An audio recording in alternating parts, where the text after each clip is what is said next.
And good morning, everyone, and welcome to the interim Clearwater County Council meeting for August 26, 2025. All public meetings are live streamed and recorded. Any verbal or written information provided may be included in public documents as per the Access of Information and Protection of Privacy Acts.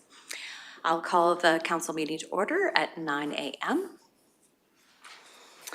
Looking at the agenda, looking for an adoption, a motion to adopt the agenda. Sure. Oh, okay. Councillor Melhoff, all those in favor? Has carried. Section 3, we have adoption of the minutes. We've had 2 meetings since our last meeting. So the first regular is 3.1 is the regular council meeting of July 22nd. Any errors or omissions in those minutes? If not, looking for a motion to adopt. Councillor Gibson, all those in favor? Carried. Moving on to 3.2, the special council meeting of July 24th. Any errors, omissions in those minutes? Councillor Northcott. Actually, I just have a question regarding the special council meeting that took place on July 24th. Public members have asked me if the YouTube recording was altered or edited on that day, and I was just wondering if anybody could tell me anything about that.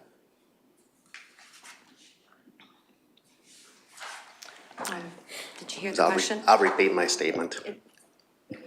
I've had public members ask me if the YouTube recording from the special council meeting that took place July 24th, if that YouTube recording was edited or altered. I was just wondering if anybody would have any details on that. C.O. Emmons. Thank you. To the best of my knowledge, Councillor Northcott, not that I've been told. I will double check with communications and get back to you, but not to my knowledge. Okay. Since we're still on this note, I'd like to make a motion that the full original YouTube recording of the July 24th, 2025 special council meeting be available to the public without edits or alterations. Okay, motion on the floor. I know in the past we've never altered any, so I'm just wondering because could you have that looked at sometime today, communications? So could we just table this agenda item until later and then come back to it to answer your question before you make the motion? Yeah, I'd agree to tabling it till later on in the meeting, absolutely. Sure. Okay, all right. So would you make the motion to table this? Yeah. Okay. Yeah, I'll make a motion to table. Okay, so Councillor Northcott has a motion to table this agenda item until later, until this meeting to find out the information that's requested. I'll call the question. All those in favor? And that's carried. Moving on then to item 4, or section 4, sorry, bylaws. Item 4.1 is the first reading of Bylaw 25/049, application 25/25 to amend the land use bylaw. And I'll turn it over to Mr. Bisson, please. Oh, sorry, Councillor Melhoff, sorry. We tabled the motion regarding YouTube, but I don't believe we passed the minutes from the actual meeting. Or are we tabling both of those until we know the recording? Just want to clarify, because I don't think we actually passed the motion on the minutes. No. Are we tabling those as well, or are we tabling just Councillor Northcott's motion for YouTube? Okay, just for clarity, Councillor Northcott, you made the motion to table the agenda item, or did you motion to table your motion? I'd make 2 motions to table both items.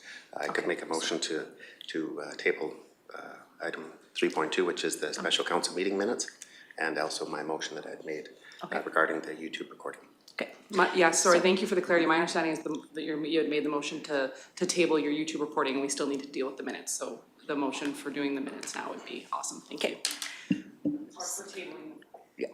So, so the first motion was to table the item, and then we'll table the minutes then. So a motion, Councillor Northcott? Yeah, I'd make a motion again to then specifically table item 3.2, which is the special council meeting minutes. Okay, thank you. I'll call the question then. All those in favor? Motion's carried. All right. Now we can move on to items, or section 4, and specifically 4.1, and I will turn it over for first reading of 25/049 for item 4.1. Go ahead, Mr. Bissett. Thank you, Reeve Swanson. Good morning, Council. I'm joined today by Ron Leopard, who currently holds title to Plan 122-4358, Block 3, Lot 14, which is part of the Southeast 24-39-8 west of the 5th, containing 20.16 acres. The subject land is located approximately 3 miles west of the town of Rocky Mountain House in the Pine Ridge Estates multi-lot subdivision. The landowner has made application to redesignate 6.5 acres located in the southern portion of the subject lands from country residence minor industrial to country residence agriculture district. Pending the outcome of the land use amendment, the applicant will then proceed with the subdivision process to create separate title to the 6.5 acre CRA parcel. The proposed undeveloped 6.5 acre parcel is described as being heavily treed with sloping down to the northeast.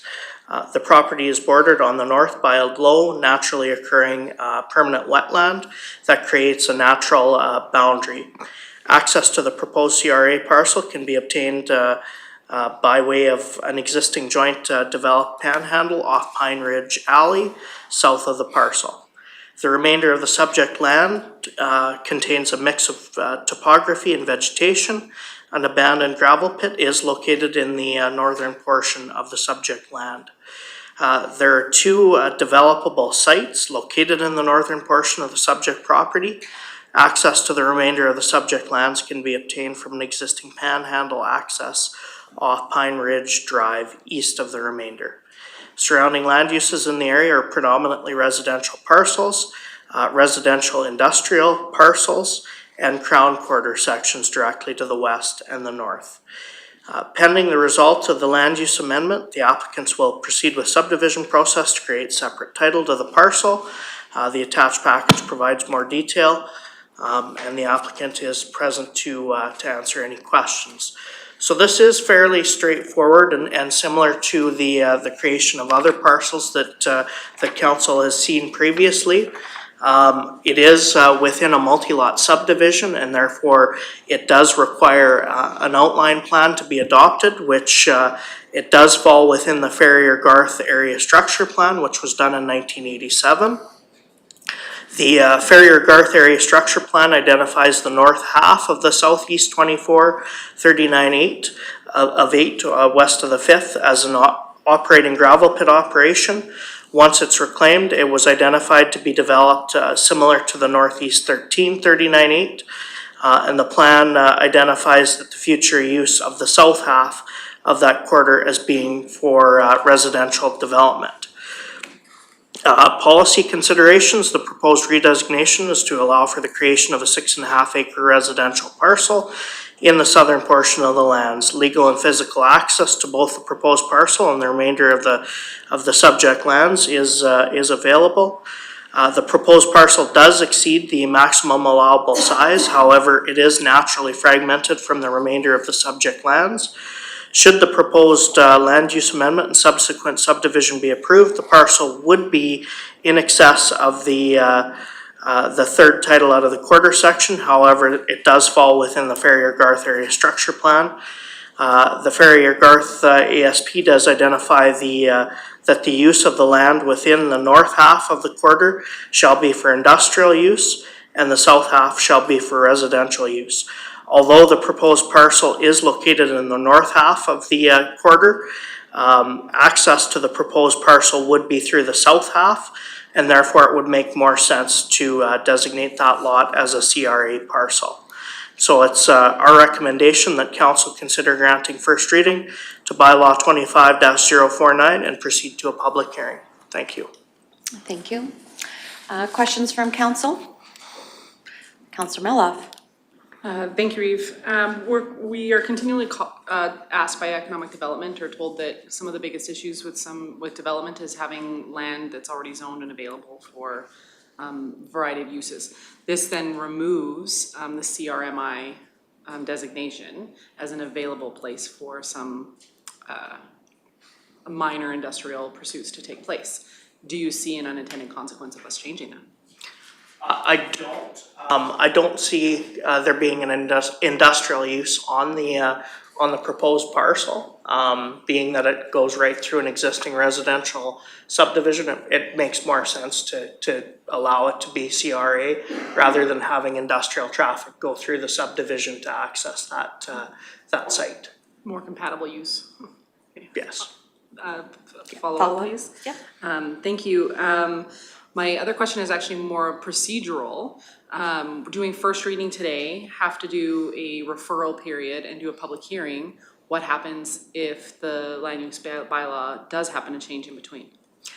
So if the land use bylaw does get adopted, the proposed land use bylaw, this land would become CRA anyway, and the applicant would then be have the opportunity to withdraw the application and just proceed with subdivision, which would be taken up directly by the Municipal Planning Commission. Supplement, sorry. Yes. Thank you. Is that because the CRMI is not a proposed land use within the new land use bylaw because it's non-compatible use with residential? That is correct. I don't know that it's necessarily not compatible, but the CRMI parcels are becoming part of the CRA land use district, which already does allow for minor tradespersons, businesses, and things such as that. The north half of this quarter section, for the most part, is predominantly used for residential purposes anyway. So there's really no need to have that minor industrial option for residential. Excellent, thank you. Councillor Ratcliffe. Great questions. How much of this land is actually usable? I mean, it's oversized, but there's quite a portion of it that looks like it's a pond. Yeah, so we measured it out using ArcMap, and I believe there was roughly 4 acres that is developable there on the south side of that pond. So approximately 2 acres could potentially be registered as environmental reserve easement. Okay, thank you. As Mr. Bisson has said, this seems quite straightforward. I will make the motion that council grant first reading Okay, and proceed to a public hearing. thank you for the motion. Any other discussion on the motion? Seeing none, I'll call the question. All those in favor? And that motion is carried. Thank you. Thank you. Okay, so with that, we will move on now to item 4.2, which is first reading for bylaw 25/051, application 26/25, and that is for Mr. Clark. And good morning. Maybe we'll just do a quick round of introductions. I should have done it the last time. I apologize. So we'll just start with my right. Good morning, Jenny Melhoff, the council for Ward 1. Good morning, Daryl Waheed, Councillor Ward 3. Good morning, Brian Cermak, Councillor for Division 6. Good morning, Michelle Swanson, Reeve, and Councillor for Ward 7. Good morning, Jordan Northcott, Ward 4 Councillor. Morning, Brandon. Neil Ratcliffe, Councillor for Ward 5. Good morning, Barbara Gibson, Councillor. Good morning, Rhonda Serhan, Manager, Financial Services. Good morning, Kim Gillam, Manager, Planning. Good morning, Rick Emmons, CAO. Morning, Adrian Clark, Planner. Morning, Brandon Fay. Okay. Good morning, Brent. All right, so with that, I'll ask for the background if Mr. Clark could relay that to council, please. Morning, thank you, Reeve. Morning, Council. Before you is bylaw 25/051 to redesignate 5 acres off the southeast to 37/6 from the agricultural district to the country residential agricultural district. Pending the outcome of the land use amendment, the applicant would then proceed with the subdivision process to create a separate title. The applicant, Brandon Fay, holds title to the subject quarter section, which is located 5.92 kilometers north of the hamlet of Caroline. The proposed undeveloped parcel is described as flat with mature trees on the southeast portion of the parcel, with an intermediate stream that crosses the southeast corner of the proposed parcel. Access to the proposal is from an existing access off of Range Road 6-1, also known as the Caroline North Road, which is adjacent to the east property boundary. The balance of the quarter section is described as a mixture of clear pasture land to the northern half and heavily treed areas to the southern half of the quarter section. A developed residential site is located in the southeast portion of the quarter, and an existing residential subdivision, the first parcel out, is located in the east central portion of the quarter section, directly south of the proposal. Access to the remainder of the quarter section can also be obtained from Main Road 6-1. The package provides more details to the proposal, and the applicant can also speak to any questions that would arise from the proposal. Has council had a chance to review the policies associated with planning? Considerations are that the proposed parcel to be redesignated to create that 5-acre undeveloped residential parcel is undeveloped, and legal and physical access to the proposed parcel and the balance of the quarter is off a county-maintained road. The size complies with the CRA requirements of the land use bylaw. As per MDP policy 10.2.1D, the proposal is located adjacent to an existing residential parcel. In addition to 10.2.10 Part B, indicates that the preferred location is on the lowest quality of land within that quarter section. Majority of the quarter section has the same land use suitability rating with lower quality located in the southeast corner, which doesn't have access in order to be subdivided. Environmental reserve may be acquired from the southeast portion of the proposed parcel, which will be determined during the subdivision process and would align with MDP policy 14.2.24. Staff is recommend that council grants first reading to the bylaw and proceed to public hearing. Thank you. Thank you, Mr. Clark. Does council have any questions for Mr. Clark in regards to this proposal? Not looking for a motion. Councillor Lougheed, please. Just one question. I'm just want to confirm that my assumption, the blue line that indicates that intermittent stream. Yes. Is that kind of offset from its reality? I see the trees, the brush, and the stream is basically going through some of the developed sites that are there, so I would assume that it would follow that brush line. Yeah, it will be close to that brush line, and that intermediate stream was just determined based off of layers we got from the province.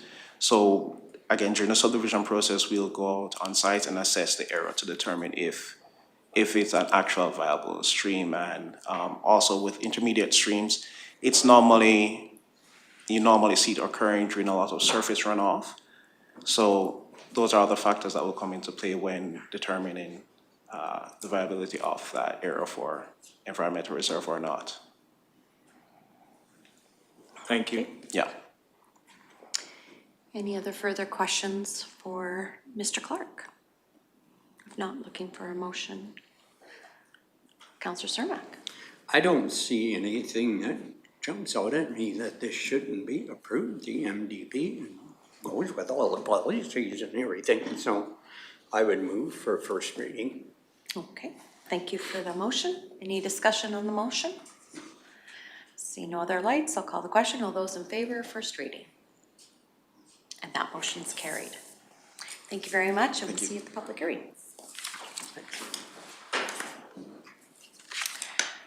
Now moving on to item 4.3 is the consideration of second and third readings for bylaw 25/044, application 24/25.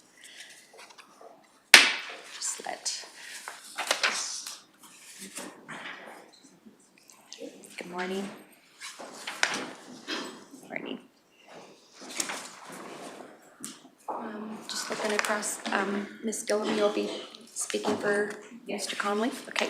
He is online, but I'm gonna present, and then, if there's questions that I'm not sure, it's his file, then he'll jump in. Okay, thank you. Go ahead. Okay.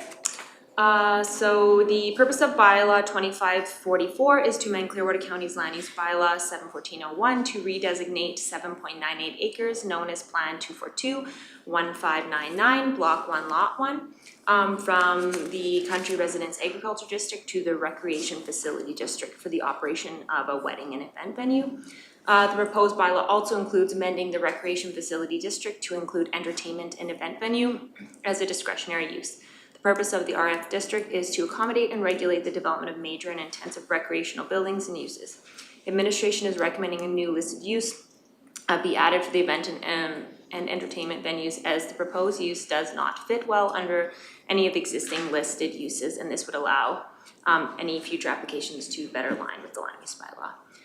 Further information regarding the bylaw can be found in the public hearing item from July 22nd. Following the public hearing on July 22nd, Council tabled second and third readings for the bylaw until the concerns raised at the public hearing can be addressed. Administration has requested that the applicant put together a mitigation strategy to address these concerns, which is attached. Additionally, these concerns can be addressed at the development permit stage. Administration received confirmation from Clearwater County Public Works Operations that there were no issues with the condition of the road. Public Works Infrastructure also noted that they will monitor the condition of the road and will work with Public Works Operations on construction repairs as they are required. Clearwater County Ag and Community Services addressed the issue of trees that was raised at the public hearing and noted that this area is similar condition to all other county gravel roads for roadside vegetation. At the regular council meeting held on June 24th, council reviewed and gave first reading to bylaw 2544, and then the public hearing was held on July 22nd. Upon consideration of the representations made at the public hearing, and based on the information provided today, council will consider whether or not to grant second and third readings to bylaw 2544. As mentioned in the item, there is some information following the public hearing. They've tried to address some of the concerns in the letter attached. Okay, thank you. Questions?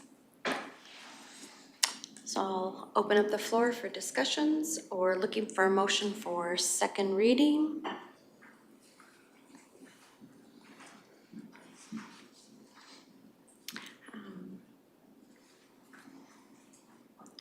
Any comments or questions from council? Go ahead, Councillor Lougheed. Certainly appreciate Public Works' feedback on the quality of the road there. I would ask though, if a tree is on private property and it extends into the road allowance, whose responsibility is it to make that tree, for instance, a wind blows that tree down and it falls into the road allowance, whose real responsibility is it to clean up that tree? Would that be where the tree was rooted or where the tree fell? CEO Ammons. Thank you. Typically, it's where the tree is rooted, Councillor Lougheed. Clearwater County doesn't typically knock on doors. We will go up to the fence line and clean within the road allowance. We will not go on private property to disrupt. We will leave that to the landowner. But we don't knock on doors and ask the landowner to clean up the tree within the road allowance, although technically we could, but we take care of it right up to the property line. Thank you very much. You're welcome. Any further comments or questions? Or looking for a motion for second reading? Councillor Melhoff. Thank you, Reid. Will you be continuing to live on site as well? Like with the, so you will be affected by anything that the community will be affected by because you're gonna live there? Yes, that will be our main residence. During the whole thing, we plan to stay there long term, so, Okay. yeah. So being a major part of the community and like I said, being affected by Yes. anything that happens there as well, because you're living there. Very much so, yeah. Thank you. Any other comments or questions? Councillor Cermak? I would like administration to explain that comment in the second paragraph on page 64. administration is recommending a new listed use be added for events and entertainment venues. As the proposed use does not fit well under the existing listing. Well, what are we planning on doing, or have we changed that in the new LUB? So under the current land use bylaw, there isn't a use that would kind of fit the event venue type use, like in that district at all. And so there isn't something similar that we could fit it under, so we want to add that to that district. We have added that particular type use in the new draft land use bylaw should council approve it, so it would also be listed in the new one should that get approved. But yes, at this point in time, we're working with the old land use bylaw, and so we're recommending adding that use to that district because it is not currently listed. Does that make sense? Would it be better to hold this over until new LUB is passed? So then there's no interference and it's cut clear that this certainly does fit the new LUB. I don't think that that's necessary. With this bylaw, we're just proposing to add it within that district because it's not listed anywhere else in the land use bylaw, and so it doesn't fit under anything, and this is an appropriate district for that. So they're proposing to rezone it to an appropriate district, and we're proposing to add a listed use that was not previously listed as something to be considered. So I don't think that that's necessary. And if they apply for a permit later and like it's rezoned to whatever the new RF is, they can still proceed with that development because it's also listed in the new one if council approves it. Okay, so does that say that you have to bring it back to council to get this new added to the old LUB before it can be added? No, that's what this is today. That's what old LUB? That's what they're proposing under this bylaw, is to add it to the old land use bylaw. So if you approve second and third reading today, you're rezoning this property to RF, but you're also adding the wedding and event venue use listed in the RF district in the old land use bylaw. Okay. Thank you. Any other comments, questions, or looking for a motion for second reading? I think this is thank you for the letter and addressing the concerns from the public hearing. You've well intended. I think it's an opportunity to hit a niche market that I think would be fantastic in our community. So as economic development, I know that we've had a conversation last week in regards to tourism and what went with the premier and what that looks like. So this actually, to me, fits right into that segue as well. So go ahead, Councillor Gibson. We'll make a motion for second reading of this. Thank you. Any discussions on second reading? Councillor Northcott. Maybe just a question for administration. I was unable to attend the public hearing that day, but I have reviewed the YouTube recording and I did review the comments from the public, and I do feel that I am adequately informed to be able to participate in the second and third reading today. From my interpretation of the MJ, I just wanted to see if I'm correct in that. Thank you. Okay, head nod from CO Emmons, absolutely. Any other comments or questions in regards to the motion of second reading? See no lights, I'll call the question. All those in favor? Those opposed? The motion's carried.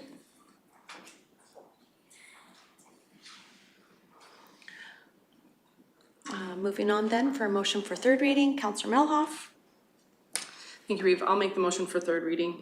I do believe that the landowner living there will make sure that they're mitigating anything because they're not going to want to live in a community or an area that is being negatively impacted. Our Public Works Department has also said that they will be monitoring the road. And at that public hearing, a lot of the concerns that I heard are mitigatable, for one. And for two, it was typically followed up with, I want to be able to use my land the way that I want to use my land. You should have that same right. So as long as everything will be mitigated, and as long as the development permit says the same thing. I'm sure that this will be a great asset to the community, and you will do everything you can to make sure that the wonderfulness of that community stays that way. Thank you for the motion. Any other comments or questions in regards to the motion for third reading? Councillor Northcott. I'd just like to request a recorded vote. Okay. All right. No other questions or comments? I'll call the question. All those in favor of third reading? Those opposed? And the motion is carried. Thank you for coming in, and good luck with your venue. Thank you so much. Yeah, thank you. So with that, we do have a delegation coming in about 15 minutes, so we'll just, maybe we could skip along and move into the new business. And that will be, the first up will be Community Ag and Community Services, item 6.1, which is 6.1.1, which is Family and Community Social Services, or FCSS agreement. So with that, I will quickly move to that item. And welcome Ms. Graham and Ms. Newdurk. And please present the background when you're ready. Perfect. Good morning, everyone. So for the background, so the Intermunicipal Collaboration Committee between the Town of Rocky Mountain House and Clearwater County began working on updating the FCSS agreement earlier this year. The draft agreement was brought to Clearwater County Council in closed session and again in open session. During the open session discussion, some concerns were mentioned pertaining to section 21. The agreement was brought back to ICC, and the following change highlighted was made to add some clarification. So as you can see there in section 21, the board shall inform and seek the advice and comment of the ICC on establishment of new programs. And then this was added in here, that are to be directly and solely provided by FCSS after the budget has been approved. The change is intended to clarify that this section is not for programs FCSS partners on with other agencies. Therefore, it would not stifle new programs being proposed by other agencies. So we just need approval of the amended agreement. For sure. Okay. Any other comments or questions on that agreement and the clarification brought forth? Go ahead, Councillor Ratcliffe. Thank you, Reeve Swanson. Yes, I still have some concerns about how that's going to work out if the board makes decisions that are changed by ICC. However, this amendment is significantly clearer. I will make the motion that council approves the amended and updated FCSS agreement as presented. As presented. Okay, thank you. Any other comments or questions on the motion? I agree. I think that needs to move on, so I'm happy to support the motion. So I'll call the question. All those in favor? And that motion's carried. Moving on now then to item 6.1.2, which is the Leslieville Recreation Area Naming Contest. So for some background, on June 27th, 2023, coming out of closed session, the following motion was made. The motion was by Councillor Sidney Graham that council directs administration to engage and consult Clearwater County residents as per Clearwater County's public participation policy by conducting a naming contest for the Leslieville Recreation Area, and directs administration to present contest results to council for final approval of winning name. And that was carried. Following this direction from council, administration completed a naming contest for the Leslieville Recreation Area. The results were brought to the June 22nd, 2025 regular council meeting, where council directed administration to confirm with Ryan Smith if he would like to have the park named after him. After discussion with Ryan, he was very humbled and confirmed that he would be honored to have the park named after him. Administration offered to have an amenity within the park named after him if that would be his preference, and he preferred the park as a whole being named the Ryan Smith Recreation Area. A total of 307 votes were received for choosing the top 5 names, and 152 of those votes were for the Ryan Smith Recreation Area. During the earlier stages of the contest, a total of 65 name nominations were received, and 45 of those nominations were for Ryan Smith. Below is the write-up, which was included in the top 5 voting. This write-up is a summary of the different nominations received and can help to inform councillors of who the community sees Ryan as. So he's a father, teacher, coach, and respected role model. He was an elementary teacher at Leslieville School and is now teaching at Charlotte Small. He emphasized growth, teamwork, and community to students that he taught and the individuals in the community who were influenced through his dedication.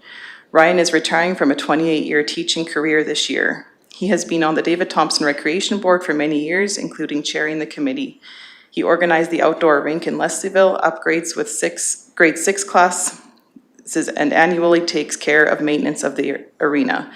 His resume of recreation in the area is extensive, including promoting physical literacy, which is evident in the community amongst his past and current students. He has volunteered countless hours coaching and acting as a referee. Not only has he taught kids sports, but he has also played against them, leading by example by living an active lifestyle himself. He has taught kids and grandkids, instilled great qualities in these generations. Ryan received 45 nominations to have the park named after him. Ryan also worked with the David Thompson Rec Board to have them fund the shed, which is now housed at the recreation area in Leslieville. He organized the construction and delivery of the shed as well. Thank you. That's quite the process that we went through. It was great to see the amount of names that were submitted, and thank you for that discussion and background. So with that, any other comments or questions? If not, we're looking for a motion to approve the name of the Ryan Smith Recreation Area. Go ahead, Councillor Lougheed, I think you had your name. Go ahead. Thank you very much. Having known Ryan very well, I think he's very deserving, and I appreciate the community sees that in him. It's just further proof that kids stay in school. It leads to good things. So I would be pleased to make the motion to approve the name of the Ryan Smith Recreation Area for the space previously referred to as the Leslieville Recreation Area. Thank you. Any other comments or questions on that motion? Seeing none, I'll call the question. All those in favor? And that motion's carried. Thank you so much for presenting that today, and looking forward to seeing that sign up and everybody enjoying that area. Thank you. We're going to take a quick 5-minute break.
And welcome back from our break.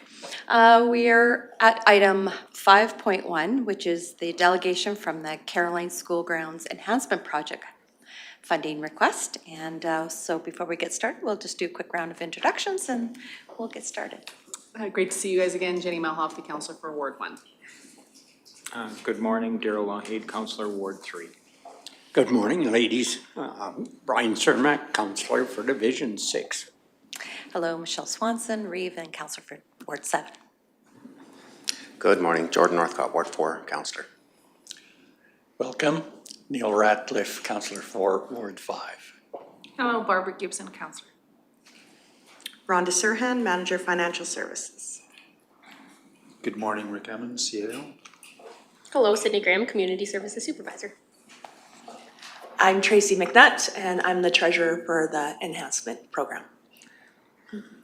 And I'm Kirsten Collison. I am principal of Caroline School, but I'm here speaking on behalf of Heather Nutting, who is our president of the Caroline School Enhancement and our School Advisory Council. Well, welcome and thank you. And I think is there a background that you wanted? Okay, then go ahead and make your presentation for us today, please. Great. So I'd just like to start by saying I did have a nice PowerPoint presentation ready for you today that disappeared this morning. So technology is sometimes our best friend and sometimes our worst enemy. So I'm going to do my best to walk through what was our presentation for today. I do want to stipulate that although I am the principal of Caroline School, I am here speaking on behalf of our School Advisory Council. I have lived in Caroline community for over 20 years. My 2 children have both graduated, gone K-12 at Caroline School. I've been a director on our Caroline Dance Board. I've been a director with minor hockey and just an overall active community member. So I'm really excited to speak on behalf of what I see as a really positive community project for our Caroline community. So a little bit of background about the project. 17 years ago, and I can't believe it's that long ago now because the older you get, the more you look back and are like, wow, that was a long time ago. A group of teachers and community members got together because our playground equipment at Caroline School was very old. We had old tire swings, our swing set was made out of wood, like we needed to rejuvenate it. So that's when the Caroline School Enhancement Society was born, was out of a desire to renew our playground equipment. At that time, they did fundraise enough money to get the playground up and running. Simultaneously, Jim Beestrom, who is a community member, wanted to get a football team going at the school. And so he and Bradley Barr got a football team up and running. So while the playground equipment was going, they were also interested in getting a football field up, putting up a score clock and all of that. However, and it got done. Our playground equipment at the school is absolutely beautiful, and the football field was built. We have a really nice sign donated by Mateo Oilfield that sits in our field, and the track, there is a basic track that if you look under all the grass is still there. But the project ran out of money before it was completed. And one of the biggest stumbling blocks when they got to putting the football field in is that our field is highly unlevel. So there's almost a 6-foot difference between the top of our field and the bottom of our field. But it was going to cost them about $100,000 to level that field. And at the time, they just didn't have that money. So they did what they could. They still built the field, they built the track, even though they knew they would never be able to host like a divisional event because they knew that with the difference, it's literally not a level playing field. So at that time, they did what they could, and when the money ran out, and honestly, we all know this, but when the volunteer inspiration ran out, like people burn out sometimes with these projects because they're working really hard day and night on them, it sort of ended there. But one of the problems it did leave us with is that the dirt work that they did do, that they could afford to do, meant that our current school grounds are not well drained. So now to get onto our school grounds, it's really uneven. So from any entrance. So grandparents that may have mobility issues cannot get onto our bleachers to watch our kids play football because coming down from the playground, from the parking lot onto our field, it's really steep. And even if you park and walk the very long distance from the front of the school to the back, where the track was, where they leveled that out and put it, there is huge swales. The other problem this has caused us is we can't mow it, right? So anywhere where we have those really steep or the big swales, it's just overgrown grass. So what's happened is our school ground doesn't look as good as it should. And the track, they didn't have the money to purchase the shale to finish the track. And so the track was never lined. And so it just was a gravel track around our field. And so the weeds, and really they mow right over the track now. You wouldn't, unless you're looking for it, you really can't see it. So that's where our playground is right now, our current situation, and where this project has come from.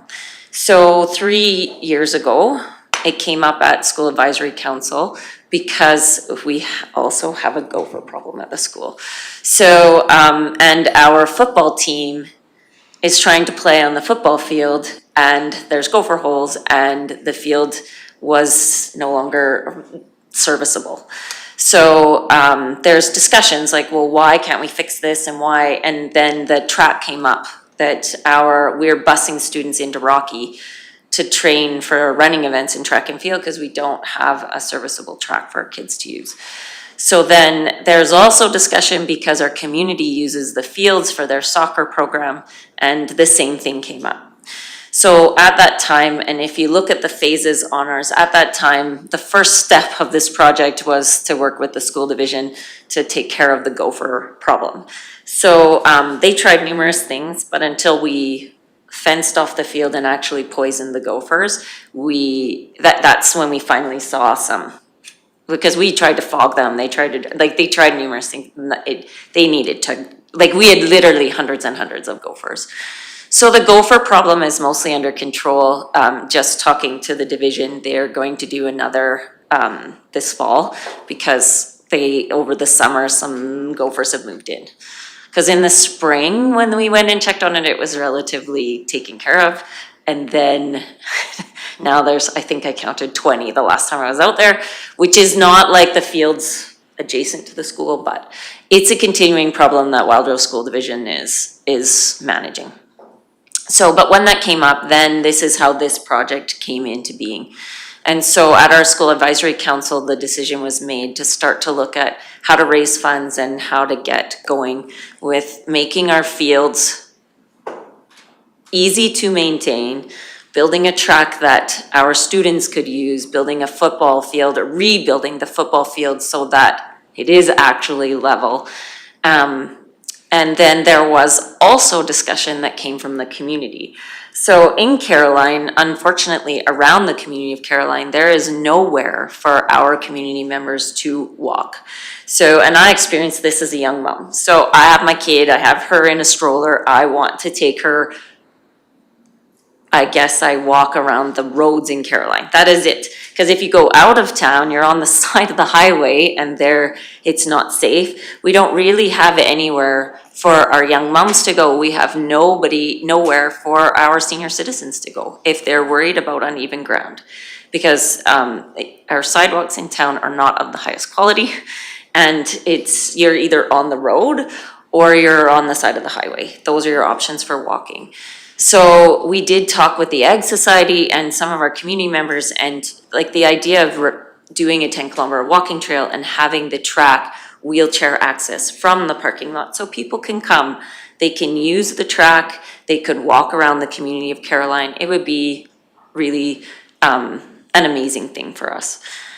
Our school grounds are also in the middle of our hub. So if you've been to Caroline and you know that our hub building where Caroline Dance West is and the hockey, our arena is, and the school are all part of a space that many, many, many people in our community use. So, and the ball diamonds are there as well. So it's very frequent that people from the ball diamonds, their kids come over and play on our school grounds while there's ball going on. And often our gym and our outdoor space is used by hockey camps in the summer for their dryland training. So I think it's really important to realize how important this space is to our whole community, not just to our school, although it would be very beneficial to our students too. And the maintenance part, I think, is also important because it's difficult in our community. Like when stuff overgrows and doesn't look the best, it impacts how people feel about our public spaces. And the leveling would be really great for just being able to maintain that space in a much better way. So that's kind of the background of the project and where it's come from. Then as a group, we started to look at fundraising, and so some of the fundraising projects we've taken on, we've run a Caroline's Got Talent twice, and the money from that has gone into our account, and we ran an art show and sale, and then just now we're starting to get really, like we visited 40 businesses in our community looking for support. So we are now over $40,000 is what we have raised so far. And I just put out a challenge on my own Facebook page from Reverse K over K Ranches, and I just put out a challenge. And in that time, the following ranches have all pledged to give $500 to our project. So there's Diamond 6, the Pringle family, Wings Over 7, Robertson West Ranches, Ravenwood Ranch, Ram River Rides, Shelter N Ranches, that's us, Gillard Ranches, and the Cowboy Poetry and Music Festival. And so once I put that post out, then the Caroline Hotel put out another post inviting businesses to do the same. So I think in the last week and a half, we've now had another $5,000 pledged towards our project. So, and then we are also running a raffle. So we have a Calgary Flames Edmonton Oilers box. So it's for 20 people, 2 drinks and free food. And we are raffling that off and are expecting, do you remember what we're? About $15,000 from that raffle too. So we're just getting, like, September 15th though is the deadline for our CFIP grant, which is the Alberta matching grant. And so that's where we're at with the fundraising. Our budget has changed slightly. So, and only because we have more information now than what I presented there, and I'm not sure. So we've had 2 companies come and give us a quote on what it'll cost for the dirt work. Both companies, Umscheid Construction and Taylor Harder Construction, both have kids at our school and are both, so the quotations they gave us were what it would actually cost, but both have indicated that they would even work together to do some of the dirt work. So there would be some donations in kind with the work that they're doing. And even the 3 site visits and the consulting that Umscheid Construction has done with us so far, they donated.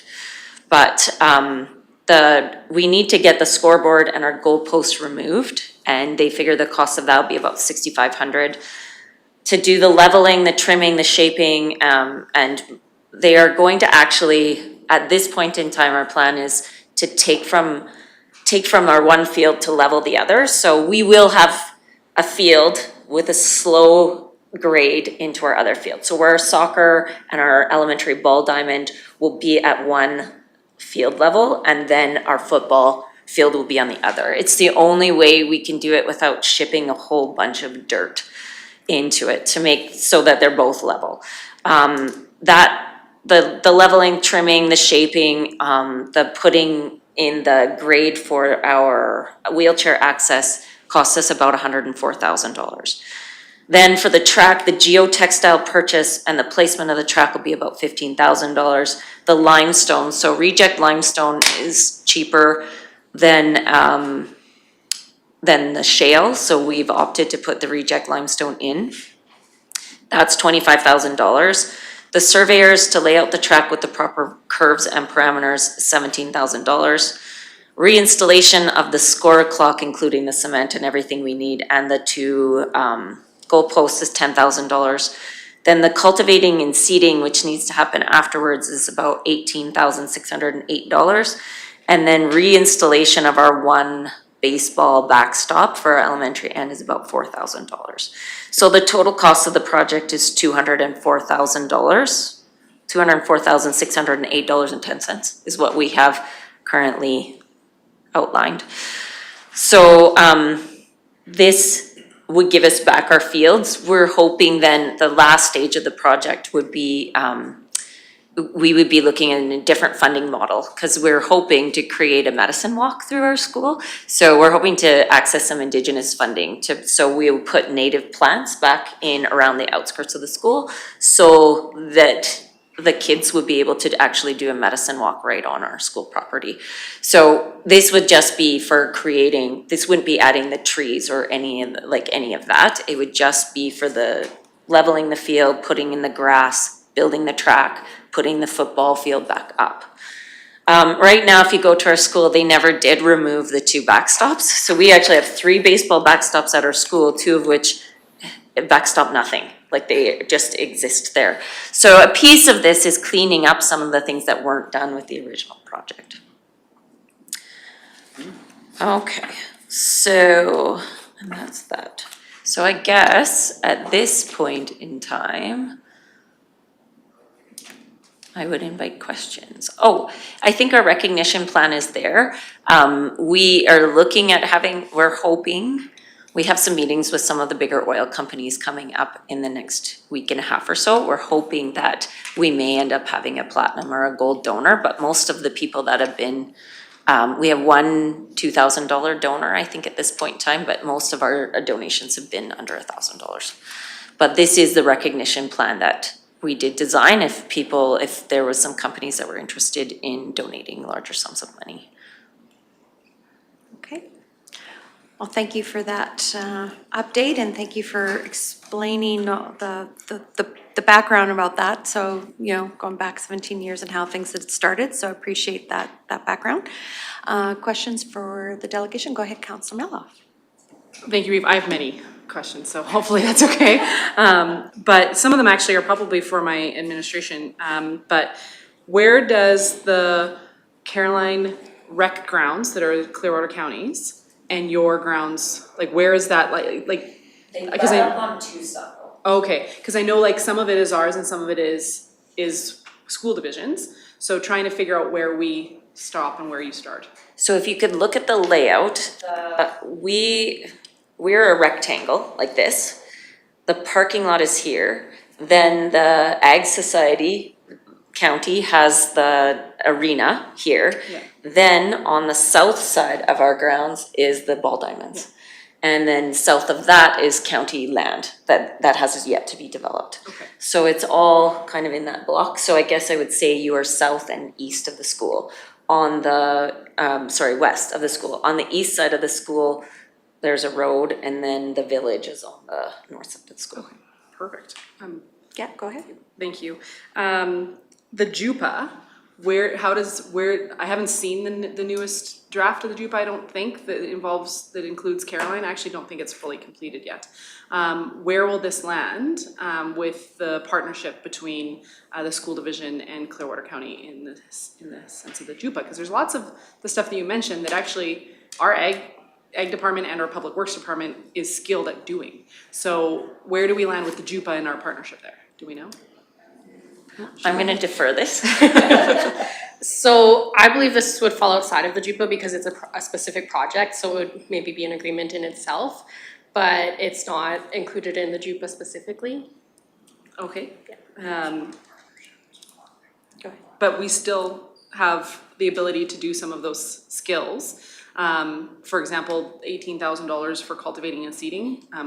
Our ag department does burrow pits every year, like with cultivating and seeding and all of those things. Like we have some of these skills. So I see a partnership that we can do together here for the betterment of not just your school and all of our residents, children that go there, but the community as a whole. I know that we had a very wonderful partnership with the schools to the east and continue to have that. I see no reason why we can't have a great partnership here too, to build something great for the community. So I just need us to find a pathway in which to do that, whether that's terms of reference on a working group for a rec area down there, or let you guys run with it. I don't know what that looks like, but I want to find a path forward. So hopefully some of my other counselors have some ideas on a path forward, but I think it's path forward. Like that. And And I enjoyed the presentation and being also part of the 2028 Youth Games, Alberta Games. You know, I know in that discussion with the town, we have included the Caroline School Grounds as part of being able to host part of those events there as well. So with, because our discussion goes with Wild Rose School Division. So, you know, seeing what you'd like to present, you know, as far as, you know, leveling and, you know, accessibility, et cetera, I'm very interested in.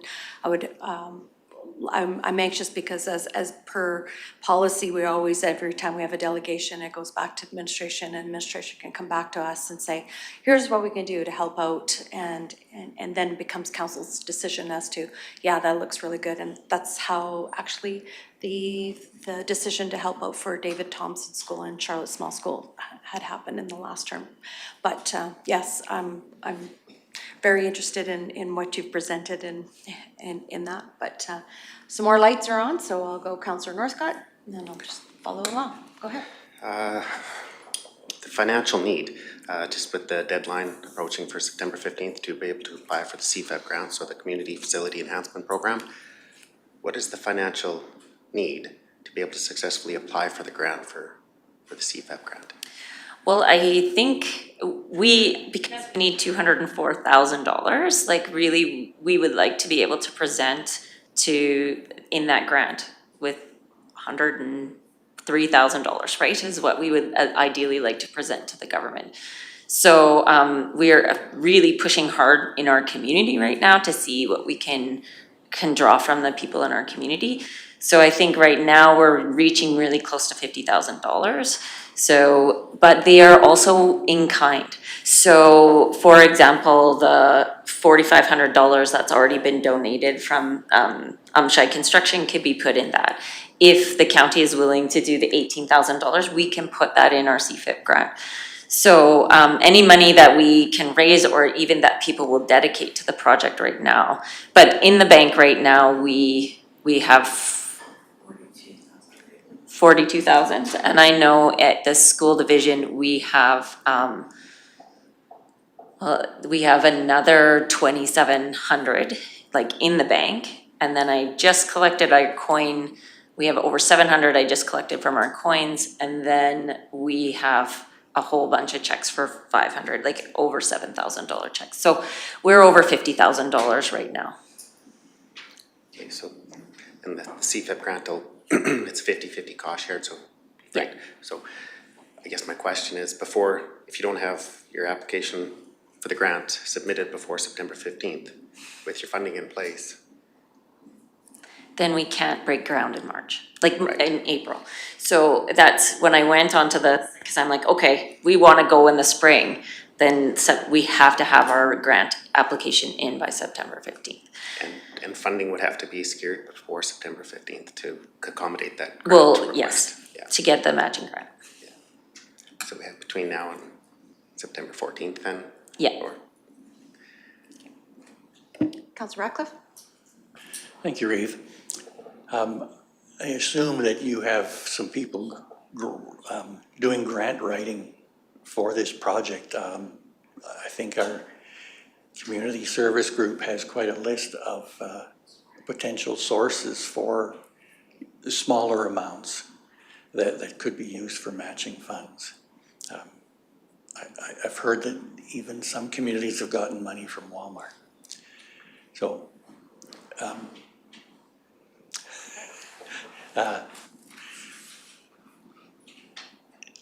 is that actually happening?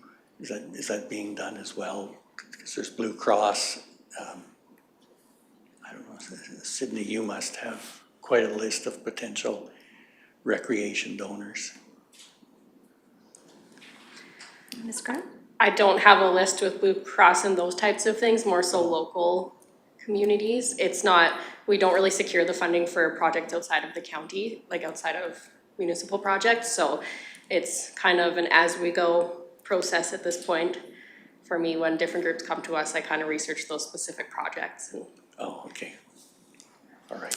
I will say, like, we have applied for a couple of grants, And I know right now Paraday, which is Cavi, I think that we have an application in with them. TC Energy, we have an application in with them. We just haven't heard back yet. So we do have, like, Taimi DePelito does a lot of our grant writing, and Shauna Fleshman-Bayet. So both of them could not be here today, but they've been doing quite a bit of our grant writing for us.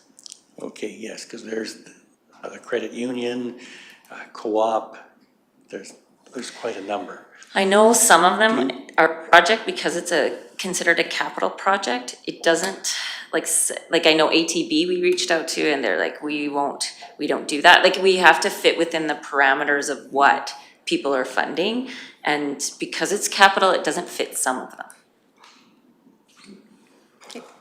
Okay.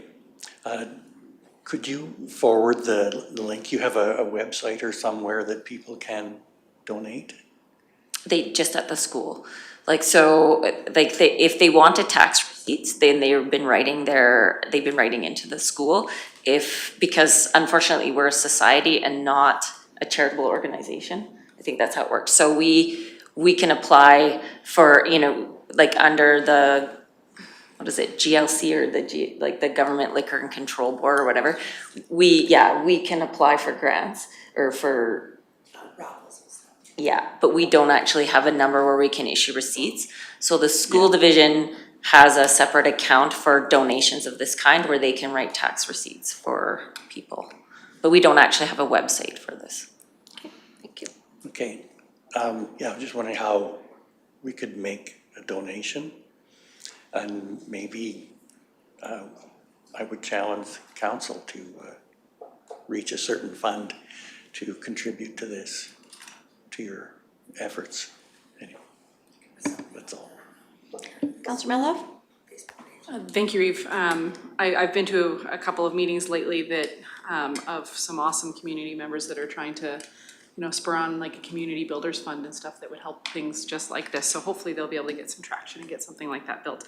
But in the meantime, you need a solution soon, and so that you can get on with this wonderful project. So Ms. Graham, was there an opportunity for you to bring this back with a terms of reference and a funding agreement for the September 9th meeting, for us to have a vote, a letter of support for their project, and a funding plan for the September 9th meeting, so they can make the September 15th deadline?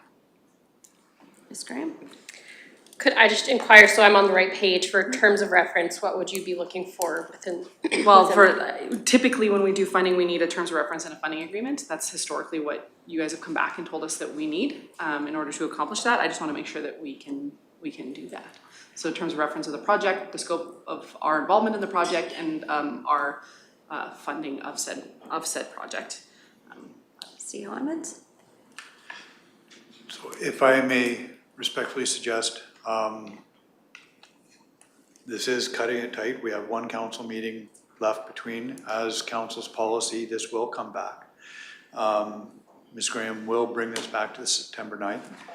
If council votes in favor of, administration would definitely put together terms of reference with council's motion to fund whatever amount it deemed appropriate. So that could follow after that terms of reference. I don't believe there would be adequate time to build it between now and another meeting, but it could definitely come after a motion. Okay, so if it needs to come after a motion, I'll do that right now, that administration bring back a funding agreement for the September 9th meeting to be voted on by council at a $100,000 commitment for the ag project in Caroline. Sorry, what was the number again? 100,000. Okay. Okay, Councilor Melov has made a motion.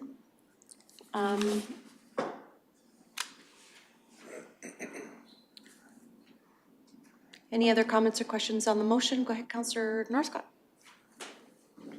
Just for the grant application, if you roughly have $50,000 fundraised already, plus 50,000 if, rather than 100, but if it was 50, so you'd have a total of 100 then you would apply for the CFIP grant, which would be another 100. So then you would have roughly the $200,000 required. Is that correct? So short a little bit, but yeah. Okay, so maybe it would be, say 54,000. But would it have to be the full $100,000 to be able to meet that grant application for CFEP, or would the amount only needed be a total of 54,000 roughly? Just wondering Yes. if there, just for Councillor Melhaff's motion of 100,000, maybe it could be just more information for the 100,000, or if it could be amended down to the 54,000, and that would still meet the required funding to be able to move forward with this project, right? Okay. Councillor Ratcliffe, now I'll go to Councillor Gibson. Thank you. Just to be clear, you mentioned that you had a certain amount of funding in the bank. What would you have as far as funding and gifts in kind that could apply for, for the CFIP grant? Would you have an idea of what that amount is? I don't right now because we got the quotes for the work and then asked them if they could come up with, because they asked them to come up with what amount they would donate out of that total, and we don't have that information. So I would say besides the $4,500, I'm not entirely sure. Right, thank you. Councillor Gibson? My question is for administration, is where would this, if we did pass this motion, where would this $100,000 come from? Ms. Duran? The next item on your agenda is the financial update, and there is sufficient funds within contingency. I think if the motion was that there would be the required funding to apply for the CFIP grant and not have that dollar amount in there, it would give administration time and the association time to get those final figures to administration so that we could have a plan for the motion at the September 9th meeting. Okay. Any other comments or questions? Councillor Lougheed? Actually, I think Councillor Melhoff was Okay, ahead of me. Councillor Melhoff? I think she is a female. Yeah, I'm happy to adjust my motion to say up to 100,000, so it gives you guys the wiggle room to work within to make the application work for CFIP. This will come back to the September 9th meeting and can be amended at that time as well, so this is not the last opportunity. This is merely asking them to build that agreement and giving them a number in which to work within. It's a super valid project, and we got told that without a motion, they can't go forward, so throwing a motion out there to make sure that it goes forward. Councillor Lougheed? Thank you, and I know the word JUPA was used earlier on in the discussion. I think it is very important at this time it drives home the need that those joint use partnership agreements are not just between Wildrose School Division and the county. They are between the community organizations as well. So we need to, I think it drives home the importance that JUPA is not just one overall blanket between one or two organizations. It really needs to be more site specific to take in the facilities that are within each community that are very much different than the next community. For instance, the relationship at the Leslieville Recreation Grounds and Caroline, very much different, although the county has involvement in both of those. I think it's worth the extra work to put more verbiage around our JUPAs to be able to fully encompass the intent of the community, the school, and the county within those agreements. So just a comment. Councillor Mello? Thank you, Reeve. Where are we at with the rec plan for that region? Like, is there a way for us to actually get the benefit of scale? Because I know that we need to update the ball diamonds in that area. Like, there's other work to be done down there. Is there a way to get the benefit of scale and do a larger project? Because sometimes sometimes you can get better deals if you're doing a larger project. Ms. Graham? Nope, I got a little button happy there. We aren't creating a rec plan that I'm aware of. We are going to be coming to council with a recreation workshop. The timeline for that I'm not sure of, but I believe you have a notice of motion at this meeting potentially for plans for Caroline, and we'll see what happens there. Okay. Move forward with that. Sorry, I thought I remember being in a meeting where the ball diamonds were being talked about in applying for that region, so maybe I was mistaken. Well, the ball diamonds in Caroline are managed by the Ag Society, not the county. Okay. Any other comments or questions on the motion?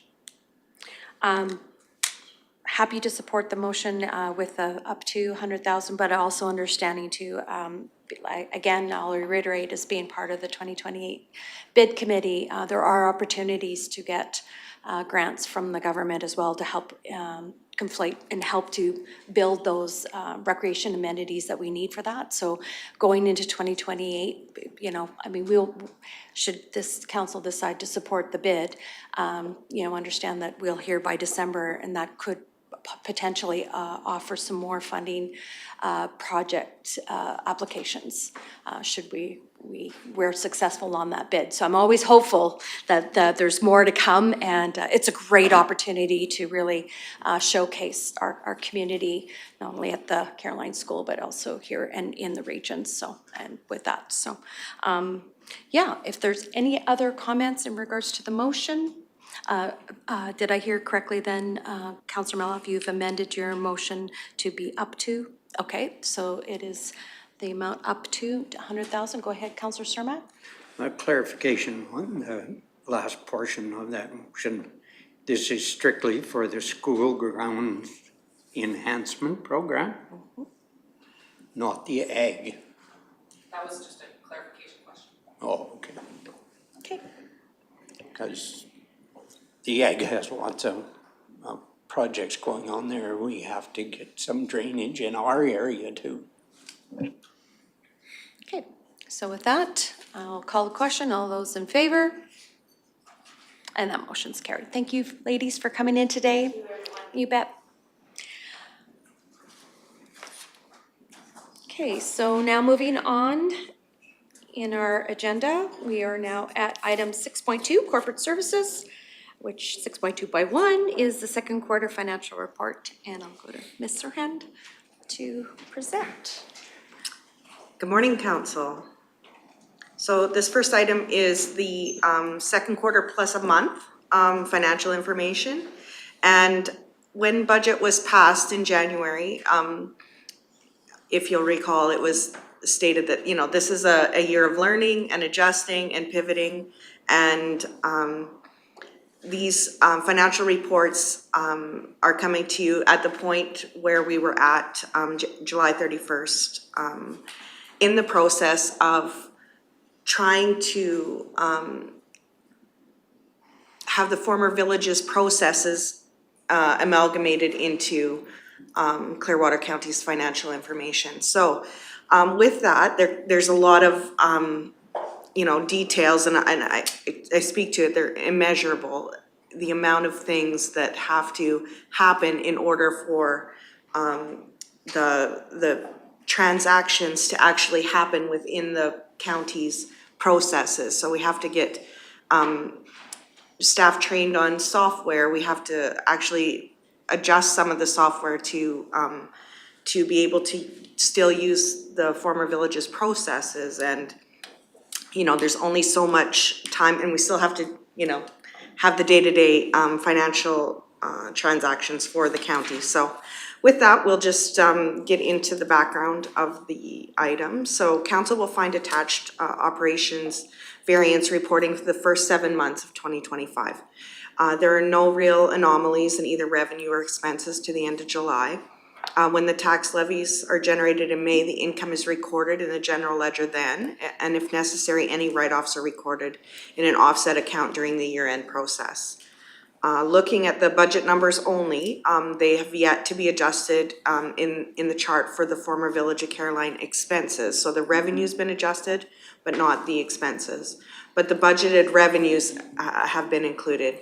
As you can imagine, there are an immeasurable amount of details and processes to go through and change to get the former villages transactions happening in the county system.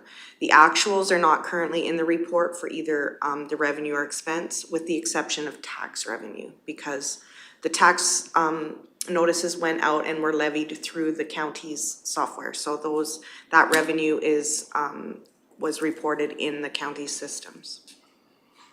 Some items to note in the operating financials are Grant revenue is typically not recognized until the end of the year to ensure the correct amount is being recognized. So if you spend out of a $500,000 grant, if you spend $309,000, that's the amount that's recognized as revenue.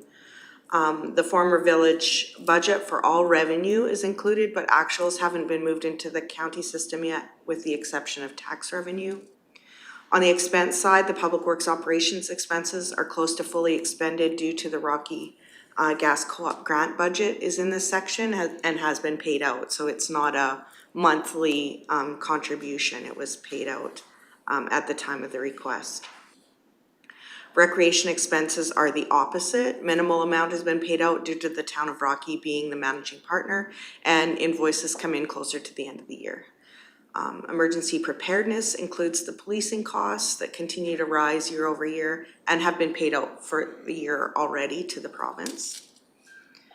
And a note about the operating contingency, it's sitting at $634,000 after all the budget adjustments both in and out since the beginning of the year. So the budget adjustment reconciliation report is also attached, and there are some changes from the previous reports to council. The first one being the former village's budget. Once staff were able to reconcile it to the county's categories and accounts, you'll see there are some transfers to restricted surplus that weren't originally included in that section. They were included as an expense.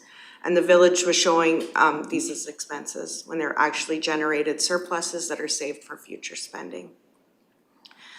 These are the two capital infrastructure fees that are on the utility bills for those residents. The other is the tax revenue surplus amount. There was a recalculation once the village's budgets were consolidated. So the surplus tax revenue above budget was slightly less than indicated during the tax rate bylaw item. You will see that since January 1st, council has approved 14 budget adjustments, with 8 of those affecting contingency and the rest coming from restricted surplus accounts. And I'll read the capital one, but then we can go through the reports also, just if council has questions. So the capital project report is itemized by job group and then by project. So even though this is to the end of July, it's invoices that have been paid to the end of July, so it doesn't necessarily reflect how far along each of the projects are currently. The capital report in the CAO reports more accurately reflects the progress to date on these projects. And the costs reflect around 14% of the budget being expended, where there's likely, more work than that that's been completed on each of these projects. The land purchase budget is included in the report, and the Caroline capital budget is not allocated to a project as of yet. So there's not in that final report where it lists all the projects and their budgets. There's not the capital, the one for Caroline, I think. That has to come back to council yet for final review. So as we move into the reports, you'll see on the revenues, there's each of the departments and kind of their sub-departments, what their budgets are and where they're at year to date. And again, those anomalies were noted in the verbiage. So I'll look to council for any questions regarding the operating account, either revenues or expenses.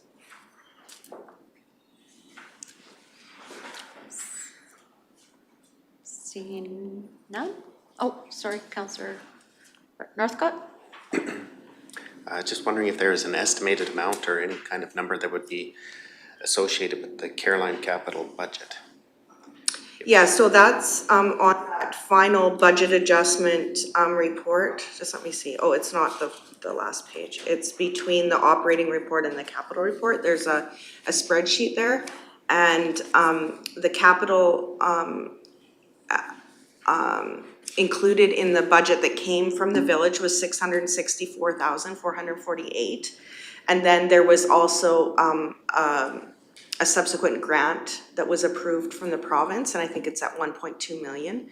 So I think there's some discussion about which of those projects move forward in which order yet that needs to be decided by council, and that will be coming to a workshop to council soon. Councillor Gibson? I just have a few things on, now are we going into the program summary? yet, Rhonda, or are we still? Well, let's just, is there any other questions on the operating before we move? I think we'll come back to the budget adjustment spreadsheet. I just want to walk through a couple things on that. So, yeah, questions on the capital would be great. It might be me being new and not understanding everything, but the budget for the airport Yes. was 120 and it's 147 now. Oh, yeah, sorry. Looks like the wrong report got added to Okay. this. That was 2023's Okay. contribution, or sorry, what year are we in? 2025? So that was 2024's contribution that needed to have an accounting reversal. It was put in accruals, so it's subsequently been reversed. There's been no invoice from the town for the airport cost for 2025 yet. May I ask another question? Yes, you may. I mean, I have a number, but. Yeah, go ahead. Okay, bridge rehabilitation. Year to date, we're at 98,000, and so I just wonder, are we going to meet the budget that we have allocated there? I could have one of the Public Works Infrastructure staff respond to that in an email after, but typically what happens is that because this is only invoices that were paid to the end of July, bridge rehab is something that happens later on in the year just because of all the approvals and the permits that need to happen. So I'm not sure how much infrastructure department would know yet how much of their bridge rehab program they're going to complete. But yeah, that's usually something that happens later in the year.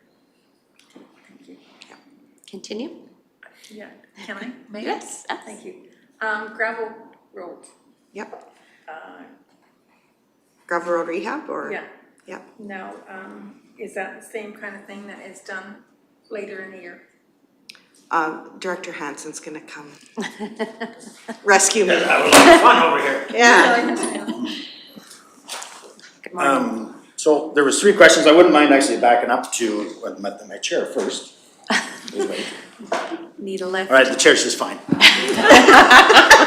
So, Caroline, so I'm going to give council a little bit of a refresher here back to Councilor Northcott's question about the capital. So there was a capital budget that was outlined for Caroline.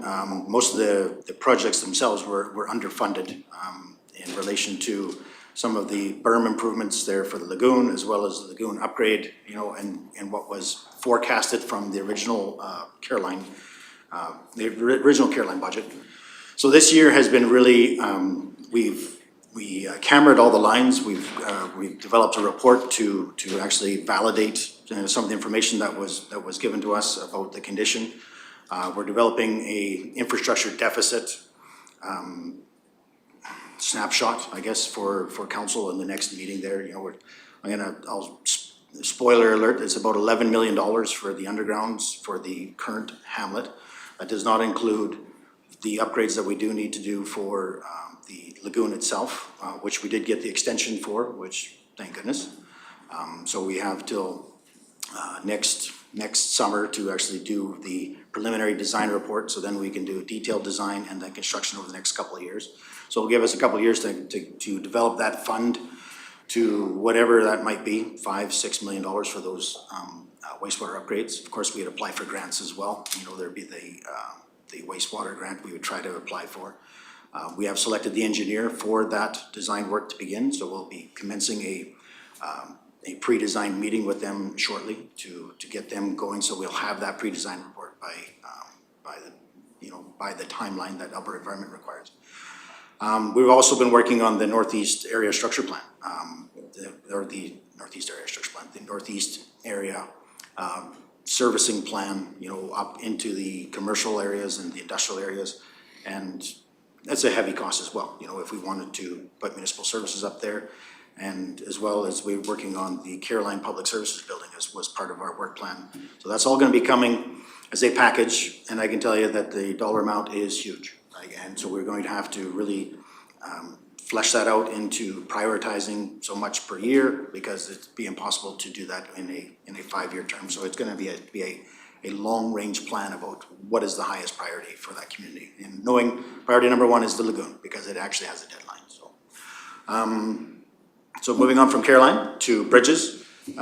Bridges this year has been probably the worst when it comes to landowner negotiations and permitting, the ability to get permits in time. You know, a lot of what happens if we start early in the year, starting our permit application process, acquisition of land, we're still waiting for a lot of those permits to come. And if they come in the fall, then we sometimes lose that construction window. Some construction on bridges can be done over the winter, some cannot. It all depends on the type of bridge. So we'll likely, it won't be a surplus at the end of the year. What it'll do is be a defer that what we don't expend this year into next year. So we readjust the budget based on our new costs. And so we'll get as much done as we can when it comes to our bridges, but we are expecting that we'll be likely under expended for that.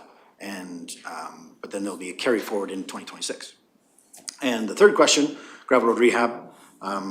There again, spoiler alert, the summer that we've had this year has been really tough on our construction crews to try to get good progress. And of course, our gravel rehab is block funded, approximately $5 million per year. There again, our crews try to get as much done as they can within the window, but really we've just recently gotten started and we are projecting a surplus with that account. And because that is a tax levy, you know, we'll be discussing the O'Cheese Road later today, but that's why we are recommending actually that we actually reallocate some of that capital to assist our operations group there to assist with some of the damage that we are seeing up on the other project. So I don't want to take away from that presentation, but that's a brief summary. Hopefully I answered a couple of your questions. There we go. Councillor Gibson, you had a few more. Just one. Okay. The Nordang development, can you please,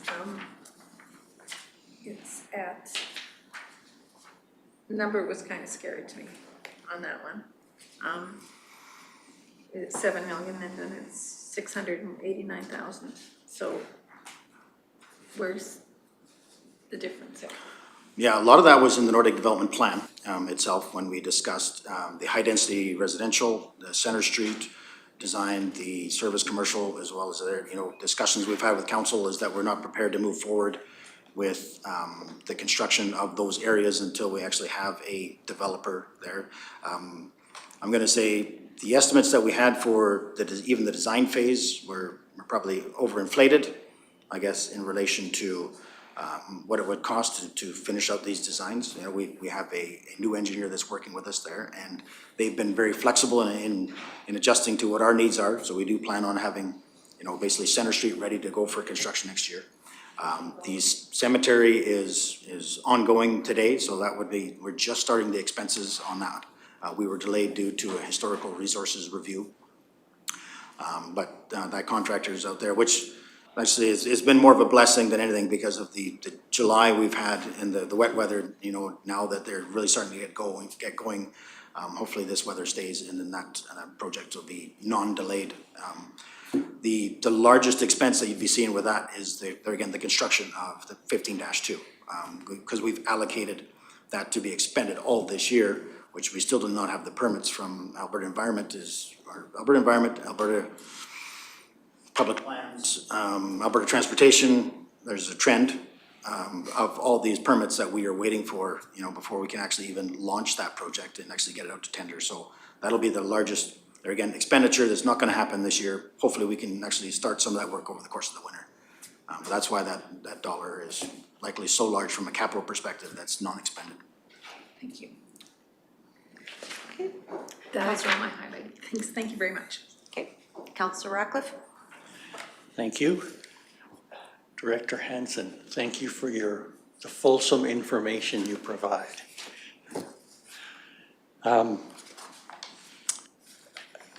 Under the council expenses, I noticed a significant number for Division 2 that is currently without a councillor. Under the year-to-date of 40,000. Councillor Gibson's costs are going to that. I should have changed the title. Oh, okay. So that wasn't budgeted separately. Right. Okay. And the other question I had is under agricultural and community services, 5,200 community services, it looks like they're going to go over budget. Not necessarily. I think community services has a lot of those annual funding. So to the community halls, off the top of my head, I just can't think of them, but I know there's a lot of just annual funding that goes out once budget is passed, so it's not like an ongoing monthly expense in that. So there's not something unusual there? No. That was really my question. Yep. Okay, thank you. Okay. And if I just might add to Councillor Gibson's question and Director Hansen's subsequent answer about Nordic Development, and that one is funded through that To from account. yeah, the Nordic Development restricted surplus. So even if they don't go forward in that, it's not like there will be dollars that you can allocate to something else. Those dollars would stay in that restricted surplus account, and I would have to double check, but I think this particular project is funded through the one that there was dollars put into at the allocation motion in 2024. Okay, thank you. Okay, Councillor Cermak? Yes, Director Hansen, you alluded to the Caroline capital plan.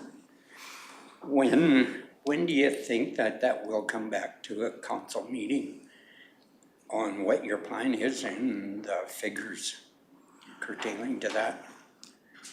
Yeah, we're developing the cost right now. We're just waiting for finalization of a high-level estimate for the public services building. We have most of our cost for, like I say, our in-hamlet improvements, or what that deficit looks like, as well as kind of the plan for 2026 to use that grant that we were successful with, the $900,000 or $1.2 million, or however much that 1.2 we actually get. You know, it's a funny time right now between, you know, I think we have, this is our first council meeting there, maybe we have a strategic planning session, workshop, you know, and then of course the election, it's looming. We're gonna discuss detail tomorrow about, you know, what is on the agenda for this next strategic planning. But I'm hopefully would have something prepared at least to get in front of this group there about the Caroline snapshot about that, and then start the conversation about prioritizing, so then that could be carried forward into the next council, and then subsequent budget, right? Because the budget happens, they go basically strategic planning, you know, a couple of meetings there in September, and then we go right into the budget, or right into the election, and then budget deliberations. So there's going to be a lot of information that's going to be coming right to a head here in the fall. We're hoping to have it maybe as soon as the next strategic planning session. So there will be recommendations on a list of priorities down to what needs to be done immediately and what can wait for years to come. Yeah, absolutely. We'll do that, and then, but hopefully council is going to determine, you know, this is our recommendation, but you need to reaffirm what those priorities would be, and then the new council would have to, there again, confirm that again. So there's going to be like a multiple step process. And somewhere in there, we're going to put an orientation just to provide, you know, the high level review over everything. So, yeah. So we'll probably hear it before year end or shortly after year end. Yeah, like I say, I'm hoping even in September that we get it to you as soon as that. And then I say at least have your guys' take on it first, but I say prior to a new council coming in. Yeah. Perfect, thank you. Councillor Mello? Thank you, Reeve. Where is Caroline's audit? Like, where is that in the queue? Like, how is that, when does that come back? Because we did ours, and I remember being told we did an extension. Do we know where that's at? Mr. Ryan? Yes, I've been in contact with the audit team, and it is in their review stage. So, and both of the team members that are working on it are on holidays currently. I believe they're back on Monday, so I assume that it's very close to having the financial statements finalized, and I'm hopeful that it would be by the second meeting in September. How long did we need an extension for? We didn't have a date on it because the village is no longer, so there's no reporting coming out of the province for that municipality this year. Okay, so we won't be reprimanded by the province for not getting that done in time? No. Is there any way to use it as leveraged for granting that reporting system? Like the audit that we get from the former village? No, I don't. I believe the amalgamation speaks for itself as far as, you know, granting opportunities from the province. Okay, thank you. Any other questions on the report? Go ahead, Councillor Cermak. This could be out of line, but we have released our audit report and has got it signed, and it is released to the public, because I've had some comments that it wasn't released, and the reason was that it wasn't signed. Is that true, or is that? Sorry, I've been on holidays, so this is my second week back, but yeah, it's on the website as far as I know. It's signed and there, so. So it is available for everybody to read our The financial statements? Our financial statements. Yep. Good, because I've had some phone calls on them. Okay. Thanks. Yep. Is there any other questions or comments on the second quarter financial report presented? Did you want to bring anything else to our? Just the budget adjustment schedule there, if there was any questions on that, or the two that have changed are the addition of the Caroline budget changed slightly just due to, you know, staff administration having a chance to go through in detail what, like finance staff, not necessarily operational staff, but finance staff going through all those numbers and identifying the categories and lining them up with the county's chart. So there's just some slight changes there. The budget adjustment for the tax revenue surplus, as indicated with the budget from Caroline, the surplus was 381,417. I think it was like in the tax rate bylaw, I think it was up around the $500,000 or $600,000 mark. So when the budget for Caroline came in and everything was reconciled, the surplus was actually lower than was noted in the tax rate bylaw item, so it dropped to 381. Those dollars just went into the contingency account, so that contingency account has now been adjusted so that so it's just the 381 going in there. So the balance at the end of today's meeting, 668,941, still sitting in contingency with all of the adjustments that have been approved by council to come out, and then the tax revenue going back in, surplus going back in. Okay. Councillor Melham? Thank you, Reeve. So maybe this is me not understanding, like I'm not an accountant, obviously, but it looks like the $16 million infrastructure deficit with the lagoon and the undergrounds for the village, not including all of the other things you listed. That's just the numbers that I had. How did the village come over with expecting a $500,000 surplus when they are facing a $16 million infrastructure deficit? Just because they weren't on doing any of the upgrades. You know, it's not budgeted, wasn't budgeted to do any of those. That what they budgeted to do, when the budget that was sent over was 900 and some thousand in capital in 2025 with a $300,000 grant from Clearwater County. So because there's work that needed to be done on the planning part, and instead of doing the budget adjustment for the 300,000, what's noted here is the 664,000 that the former village had funding for, and they had identified some projects, one of them being the lagoon, and one of them being 49th Street.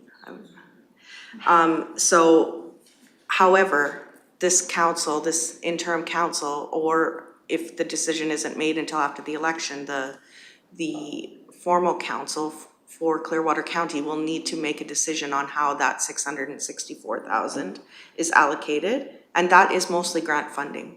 That's their LGFF, that's their, I believe they've spent all of their MSI. It's some of their federal gas tax fund. So those priorities need to be gone through with administration, and council will need to decide which projects need to move forward in what timeline and how those projects are funded. So they have available $664,000 in grant funding up. That's what they had to the end of 2024. And then now their grant funding comes through Clearwater County. Those formulas are adjusted. So Clearwater County receives slightly more than it had previously because of the population addition for the village, the former village. And those dollars are accessed through Clearwater County's LGFF and gas tax fund. And then council will have to decide which priorities are going to happen with some of the other granting funding that's available. I'm trying to think of what it's called, the restructuring grant that the province provided, both capital and operating dollars for 2025. And I believe they need to be expended by 2028, some of the capital funding. So, there's a lot of decisions that council needs to make as far as priorities for that hamlet and getting that infrastructure up to date and deciding, again, which projects are the priority. And as Director Hansen has said, there's a deadline looming on the lagoon project to be compliant with the province for that service. Any other questions for Ms. Serhan in regards to the second quarter financial report? Seeing none, then looking for a motion then to, yep. That are being asked by administration for council's review. So the first one being that council reviews the attached financial reports and receives the 2025, we're calling it second quarter, but it's second quarter plus 1 month financial reports for information. If you want to call them July financial reports for information. And the second one being that council reviews the updated budget adjustment figures and approves those adjustments as presented. Councillor Lahi? Thank you. I would move that council receives the 2025 second quarter financial reports for information. Thank you for the motion. Any discussion on the motion? Seeing none, call question. All those in favor? Motion's carried. There's a second motion in regards to adjustments. Someone like to make that motion? Councillor Gibson will make that motion. The council reviews the updated budget adjustment figures and approves the adjustments. I'll call the question then. All those in favor? And that is carried as well. Thank you. Thank you. Okay. Thanks, Director Hansen. Thank you. Moving on now to 6.2.2. Yes, so the next agenda item before you is in regards to the recovery of taxes within the hamlet of Caroline. Again, I believe it was in June that council seen the conditions that were going to be separate from the historical Clearwater County properties, just because this process is a 3-year process and the former village had already started the process on these 3 properties. So the conditions and the auction date are separate from the historic Clearwater County. So this agenda item is only for the 3 properties for the recovery of property tax within the former village's boundaries. So the following properties have outstanding taxes of 2 or more years within the boundaries of the hamlet. And it lists the 3 properties there. This is the public auction for these properties only, which is a separate process from the historical Clearwater County properties that are eligible for public auction. Attempts to collect outstanding taxes as per legislation have been made, and the properties have now become eligible for public auction, which has been scheduled for September 29th, 2025. Notification has been sent to the property owners. Section 419 of the Municipal Government Act requires that council set a reserve bid for each property that is as close as possible to market value, which is tricky before the auction because you don't really know what the market value is, right? To facilitate the determination of these values, administration engaged Soderquist Appraisals Limited to provide appraisals. Their report indicated the following market value for each subject property as of the effective date indicated in brackets. The balance of the conditions were motioned by council on June 24th. So we're asking council to set the reserve bids for the following tax rolls. Okay. So as suggested there, those market appraisals or those third-party appraisals that have been given, those numbers, we can just use those as Yes. reserve bids? Okay. Yes. Perfect. Councillor Lai. Thank you very much, Reeve Swanson. I was just wondering if those appraisals would have included any significant liabilities within those properties? There were no significant liabilities noted on any of the properties. Thank you. Yeah. Okay. So be looking for a motion to set the reserve bids for those tax rolls. You would like to make that motion? Councillor Gibson makes the motion. Any questions or comments on that motion? Councillor Cermak? These properties, some are highway and some is residential, is that right? Two is a highway and one's residential or Could be. not? I'm not familiar with where the properties are. Do we send out maps for people that want to bid on this? Or what? So I think they they're can they view the properties or? it's noted in the Gazette, Alberta Gazette, as part of the conditions that are required by the Municipal Government Act. So they are, and they're posted within the Hamlet's office building also. Oh, so people that want to bid have to go into the Hamlet office or this office to get that information? Yeah. Okay. Right. If it's residential, if the one property is residential, I know that there was two properties that just sold for 24,000 and one went for 24,500. Yeah, so. We have to be very careful. Yeah, we can't Yeah. talk live prices, so with what's been happening, so yes, Sorry. understanding the. But I'm just Yeah. referring to that it's priced at 28. I had a phone call on it. Yeah, and that's. So you're questioning about the process, and so the process. About has the been- market value of Yeah, that exactly. property is Yeah. what you're saying? Exactly. So, Councillor Lai. Thank you. My understanding of the process is that there is still some, if that minimum reserve is met, is the property still, if it meets that number, is the property sold? Or is there still a final decision made by Well, somebody else within the process? yeah, so there's a couple of things. One, they have till the morning of the September 29th to pay the taxes. Like they don't necessarily go for auction.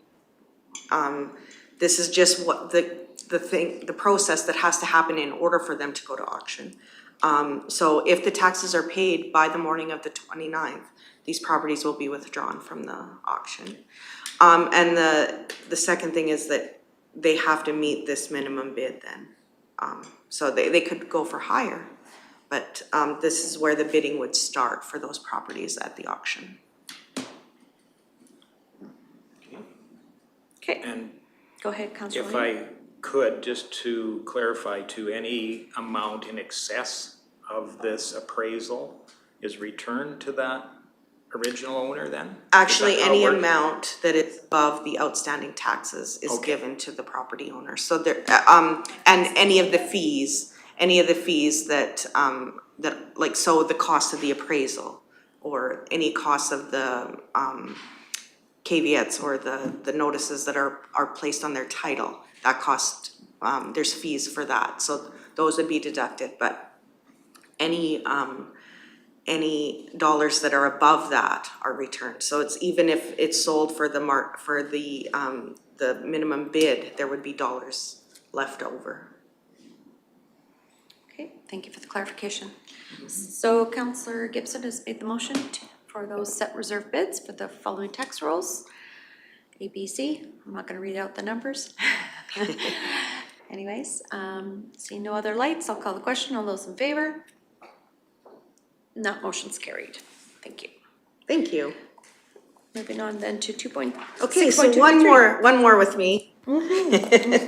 This is the recovery of taxes within the historical Clearwater County properties.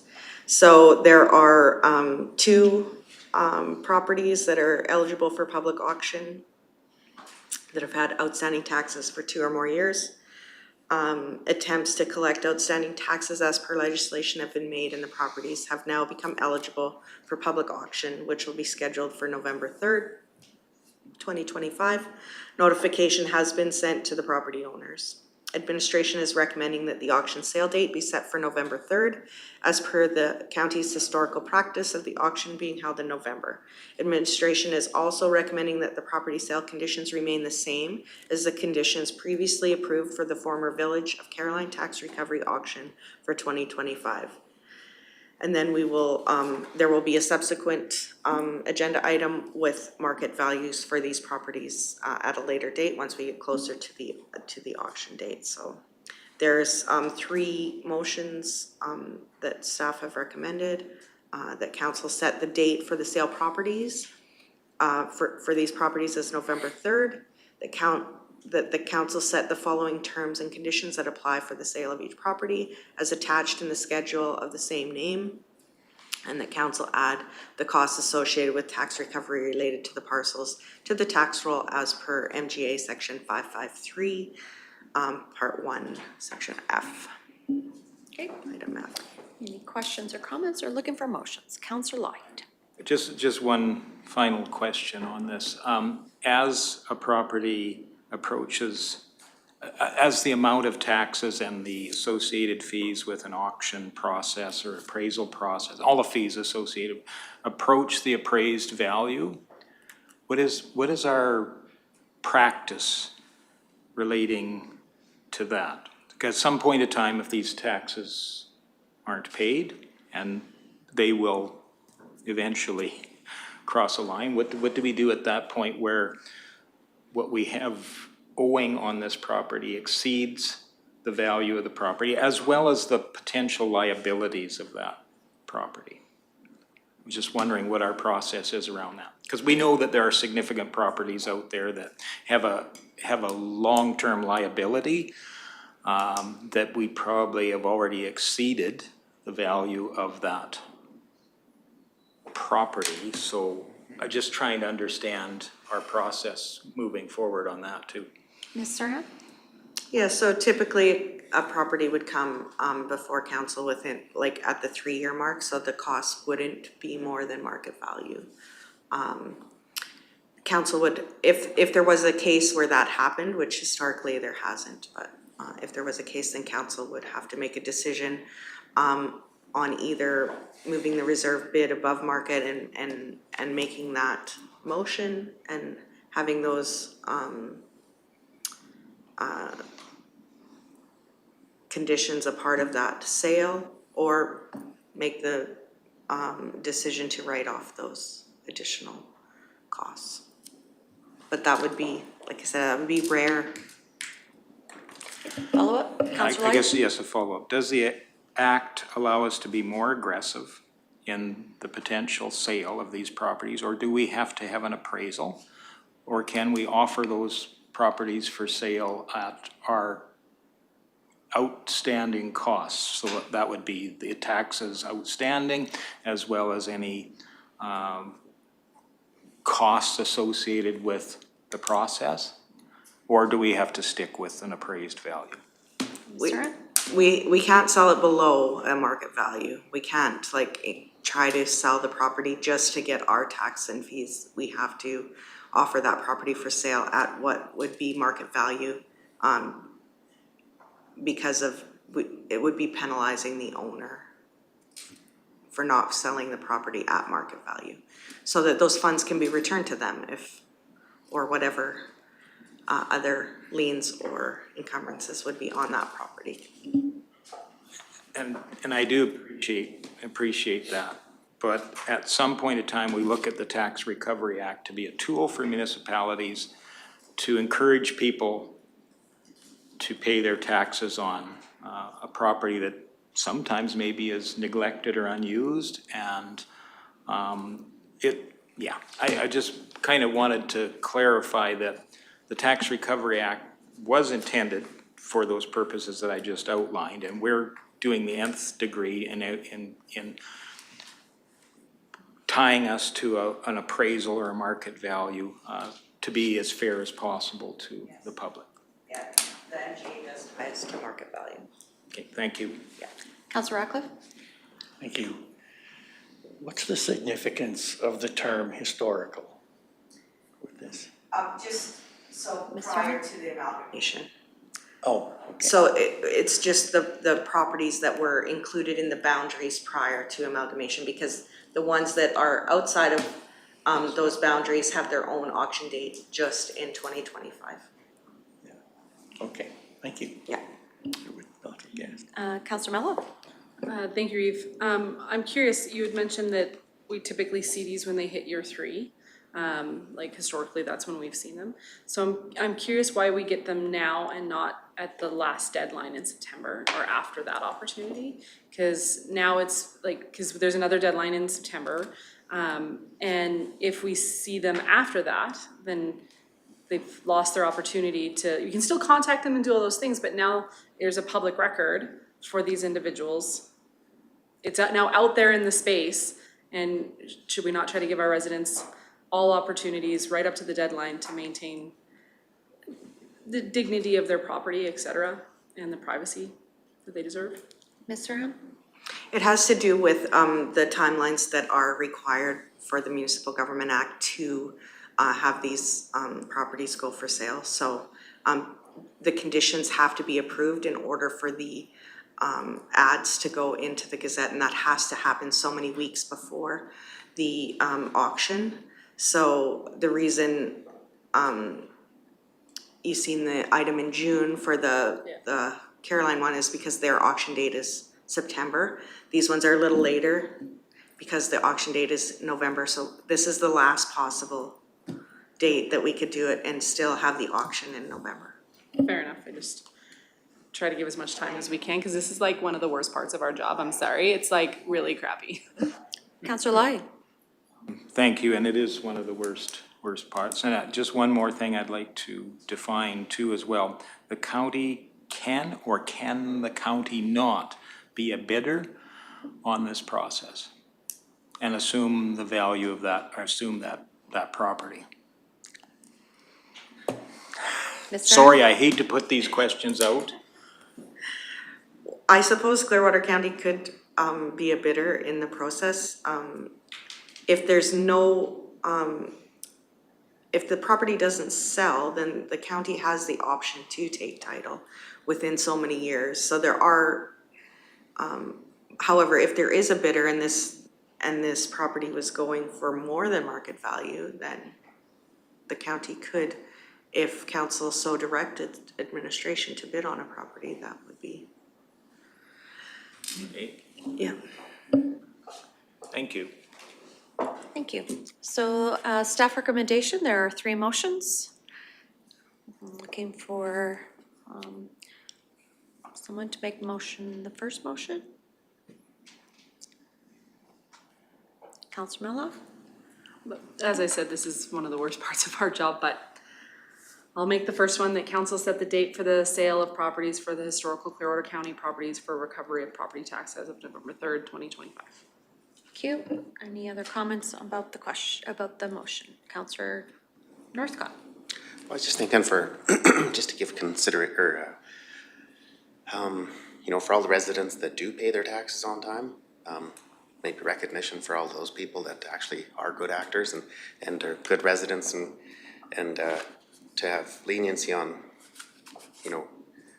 individuals that are, delinquent on the taxes and things like that. So I just wanted to give recognition to all the people that actually do pay their taxes on time and on a positive note. Okay, thank you. So motion on the floor to set the sale date for November 3rd. Any other questions? All those in favor? That motion's carried. Looking for a motion for B, Councillor Cermak. I'll make the motion for the staff recommendation number 2, that council set the following terms and conditions that apply to the sale of each property as attached in the schedule of same name. Okay, thank you for the motion. Any questions? Call the question. All those in favor? That motion's carried. Looking for the third motion. Councillor Ratcliffe? Thank you, Reeve. I will make that motion that council add the costs associated with tax recovery related to the parcels to the tax roll as per MGA section 5531F. Thank you for the motion. Any other comments, questions? Call the question. All those in favor? And that motion's carried as well. Thank you. Go ahead, Ms. Saran. Yeah, thank you very much. And what we hope is that by sale date, those taxes are paid and we don't have to have an auction. Appreciate it. For sure. We're gonna have a quick 10-minute break.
And welcome back from our break.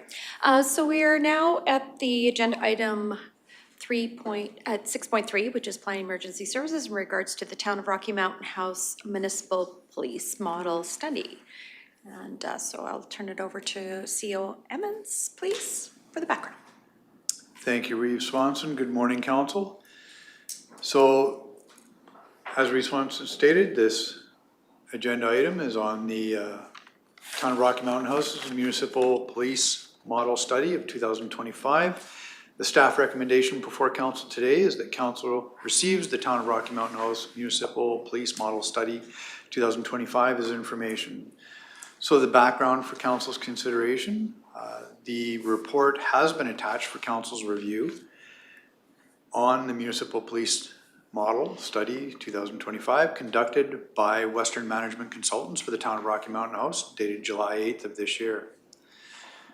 Although Clearwater County did not commission this study, county administration provided their consultants Clearwater County's Community Peace Offer, RCPO's data and program details to support the neighboring municipalities' study. Among the policing models noted within the study, Model 2, Regional Independent Police Service, references the potential to work with Clearwater County in a regional effort. The comparative charts on pages 18 and 19 indicate the pros and cons of each of the policing model studies. Ultimately, the study's recommendation to the Town of Rocky Mountain House are to consider 1, maintain the RCMP contract, 2, optimize the RCMP contract, 3, create an integrated public safety unit. As council is aware, these recommendations would be all actions for consideration by the Town of Rocky Mountain House as they are the Municipal Police Service Agreement. Pending the Town of Rocky Mountain House's review of the study in early August, it is not anticipated that there would be any further action required by Clearwater County related to the study.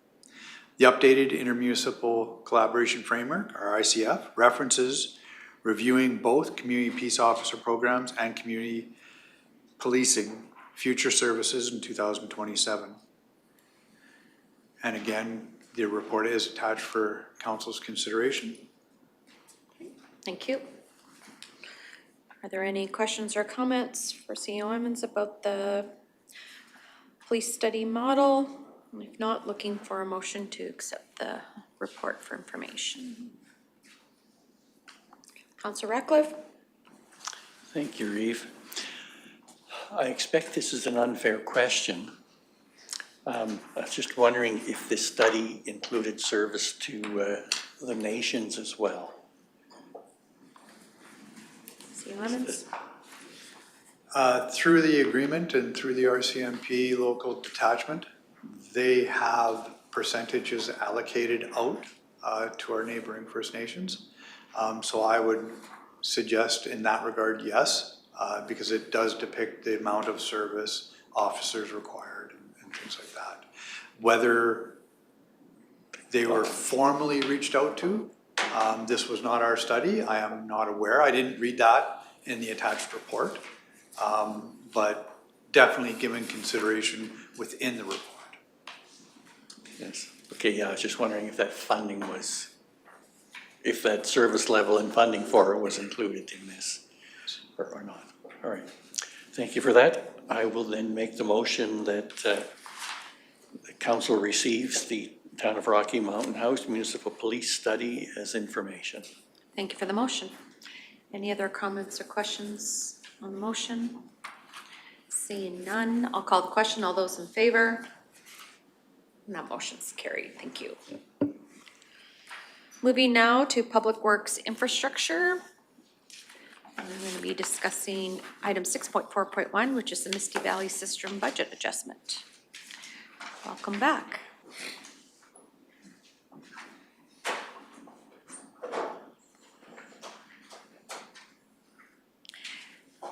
Okay, good morning, Ms. Regland. Good morning. Okay, good morning, council. So throughout the last couple of years, Clearwater County has been installing fire cisterns in locations that have been identified with dry hydrants that are unusable. Within Misty Valley, the location of the dry hydrant is accessed through private property. So after a site review, it was determined a better location for the cistern would be along Range Road 12-3, which is the road into Misty Valley, approximately 670 meters south of Highway 11.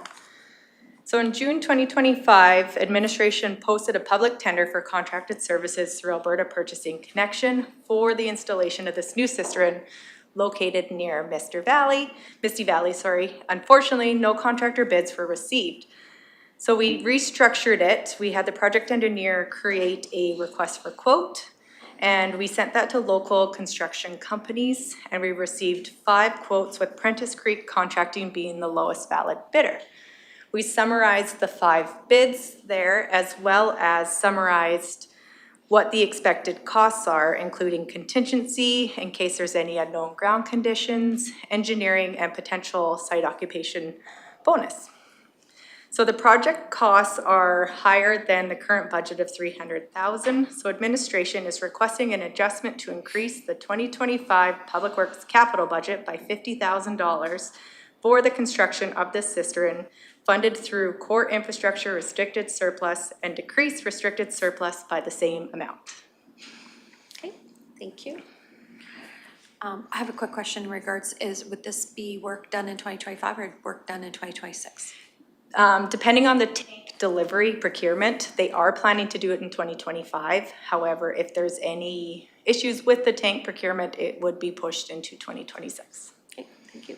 Councilor Ratcliffe? Well, that was my question.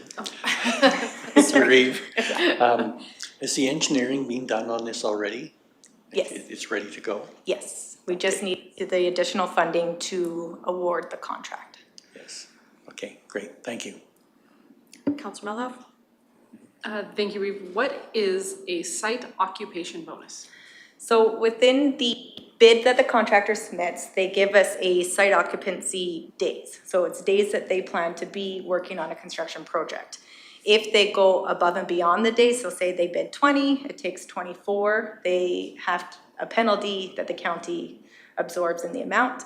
If they are completed in 17 days, we provide them with a bonus of the amount. Okay, so it's a get it done fast? Yeah, and, so if they and do it still in less properly time. and quality work. And, Yeah, so if they do it in less time than they put in their bid, they will get the bonus back. Okay, excellent. Follow up. I think gone are the days of when I used to fight fire, because we used to just hook onto a dugout, make sure there was a screen on the end of the suction hose, and draft. Yeah. Is that no longer even options anymore? Like isn't that how you used to do it, Councillor Lougheed? Like the river's right there. Like It's called seawater. Seawater, use water, absolutely. Yeah. Like it's just these very expensive cisterns. Are they gonna at least benefit the insurance on these properties now that they have a secured firefighting water supply? Because at the end of the day, it's still taking a long time for fire services to get there, whether they pull water from a cistern or pull water out of the very large water that is running past this particular subdivision. Sorry, maybe it was hypothetical. Director Hans? No. Yeah, I can't speak to the insurability. So it comes back to our planning policy direction that we get for multi-lot subdivisions and the need to have fire suppression, water availability. And cisterns are definitely a higher level of service when it comes to access. You know, you don't need that screen. It's going to have a well-maintained area that's protected with bollards, a quick connection port for our fire service. It is definitely a higher level of service. The subdivision was created with a fire pond. There again, it was located on private property. The access road was terrible. The fire pond then subsequently turned into a dugout for cattle. So the likelihood of it even being usable at all was very low. So the cisterns are more of an assured source that we can maintain, and it's going to be 20,000 gallons there on demand. You know, that in the event that it is needed. You know, that's what we've also done that in. We're just having a hard time with these storm ponds / fire ponds, access for our fire services, and to try to meet our policy direction that we get from planning, as well as getting to make sure that we have fire water readily available for our fire service. But yeah, it's, of course, it's only one source, and we know our fire services are very resourceful, and they're gonna get water from wherever they need. But this is we're just trying to stay within that policy parameters to make sure that water is there and available. Follow-up? Thank you. No, thank you for that. I appreciate that. I'm happy to make the motion as per staff recommendation. If nothing else, it'll save gravel from going through those $1 million fire trucks. If nothing else, but should we be changing our land use bylaw to make sure that developers need to put in cisterns rather than just stormwater management ponds for firefighter access? For multi-lot subdivisions? I think we need to be probably better as we're evaluating, if new multi-lot subdivisions come online, if they're, we have, Leslieville is a great example of a dry hydrant that works well, just because of the grade, the elevation. We actively use it and test it, so it works there well, and we have access to an abundance of water right at the Leslieville Public Services Building. So there is a place where it can work, and they combined with stormwater management plan, but we just need to be very particular when I say a new developer were to come online saying, I'm gonna make this stormwater pond as well as my fire pond here, but it's way down in a swale, hard access and a large draw for the elevation. So we just need to be better at evaluating, is it feasible, or do we just say, no, you're gonna require a cistern? Councillor Lawyer? Thank you, Reeve Swanson. Just one question. A cistern is definitely a higher level of service. What do we expect the lifespan of a cistern to be? Oh, that's a great question. Because we're going all fiberglass now. Provided, the only thing that probably jeopardized the life of it is if there was some type of traffic or penetration around it. So, I'd like to think 35 to 50 years, as would be probably our asset management plan, what we would provide them to say, we're gonna say in 50 years, it might have to be dug up. But again, fiberglass is pretty much indestructible, provided that it doesn't get hit by something else. So it would be a very long-term asset that would benefit the community, and that initial cost would be borne out by that service level over many, many years. So it seems to make sense to me. So thank you. Councillor Ratcliffe? Thank you. This new location is kind of along the rail trail near there. How susceptible to vandalism would this be? Yeah, there's really not much to vandalize with a vent pipe, an access that's gonna be bolted, as well as the coupling there for fire service. We have other cisterns in more populated areas there. We've actually never experienced any vandalism on any of our pipes there. If somebody comes up with a sawzall and chops it off, then, but historically, our community has been really good in preserving that. Knowing that it's for fire service, I hope that people would have that respect for that as well. Okay, thank you. Councillor Northcott?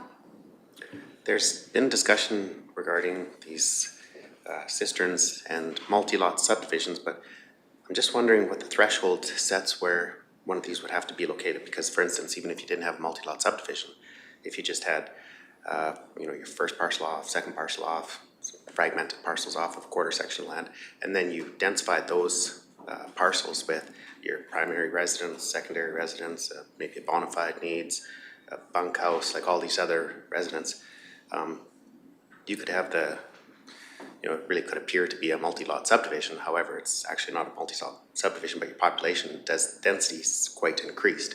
So for the future of Clearwater County, how many of these would be possibly proposed? Like, they're hundreds of thousands of dollars. I'm just wondering how many of these could be in the future. Well, that's a great question. When it comes to cumulative effect, it's easy to, when you have a high density development, and to say these are your requirements. But then when you get into a cumulative effect of development through, organically, then a lot of that comes there and falls back to the municipality.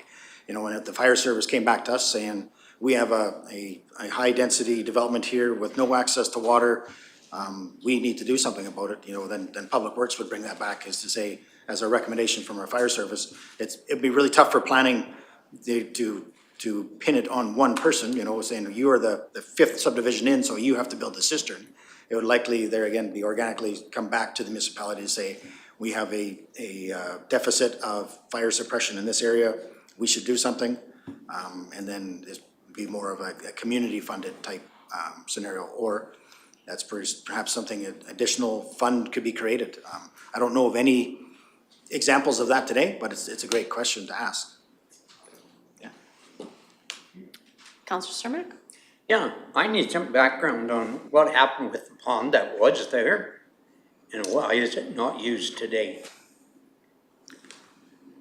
Yeah, so it was constructed originally, I'm going to say it was before my time.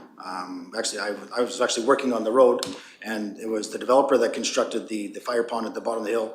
I'm going to say likely that the county worked very cooperatively with the landowners, saying this meets the minimum threshold for a fire pond. But really, through the evaluation from our fire service, as our engines have gotten bigger and just the access and lack of maintenance, but even with the lack of maintenance, it never really fit the bill. And I guess that's when we've done a review of all of our dry hydrants and the ones that never functioned to the capacity, or basically when our fire service was asked, would you use this? And they'd say no, they would go find a water source from somewhere else. So that really identified the need to say, okay, we need to build a better permanent solution there for that one. So, but I know that was, or again, it was approved from a planning perspective years ago, but its access and its maintenance there fell short.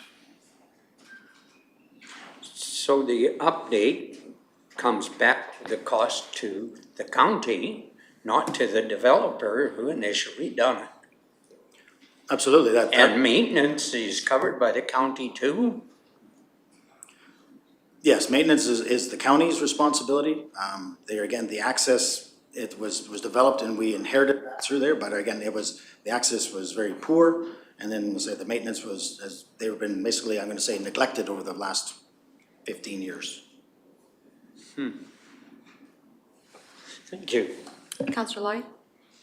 And I don't know how I know this, but 30 or 40 years ago, the fire apparatus was quite tolerant of having a bit of dirt or slime or something in the water supply, and that was not problematic. It was very part of the practice to draw from whatever source you saw, and the equipment has become more complex, more control to make it safer and better, and we've embraced those new apparatus when we've purchased the new truck. So I think this is part of a new alignment with the apparatus of the day from what it was many years ago. I think it's absolutely necessary to have a clean, reliable water source for the firefighting ability. Just one question I do have though is, will these cisterns be used for any other purpose? So I mean, drawing water for whatever purpose it might be, whether it was maybe ag and community out there spraying weeds, or roads needing dust control. I just can't think of all the possibilities that somebody might need water. Are these going to be the sole purpose and responsibility of the regional fire service, or is it more of a public works type entity? Yeah, we've been pretty protective of our fire water when it comes to any other application, even our public services buildings, when it comes to those ones that are cistern, that only a cistern is what's available. We do allow for, there again, for the public services buildings, they allow for our ag services to use those. We do not allow for any public use of the water. And same with the cisterns, that water is there in the event that it needs to be done.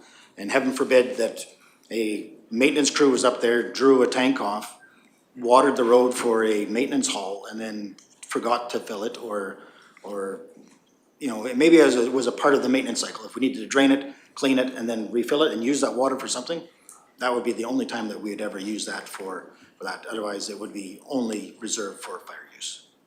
Thank you. Okay, so motion on the floor as per staff recommendation by Councillor Melhoff. Any other comments or questions? Councillor Gibson? I just have one question. When we're doing subdivisions, should we now not, because of the fire issue, should we now not say if you're going to have a subdivision, you have to have a fire pond? And therefore, it's their construction, not ours? Yeah, so that requirement for fire suppression is in there today, is actually identified as needing a water source. Now, that needs to be proven out to the county, so then, but it's still well within our ability through the development agreement to approve either a cistern or a functioning dry hydrant fire pond. So that is in our planning documents today. Okay. Any other further comments or questions on the motion? Seeing none, I'll call the question. All those in favor? Not motion's carried. Thank you. So with that, I see it's noon, and we will take our lunch break until 12:30, please.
and welcome back from our lunch break. It is, just a reminder, it is August 26th and of our regular council meeting. So we are in the agenda item at item 6.4.1, or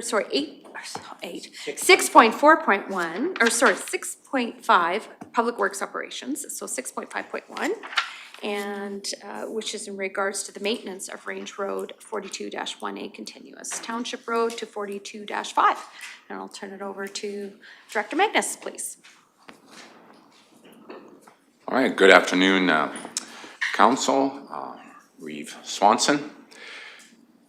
Throughout the years, gravel roads gradually lose the surface materials due to vehicular use, weather conditions, for example, rain, wind, and freeze-thaw cycles, and regular grader maintenance.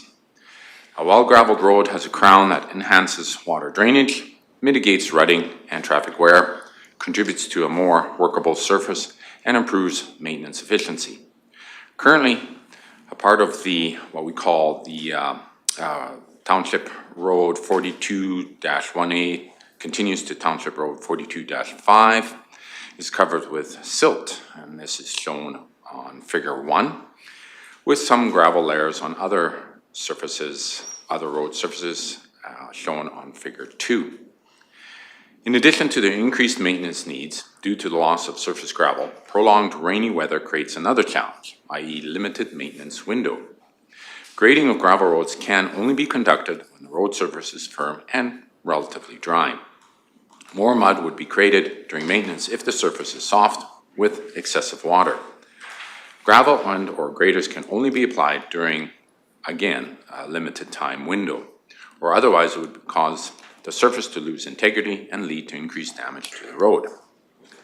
According to data collected by Rocky Mountain House's weather station, in July 2025, the area experienced precipitation on 16 days, up from 10 days in July 2024. The total precipitation in July 2025 also increased, reaching 81.2 millimeters compared to 53.3 millimeters in July of 2024. As Council is aware, concerns regarding the condition of Township Road 42-1A continues to Township Road 42-5 were brought up, specifically the road conditions during the recent rain events in the month of July. Typically, the monies allocated in Clearwater County's 2025 Graveling Operations Program would be utilized to patch gravel. The Township Road 42-1A continues to Township Road 42-5 as needed. However, given the current condition of this road, administration recommends regraveling the road to create a more durable road surface, improve the water drainage, accelerate surface drying, optimize grader efficiency, and thus improve the road, especially during rain events. The scope of this project includes supplying and delivering gravel and regraveling, grading the road surface. The estimated cost is $500,000. At this time, there is not enough funding remaining in the 2025 Graveling Operations Program to adequately complete the task. Thus, upon Council's approval of the staff recommendation, the project would be issued for tender and, if able, scheduled for completion by the end of September 2025. If not able to be initiated prior to frost setting in, then the project would move forward to the winter of 2026, January and or February, and be tasked with winter graveling. This regraveling project is considered typical maintenance and would be conducted with any Clearwater County gravel road. Consequently, administration will be adjusting the 2026 graveling operations budget and any further graveling operations budgets thereafter to account for the possibility of graveling this particular road. Again, Township Road 42-1A continues to Township Road 42-5 in its entirety, depending on the weather and road conditions, until such time that the road is scheduled to receive an asphalt surface. So the staff recommendation brought before Council is as follows. That Council approves an adjustment to increase the 2025 Public Works Graveling Operations budget by $500,000 for the graveling of Township Road 42-1A continues to Township Road 42-5 to be funded from the approved 2025 Gravel Road Rehabilitation Capital Project. I will now turn it over to Council for further discussion, and if they have any other questions, myself, Mr. Hansen, along with my project technologist, Sean Hull, and our Gravel Road Supervisor, Hugh Leslie, we'll be able to help you get further clarity if so required. Okay, thank you. Are there any questions or comments from council? I have a quick question. When was the last time that this road was re-gravelled?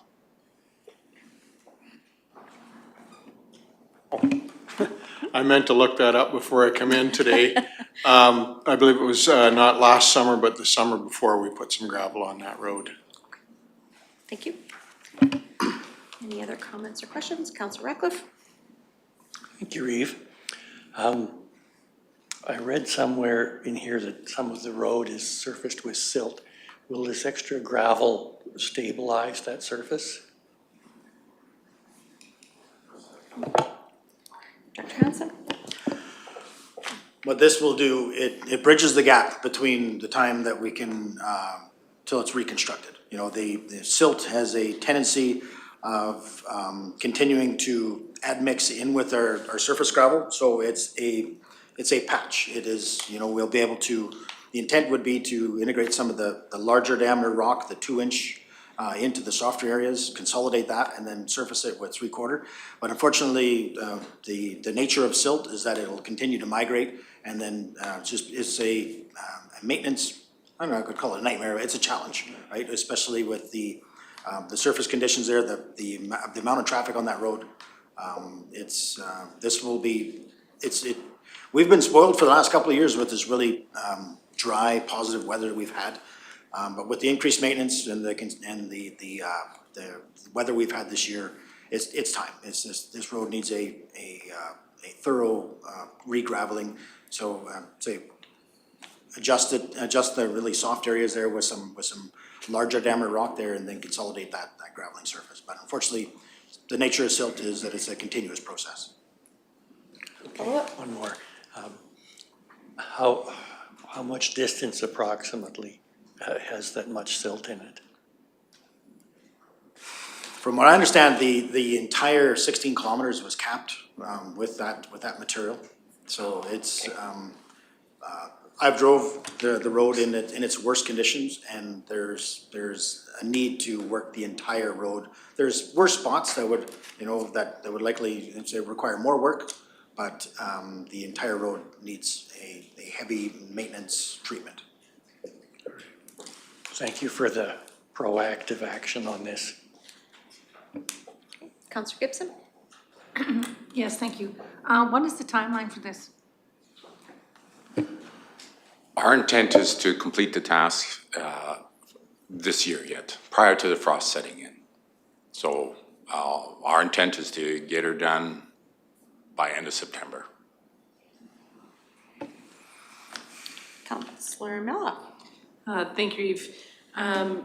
Is there an opportunity to just speed up the road construction and road rebuild instead of throwing more money at maintenance? Director Hansen? I just don't want to send good money after get bad if we're rebuilding the road to a different surface anyway. Like, I just. Yeah, no, I guess short answer, no. We need a year to finish the permitting, to actually get the tender created and all the permits in place to reconstruct the road. Even if council were to pull the trigger today, we need a solution now. It isn't throwing money away. That material will be there to help assist in the construction of the road when it is there. It's all at once. Normally, when through the patch gravel program, you wouldn't see it or notice it as a budget adjustment, because it would be done throughout in a larger program. This is coming to a head at once. There again, because of the nature of the soil and the traffic volume there. So it's unfortunate, but it's required, and it's not going to be a lost investment. That material will still be there when we reconstruct the road. And if we stay on plan, you know, that it was, you know, with the last motion that we have was approving design, you know, that would start in January of 2026. We would take 2026 to get that in place, potentially start construction in 2027. So, you know, our thoughts would be, we get the gravel on the road this year. We allocate some dollars for next year in order to evaluate how this investment is holding up. And then, you know, plan A is to then just construct in 27. But it's not a lost investment, I appreciate that. No, and I do want to build a little bit on like the, you know, as we're to use that 2025 gravel rehabilitation capital budget. So I alluded to that briefly during the Mr. Ann's financial report, is that, you know, given the construction year that we do have, we've had so far, we are anticipating that we would have a surplus at the end. Of course, my construction guys, they are doing everything in their power to put in all the effort to get as much done in the rest of the season that we have. But unfortunately, time's our biggest enemy when it comes to, and here we are at August 26th, and we know that, you know, construction season usually runs till about the middle of October. And to try to expend that much money and get that much work done is highly unlikely. So there would be a surplus there. And we just felt that it was important to use $2025 instead of going back to the pot, you know, going after a restricted surplus to supplement this when we're likely going to have a surplus in that fund. So that way we're not, let's say, coming back to the restricted surplus. So we've been using $2025. This is really taking it from capital and moving it over to operating, which still requires council approval. It's more of a housekeeping item more than anything. Thank you. Councillor Lai. Thank you, and thank you, Reeve Swanson.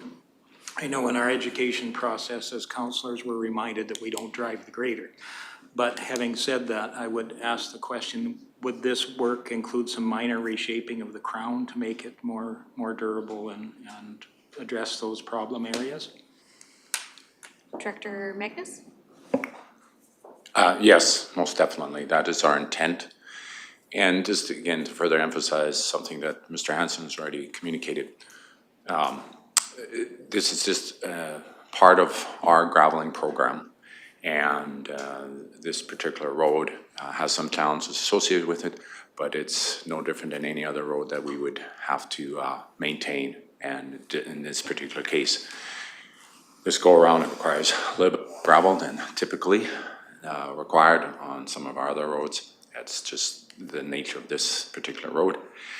And as Mr. Hansen mentioned, and I'll reemphasize again, our intent is to next year, we'll put it in our operational budget to account for the fact that we may have to mitigate this road in this manner again, and it's all dependent on weather and such, right?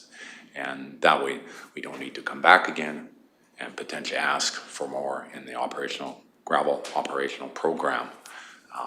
So we'll move forward with a budget that appropriately we feel is appropriate for the graveling program as a whole, accounting for this road as well and the challenges presented. And like I said, next year it may be such that the weather is conducive to maintaining this road, such that it would be no more or no less than any other gravel road in terms of patch graveling requirements. Thank you. I have another question in regards to, it's mentioned in the background that the project would be issued for tender. Being this late in this construction season or whatever, we don't anticipate anybody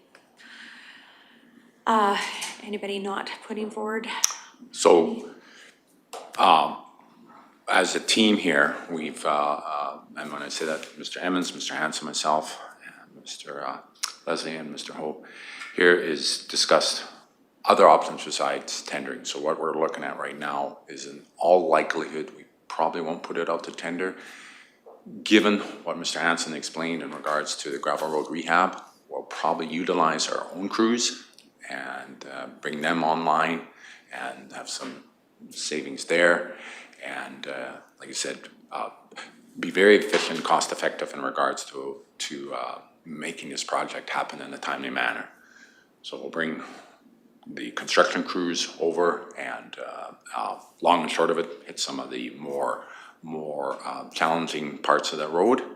And at that point, potentially day labor and bring in the necessary contractors to help us lay down the remaining 3/4 inch and so on. Yeah. Thank you. Councillor Mello? Thank you, Reeve. I obviously have no problem with doing this.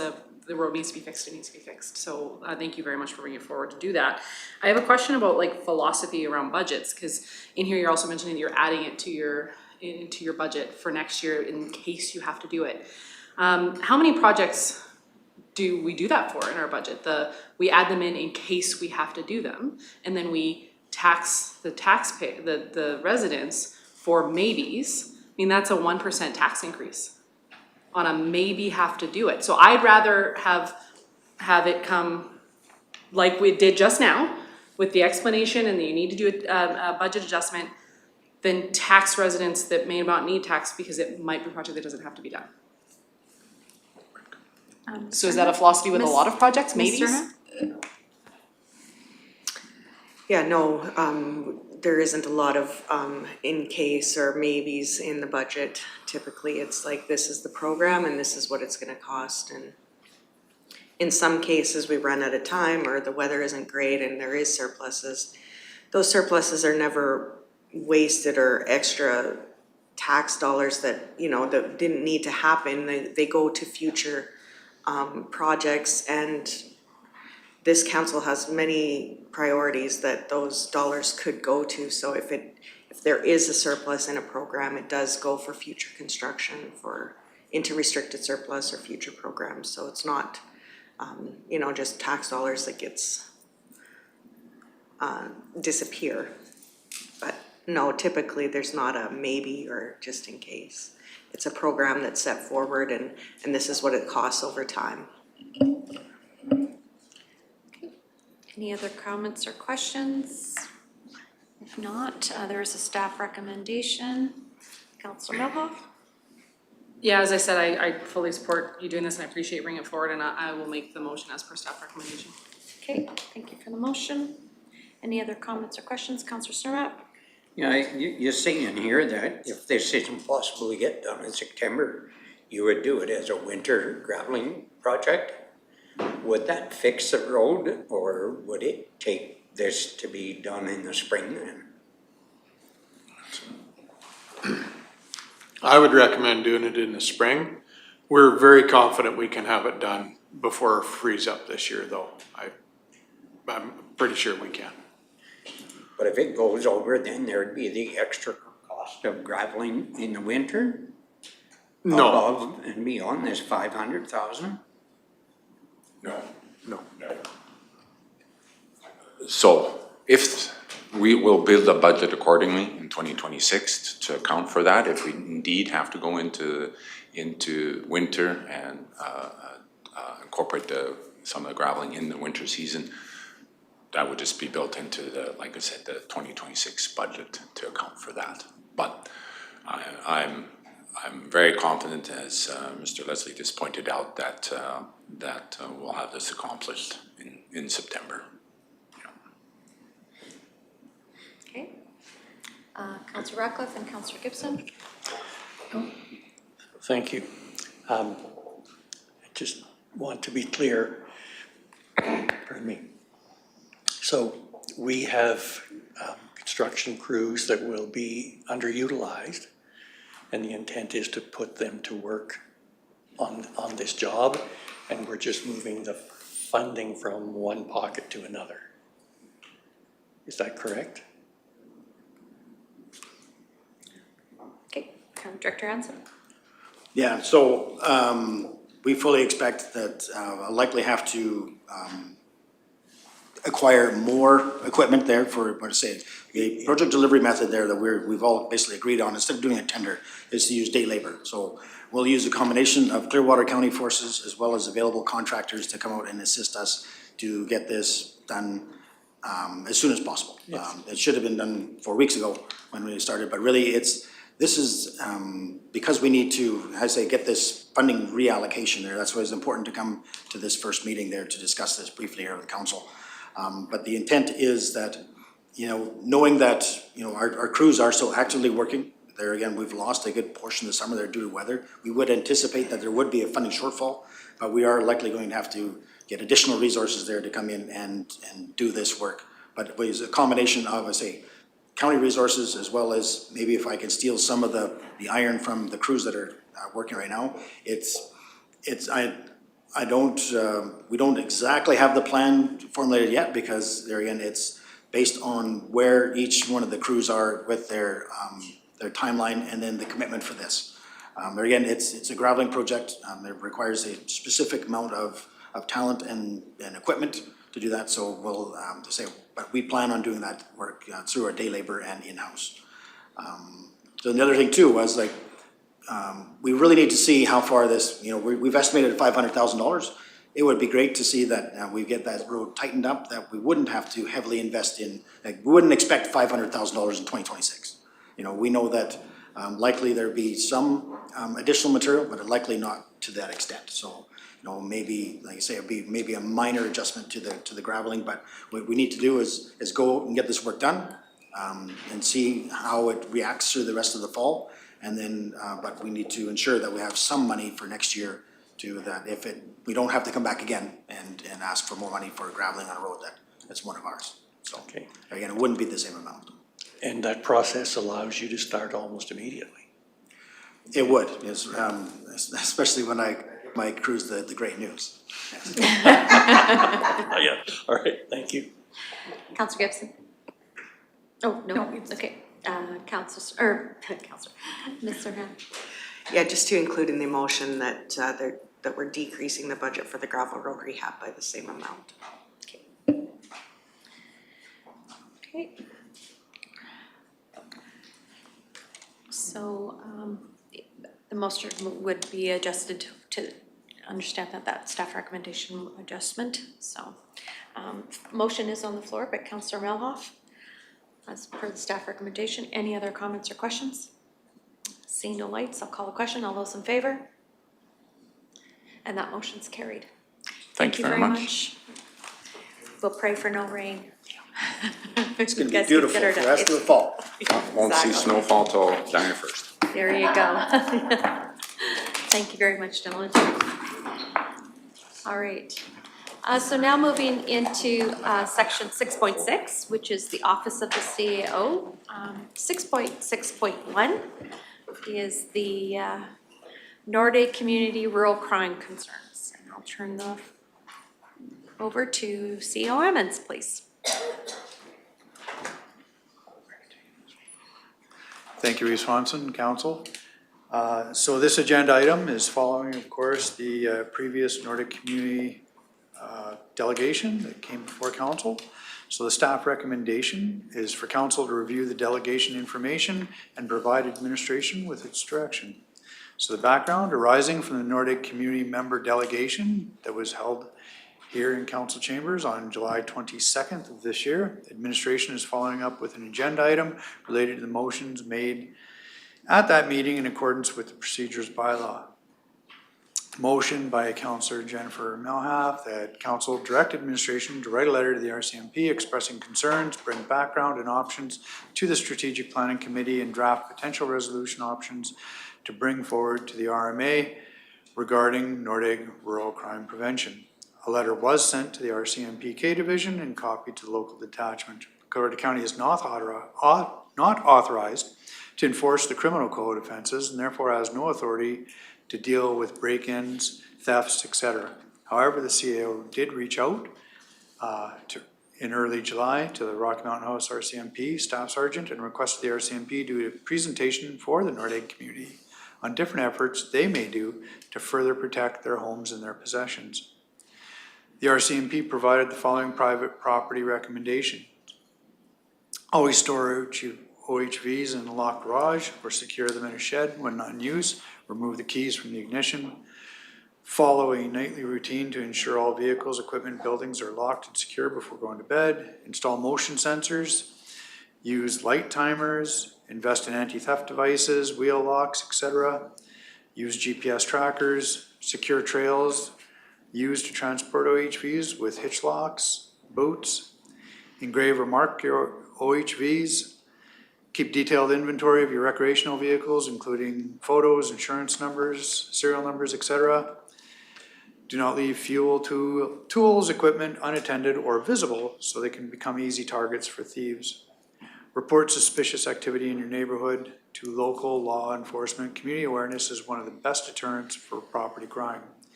At the July 22nd, 2025 council meeting, Nordegg resident Eric Smith with Nordegg Recreation Association and Derek Bostock with the Nordegg Community Association indicated the community felt crime increase is a Clearwater County issue. They suggested, and if council agrees with adding that level of service, the cost is approximately $7,000 a month for 2 surveillance towers with cameras. See below for the image of suggested surveillance camera, which the community members felt should be installed at both entrances going into the Nordegg North subdivision. And those photos are attached as an example for council's. As council is aware, Clearwater County currently pays for its share of policing under the province's police funding model. A requisition of approximately $1,350,000 in 2025. The county has heard that the police funding model requisitions will increase in 2026 and beyond with the anticipated update to the PFM regulation. Questions for council's consideration in this service level increase? Request from the community. Is this new service level something council would like to take in for all of Clearwater County in addition to the PFM police requisition? If yes, is council willing to provide the enhanced level of service to the Nordegg community, or do they wish to provide the enhanced level of service to all hamlets and multi-lot subdivisions? If yes, what level? Specifically surveillance towers with monitoring and security contractors, location of monitoring towers, Nordegg only, all hamlets, multi-lots, any other combination of service level council wishes to explore, or no change in current service level and budget. The proposal from Nordegg community members recommended to be effective surveillance towers data systems would need to be monitored 24/7 or throughout later parts of the night as recommended at their July 22nd delegation, and sirens to be set off alerting community members to any unknown vehicle. The delegation recommended community members could monitor the systems at night. Administration sees several challenges with this enhanced service level proposal. Firstly, that any records, video recordings, held by the municipality need to be collected for municipal use.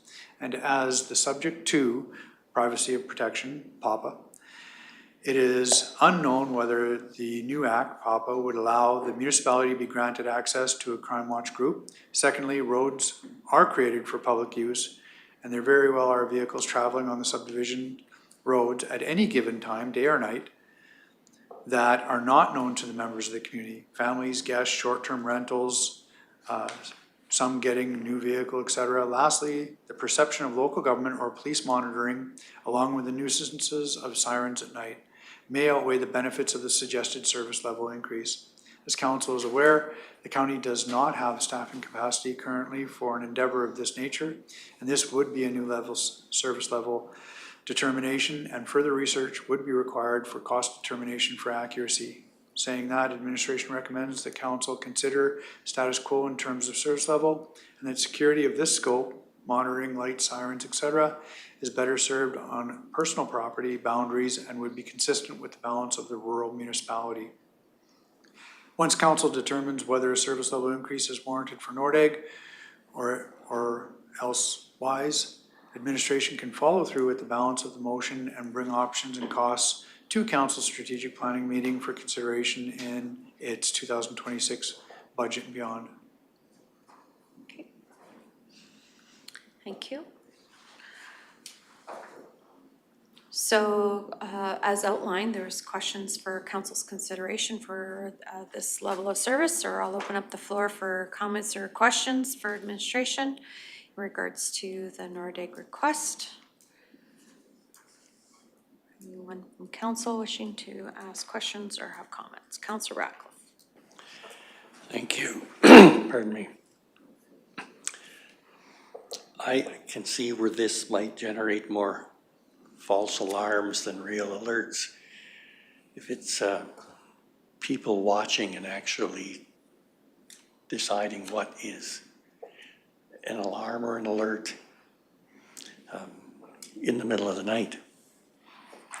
I can see where it would be useful to know which direction stolen vehicles are going. I think 7,000 a month is a little extreme. Also, I was looking on Amazon, and the cost of GPS trackers that apparently work range from $9 to $90 and less in volume. That I think that would be more effective for people to put on their property and be able to have it tracked to its location if it goes missing, than setting up a video system for a couple of months.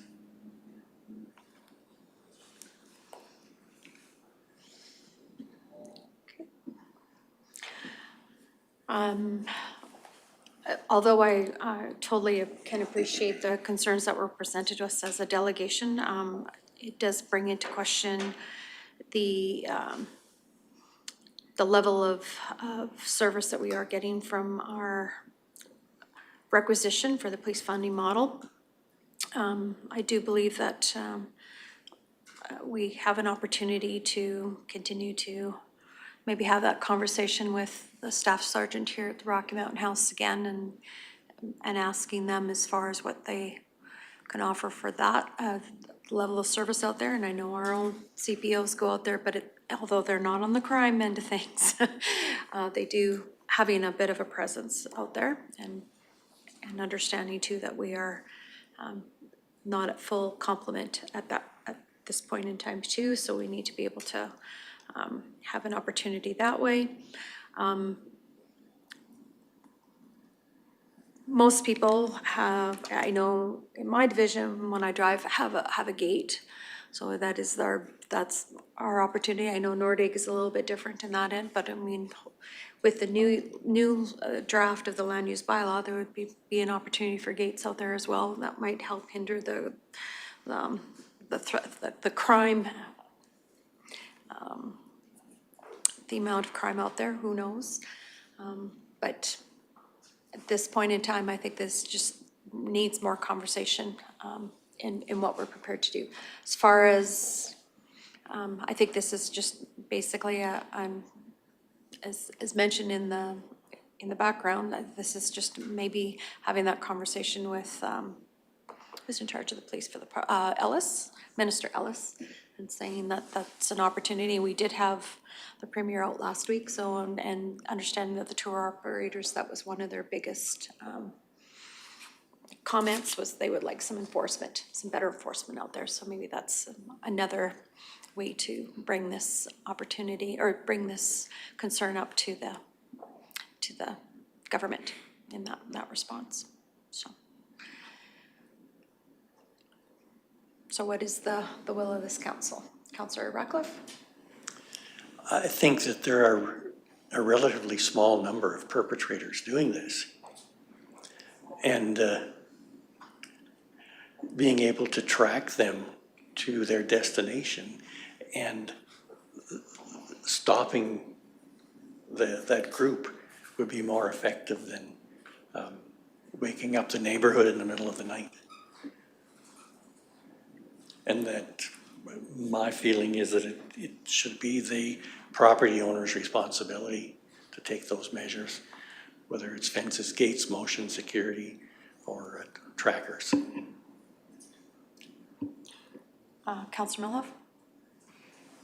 Thank you, Eve. Well, your comment is spot on, right? Like it's a very a small percentage of people doing a large percentage of crimes. That's the very nature of the federal system that we are currently in the revolving door that is the crime in this country. That gets back to the other crux of part of my motion being a resolution for rural municipalities of Alberta. And perhaps my motion doesn't go far enough, that we need to make sure that there's also a motion to the federal government as well. So we need to make sure that we are advocating for residents of Nordig and all of Clearwater County, of course. I personally don't think that this is a service level that I'm prepared to do for one area unless we're prepared to do it for the entire county as a whole.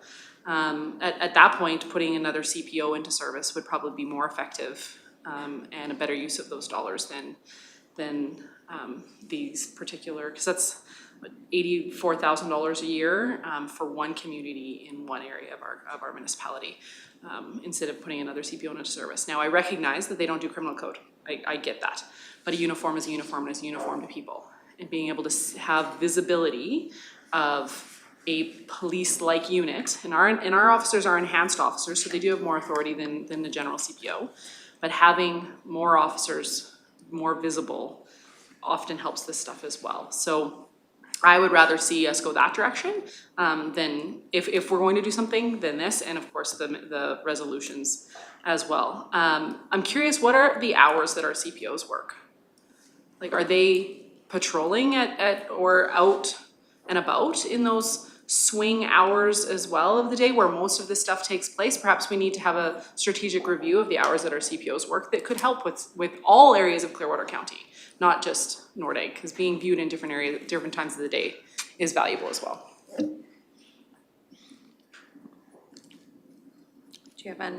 Do we know what the hours are? CO Emmons?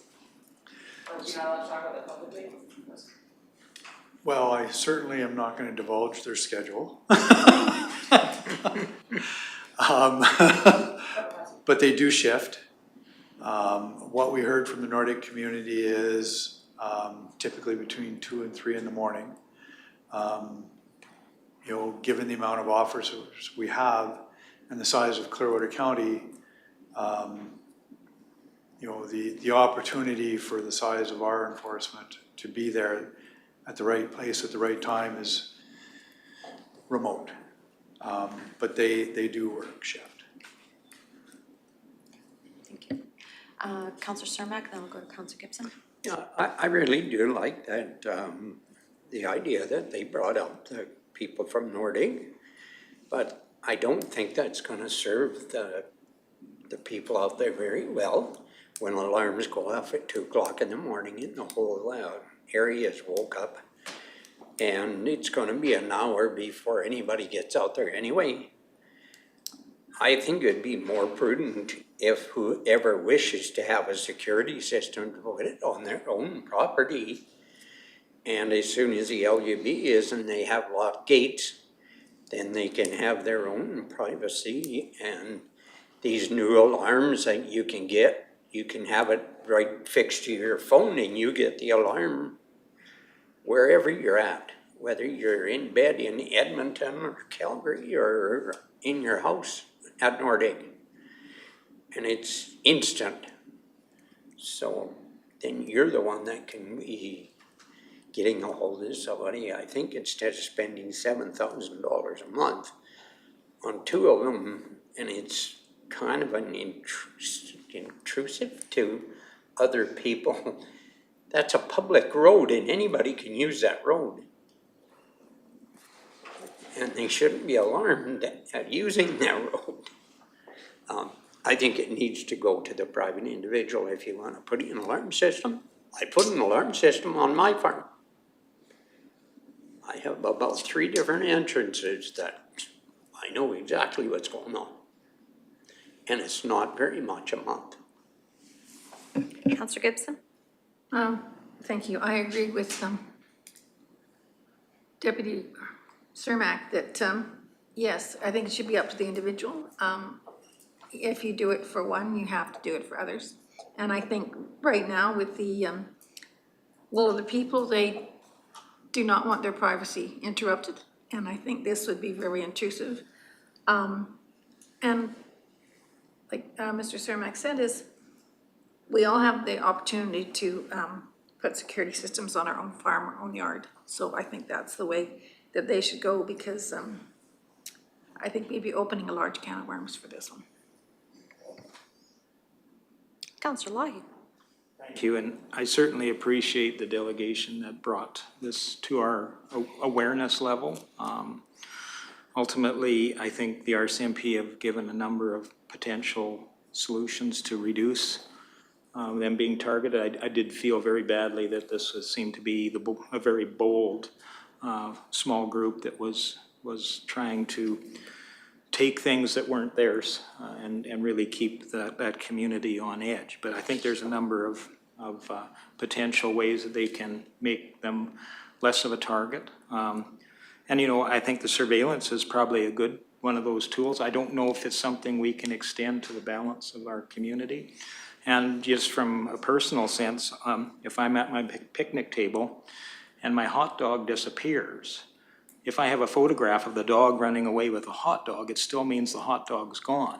So sometimes those solutions, although we hope that it discourages people from trying to access things that aren't their own, it still doesn't change the end effect. You gotta kind of discourage and harden your property enough that they move on to somebody else that's a more easy target. And I think a number of, certainly for me, the RCMPs gave a number of potential solutions to help with that. And I hope the community can embrace some of those strategies to mitigate what they see there. And hopefully there's, you know, an increased awareness and potentially our own RCMP spend a few extra moments in that community from time to time. For sure. I know we used to have a Clearwater County Crime Watch group, and it's no longer in existence, but I do know of other communities such as around Rimbey. They have a Citizens on Patrol, and they work with the RCMP in regards to that, and it is a dedicated group of citizens that are part of that, and they do have to have the training, et cetera. It's not that they can just come and go out and monitor roads, et cetera. So that might be another opportunity for them to within their community, especially those that stay there year-round, to have that opportunity to maybe build a program like that with the RCMP, and that would be on them to talk to the staff sergeant and learn more about that program, you know, if they wish to go in that direction. So with that, oh, sorry, Councillor Radcliffe. Yes, I think, going the same direction you were about to. Just to build on what Councillor Deputy Reeve Cermak said, is these trackers have quite a bit of capability, and they, you know, can send an alarm if they move a meter. So that could allow a community group to organize themselves and respond quickly with a text message to the group or something in the night. I don't think this is a county responsibility to solve, and I wonder what we need to do to close off this item. I believe as CM has indicated, we can answer those questions that is indicated in the background, or give direction as to, and one of them was basically no change to the service level or budget as continue status quo is what I've read. So. And we need a motion for that? Yes, we will need a motion for that. I would make the motion then that the service level remain as now, be unchanged. Okay. Thank you for the motion. Councillor Melhoff? Is that clear enough? Thank you, Reeve. I don't think we need a motion saying we're gonna motion to not do something. Like, I don't think that you need a motion for not doing something, but if that's what's needed, I guess so be it. But I think we should also write a letter and request a meeting with the minister, because we should still do those things. Still write a resolution to RMA and work on a resolution to FCM. I still think those things need to happen. So saying that this is closed, I think is not enough. There's other things that we can do. And I don't think we need a motion to not do something. I think we can just not do it. No change to the service level? Yeah, I don't think we need to motion to not do something. We just don't adjust it. I'm reading in the agenda that, you know, what is it that we'd like to do, and I've read it on the one bullet is there's no change in the service level or budget. So just for clarity for administration, is that, would a motion be suffice, or is it just preferred, or does it, as Councillor Melhoff has suggested, maybe a motion does not need to be made? Thank you, and thank you for the question. Technically, administration does not need a motion to stay status quo. I would just respectfully suggest that going through the minutes, or for the sake of documentation, it would identify that council addressed the agenda item at hand. But absolutely, technically, administration already has permission from council to go status quo. It would just dot an I as far as dealing with the minutes. As far as the other portion, may I suggest Councillor Malhalf's previous motion has already directed administration to follow through with the resolutions, and so that is in process and will be acted upon. I might, if I may, just add a point of clarification. The conversation around the towers, I believe the towers, and I am not the expert, I need to make that clear, but I believe that towers have the ability to have alarms or silence them. So I just want to make that clear as well. I don't think that's a detail that's huge to hearing council's conversation, but just for clarity. In my conversation with the individuals from Nordegg, I will say my heart definitely goes out to them. Well understand, you know, too close to home, how it's a feeling of invasion. Somebody comes into your private property uninvited. But the province of Alberta does not give a municipality the authority to deal at this level. The only thing we have is CPOs, and they're not given that authority through the Solicitor General. We just don't have the legal ability to properly address the criminal code. As much as even I would well understand this council, even administration wants to help, because rural crime is a thing. And we are very blessed in Clearwater County to have the vast majority here that work so hard and are prosperous because of their efforts. To have a small percentage of our population come in and uninvited and steal is appalling. And really that's a conversation I had with the local RCMP as well, because it is their authority. Thank you.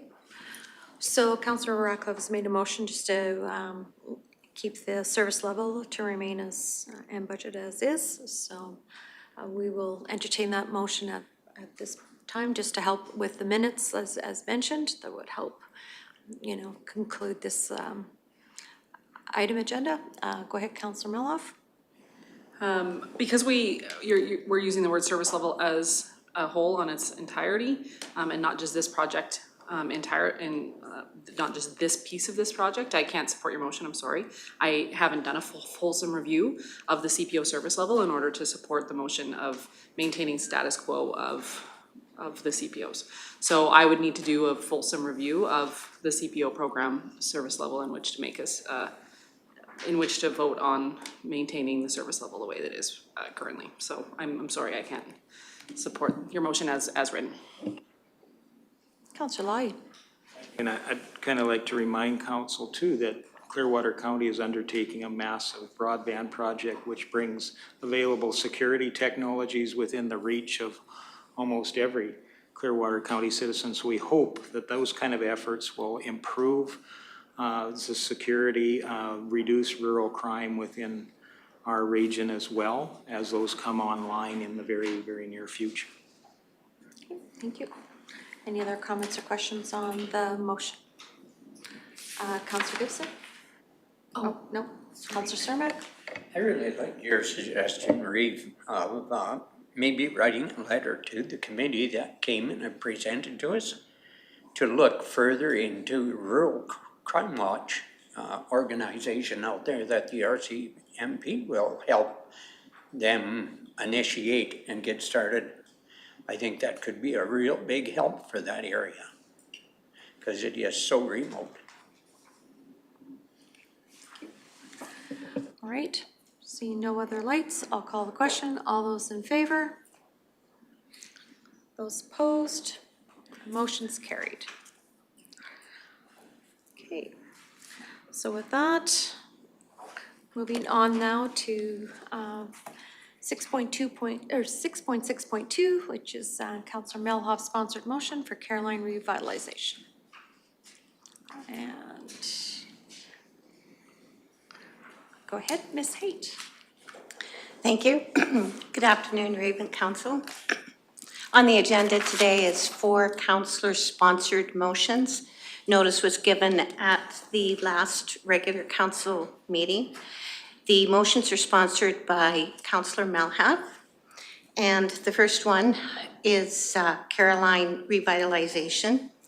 And just to review, this motion, should it proceed, would have impacts on the budget. Staff resources would be required, and it is not legislatively required. So as per council's previous direction, staff are proceeding with the development of an area structure plan for the hamlet of Caroline, as well as assessment of infrastructure. So the motion could be referred to the Strategic Planning Committee for consideration, as the motion would be part of a very larger plan, strategic plan for the hamlet. Okay, thank you for the summation. Councillor Melhoff? Thank you, Reeve. I actually love that suggestion, that it gets referred to the Strategic Planning Committee. I think that is a great idea, because then they can work, both this and the ASPs can work cohesively and collaboratively, and not independently. I think that's a great plan. I used playgrounds and rec as an example, but it's obviously not limited to that. Revitalization takes so many things. So procedurally, how do we take this motion and shift it over to the Strategic Planning Committee? Because I actually love that suggestion. I think that's a great idea. Procedurally, would be just, a motion would be required that council refer the motion, and then that motion would be that council direct administration to add a revitalization plan to the 2026 budget for the hamlet of Caroline to the Strategic Planning Committee. Okay. Then I would make that motion to refer this motion to the Strategic Planning Committee, because I think that's a great idea, and then they can work more cohesively together and still accomplish the same goal, which is a flourishing hamlet of Caroline. So I think that's a great plan, and I would make that motion. Okay, thank you for the motion. Any comments or questions on that motion? Councillor Northcott? I understand that this motion looks good on paper. However, I think there's a massive amount of work being done by staff, even as earlier indicated by Director Hansen. Ms. Serhan has indicated there's a future workshop. Director Hansen said that there was, inspections of all the infrastructure, for the sanitary lines, water lines, lagoons. At Ag and Community Services, at those meetings, there's been discussions about playgrounds there. There's been, even Councillor Cermak's brought up the condition of the outdoor skating rink and stuff like that at the Raven Rec Board. So I think a lot of this is already being accomplished, and actually it was initiated through the amalgamation process, which is still being, the infrastructure is still being assessed. So I as though it looks good on paper, I think a lot of this is being done, but I'd hate to create another one more restrictive document that may burden staff and maybe being able to maybe do things more efficiently and faster. So looks good on paper, but I think a lot of this is already being done. And there's no budget. I don't know how much this is going to cost. I don't know how many additional staff hours would be needed. So again, I think that this is already being taken place. Okay. Councillor Melhoff? Councillor Northcott, going back to a Strategic Planning Committee to gather all of that information, I think that that will cover all of those bases. And you're right, I think a lot of this is already being done. Now that we've heard like an update from Director Hansen, I agree with you. This just also gives us as council the ability to give them that direction too, right? So yes, it's all being done. We talked about it with the amalgamation with the village. Revitalization plan goes that one step further than just making sure that the toilet flushes. When we were at the planning conference, they talked about then building a community around making sure the toilet flushes. Making sure that you have, you know, safe sidewalk policies and like all of the things that go with building a community. And they also mentioned several different, well, you were at that conference. So they mentioned several different villages that became hamlets that did plans like this in conjunction with their infrastructure plans and area structure plans. That goes that one step further to making sure that you're building a community, not just making sure the toilet flushes. So I just think this goes that next step, and the strategic planning committee can discuss at strategic planning if this is what they want to do. And if it gets sent over to there, which is my motion to send it to them, they can look into the rest of it. Thank you. Councillor Northcott?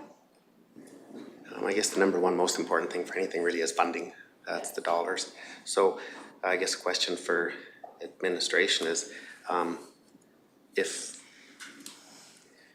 none of this is being done, whether it's for safe sidewalks or playgrounds, water and sanitary, if none of this is being done right now by administration, then I would support this motion. But if everything described in here is already currently being taken care of by the municipality, is all of this stuff being done by the municipality currently or not? That's my question. Okay, CEO Emmons?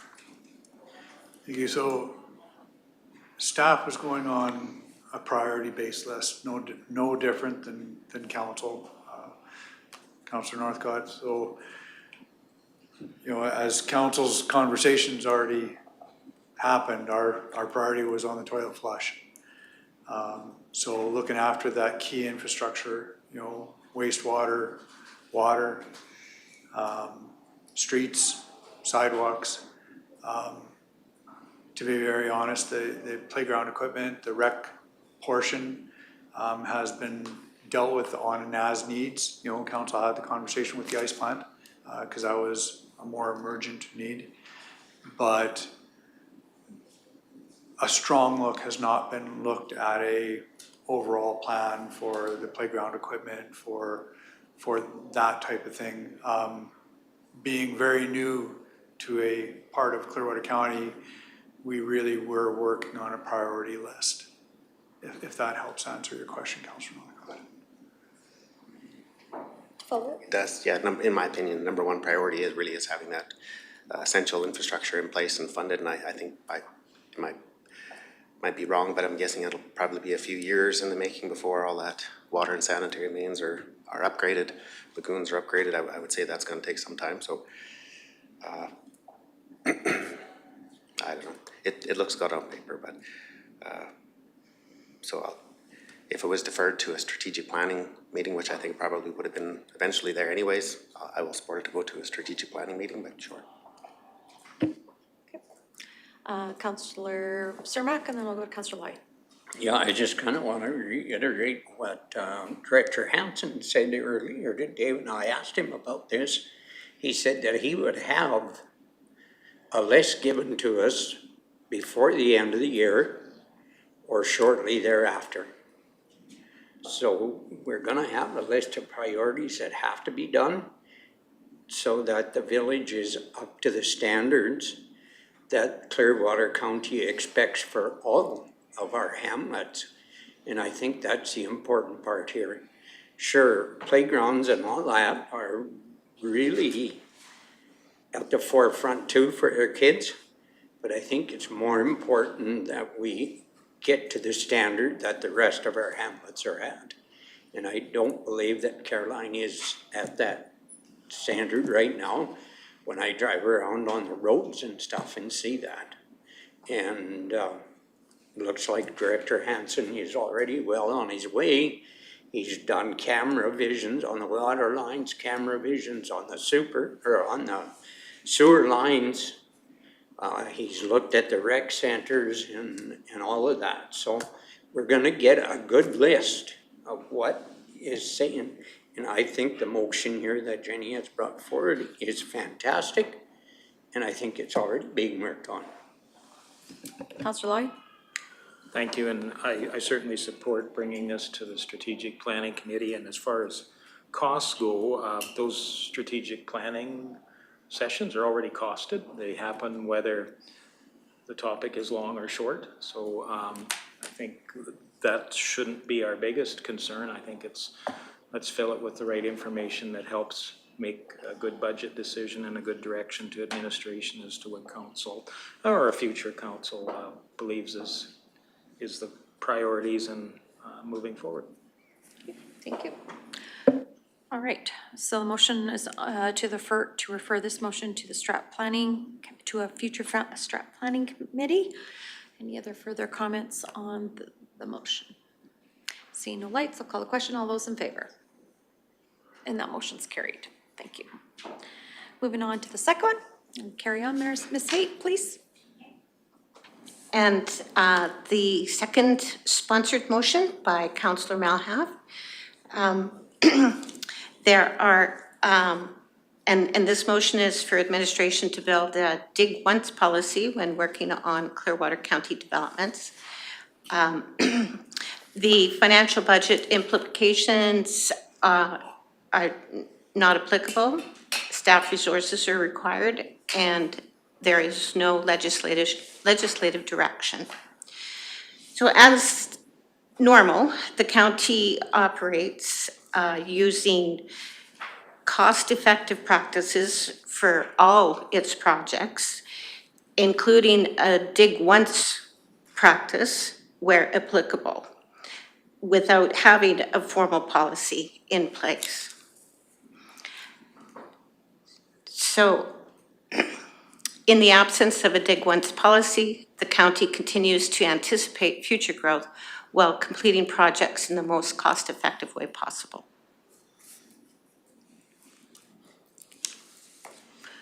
Great, Councillor Mello.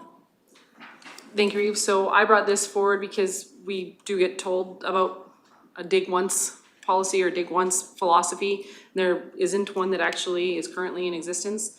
In doing some research, there's municipalities that have had such policy dating back to the year 2000. It's as far back as I could find one, and we don't have one. So I thought it would, if we are constantly referencing dig once, we should probably have it actually on the books that it exists.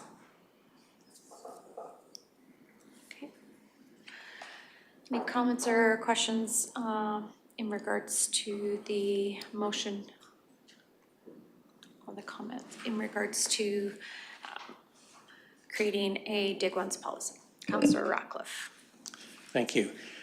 I think having a dig once policy applies to more than just our work. There are highways or whatever, there are other entities doing work in our area that some collaboration can often reduce the total cost by digging once and maybe adjusting a schedule so that it only has to be torn up once. Councillor Northcott. Just to throw an example out there, but in the future, if future subdivision of land, would that mean then that only dig once? So like way far into the future, would this include running like water and sanitary mains to all future subdivisions in Clearwater County if it's a dig once policy? In the future there could be a need, or maybe where there's aquifers that get polluted or something like that, but so then would we be doing a dig once policy and then allowing for water and sanitary mains to be run off? Just a question. Councillor Malhave? No, for me, it would mean more, and this would all get aired out when you actually build the policy in the terms of reference and the way that the policy gets written and brought back, et cetera. But for me, it would mean more like we dug up an entire community, i.e. Condor, and we fixed the sewer. We probably could have done a whole lot more, right? We could have probably, at some point, you're right, they're probably gonna need water. We have a broadband program. Was there conduit put in? Was there broadband conduit put into that community? We literally digged up an entire community and we have a broadband program. And I actually don't know, I actually would like an answer to that question. Did we put conduit in Condor when we dug down and fixed the sewer? A dig once policy would have made sure that that happened. Just as a suggestion. CO Emmons, or Ms. Haight. So just a note here that I believe that there are certain maximum and minimum distances between lines like for water and sewer as opposed with conduit lines. Because if something were to happen and the water sewer infrastructure were to leak, that would totally compromise the conduit lines. So, and here's Our subject here's matter Director expert. Director Magnus, Director Haight. Yeah, I'm gonna say Director Magnus, because that's their Oh, flight. let's Just get kidding. rid of No, just kidding, Kurt. Honestly, I really wish that a dig once policy, for me, it would do very little good. The utility construction, we talk about Condor, for example. So Condor, Councilor Northcott did make a good point, though, is like when you're developing the policy, then would you put in water infrastructure for when there is no plan for water in Condor? So would you put that extra expense in, but to ensure that, because you're doing a deep utility, that would be the time that if you're going to put water infrastructure in, you would. But that would also increase your cost when there is actually no plans at all to bring in potable water into Condor. Putting in a conduit for a shallow utility, that isn't when you put in, so when you're doing deep utilities, that isn't when you do shallow utilities. Shallow utilities is typically a contract that's added after the fact. So the answer in Condor was no. It was actually, we were discussed with a broadband group and their installation methods and where they wanted to go. It doesn't line up with a deep utility installation. So utility installation is complex and everything needs to be evaluated on the cost benefit at the time. And you don't want to overbuild and overcompensate on a maybe if someday this might come, but make sure you put in conduit in every crossing, because it's still onerous, you have to protect that, and then being able to find that underground in the future, right? It's a lot of times they say conduit gets infiltrated with water, freezes, becomes unusable, isn't a suitable material for some utility companies. I wish there was, I know why that the dig once policy has become a kind of a catchphrase in essence, but I wish it had some more realistic benefit to the field part of the construction. I'm not saying that a dig once policy is a bad thing, and but I just wish there was more benefit to it. But I don't see a huge benefit into this organization and how we manage our deep utility construction, our shallow utility constructions, our road construction. We have very established natural gas and electricity, phone throughout the county.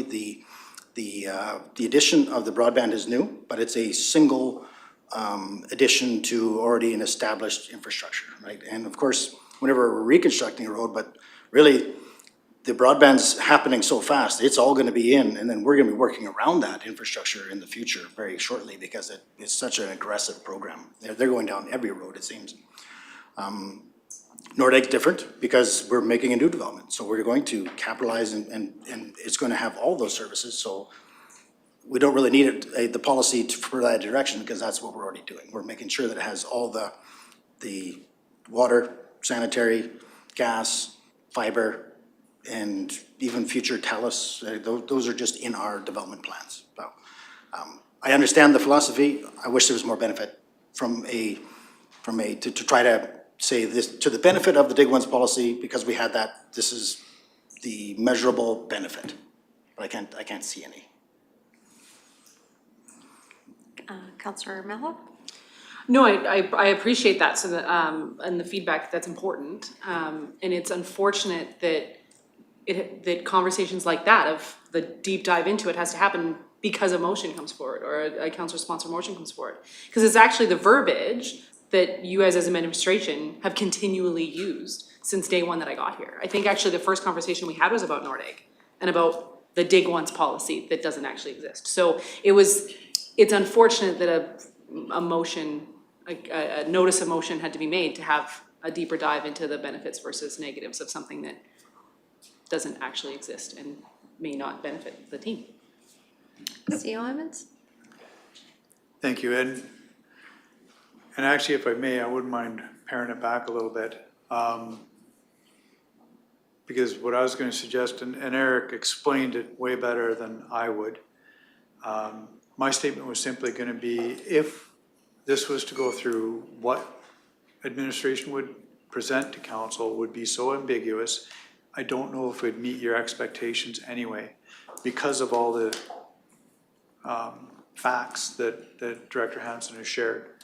And you're absolutely correct, Councilor Malab.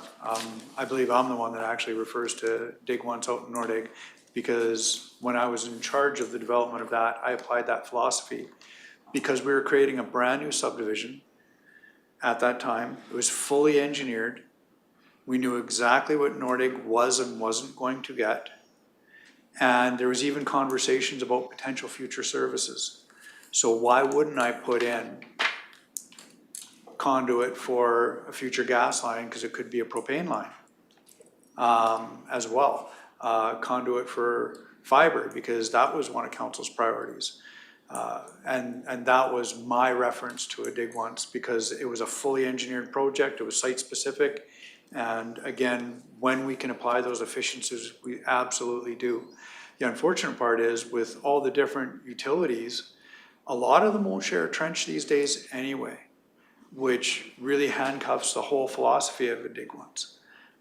They have different standards. Alberta Environment, you have to have oversized buckets anymore to get enough distance in the same trench to get a water and sewer line in the same trench, even though they're both deep, because they won't allow their standards for a shared trench. So those things all come into play, which we would have to write a policy to deal with all that legislative requirements and other people's standards. We don't control Boom Mountain, we don't control Rocky Gas. So we'd have to accommodate that as well. All right, Councilor Mahal? Yes, please. Thank you, Eve. So how do we make sure that exactly what we talked about right now happens with the basically rebuild that will have to happen in Caroline, with much of their deep services needing to be redone, much of their shallow services, and then road structures? How are we making sure that everything that was expressed right now as council, how do we make sure that that's actually what happens when there's not a motion, a policy, or a bylaw to actually direct administration to ensure that that actually takes place? Because we as council, the only tools that we have at our disposal to make sure that these things are actually accomplished is motion, policy, or bylaw. So how do we make sure that that is what happens? CEO Emmons? Respectfully, I'd also suggest council doesn't have a policy directing us on the greater patterns, but you do have a policy on when we hit that road and the time frame. I would suggest this is no different. You know, it is administration's responsibility to look for those efficiencies. In a Caroline rebuild, again, respectfully, Councilor Malaf, I'd suggest Caroline is full service. Water, sewer, you know, the engineering on a rebuild would have to accommodate those full services. It already has natural gas. It would have to accommodate those easements. With those easements, it's a shallow as well. That shallow would have to accommodate room for a broadband, assuming at that time Caroline rebuild is going before the engineering of the broadband, because that's kind of what Eric was alluding to before as well. Without the engineering of broadband, knowing exactly where that conduit would need to go, you're kind of placing conduit down every road, wondering, and then how long is it under the ground before it's not usable? But to identify those easements for shallow, knowing the deep services are gimme, that's all part of the engineering of that project. Thank you. You're welcome. All right, with no other lights or comments, I was going to then call the question because we will vote on your motion. And so is there any other comments or questions on the motion? Seeing none, I'll call the question, or would you like me to read the motion out? It's that council directs administration to build a Dick-One's policy when working on Clearwater County developments. So this motion we'll be voting on, so I'll call the question. All those in favor? Those opposed? The motion's defeated. Okay, moving on then to item 6.6.4. The next councillor-sponsored motion by Councillor Malhab is directing Clearwater County Administration to work with Lacombe County on options for Medicine River watershed projects for stewardship and protecting that vital ecosystem. And administration was noticing that media reports already indicated that Clearwater and Lacombe County are already committed to working on options. So staff's recommendation is that they would need more information in order to make an informed recommendation. There is some budget implication depending on what that information involves. Staff resources are required, and there is no specific legislative direction applied. Councillor Miller. Thank you, Reeve. I actually would like to amend my motion, if I may, to actually, instead of just saying Lacombe County, be municipalities within the watershed, because there's more than just Lacombe County along that watershed. So I'd like to amend my motion to include all of them. A similar motion to this is floating around multiple municipalities, which is why the media have grabbed a hold of it. Also, Lacombe County and Clearwater County, the town of Eckville, Red Deer County, Ponoka County all work together on the Medicine River Watershed Alliance Board. So we already are working together. This was a suggestion from the board because it's been suggested to us during a presentation that the municipalities work together to build a plan along the watershed on whether that be mechanical, environmental, riparian. Again, I'm not a watershed rebuild professional, like I don't know everything that's involved in that, but like water sequestration plans, all of those things can be done to protect this watershed. And doing that in partnership with all of the municipalities along the watershed, building a plan and then going to Alberta Environment and saying, hey, the Medicine River watershed is extremely stressed due to numerous factors. One of them being TDLs for water diversion licenses to industry partners that utilize fresh water for industrial purposes. You take the plan to Alberta Environment and ask for grants to actually execute and build this plan to help protect the watershed so the farmers and the communities around them still have access to this vital river within our communities. So this is merely having our municipality reach out to all of the other municipalities on the watershed and come up with a plan. I specifically did not list what that plan looks like because I am not a watershed analyst. I am not a watershed riparian engineer or whatever other titles go with fixing this. But I know that we have a lot of people that are a lot smarter at this than me. So if we can give direction to our team to work with all of the other municipalities and come up with a plan and then come back with, hey, this is the budget that this could look like. This is the grants that could be viable here. I think that we can do some really good work along this very stressed watershed. I appreciate everything that you're doing with that particular watershed. It is also part of the Red Deer River watershed as well. And I know that the Medicine River has been getting assistance from the Red Deer River watershed. And because the Red Deer River has a municipal users group, maybe it should be up to the Red Deer River watershed to make a presentation to the municipal users group, of which there's 35 municipalities, including ours, including Lacombe, including that have representatives, to bring this maybe to that table. And because we do have the ear of the environment minister at that table. So maybe that would be another a step forward I do know that we are, have a meeting on the September 18th. I can ask the executive director to add an agenda item to that to start the discussion, but because of the election, we don't know, because it's bi-monthly, so every second month, so we don't know what that will look like in November when they have their next meeting. But that I would, in understanding a little bit more about where that's happening, and we do understand, yes, Panoka County and Town of Eckville, et cetera, are very concerned, just as concerned as we are. So I think that might be the better versus trying to create our own municipal users group. Like, let's use the bigger group maybe at that table and see where that drives it to. Not saying that, I think the committee still needs to keep on going and still needs to bring those very short-term or those details, those daily details to that long-term. So that would be, I guess, my suggestion at this point in time, just understanding the motion. So, Councillor Merlove? Thank you, Eve. I think we should do both. I think it's a great idea. I think that working with the Red Deer Municipal Users Group would be fabulous. I don't see why they have to be one or the other. I think that let's do both. That way we can get the support of the Red Deer Municipal Users Group and be working as collaborative municipalities on these plans. I think that let's do both. Let's not just limit to one or the other. I think it's a great idea. Any other comments or questions on the motion or the discussion? Councillor Northcott?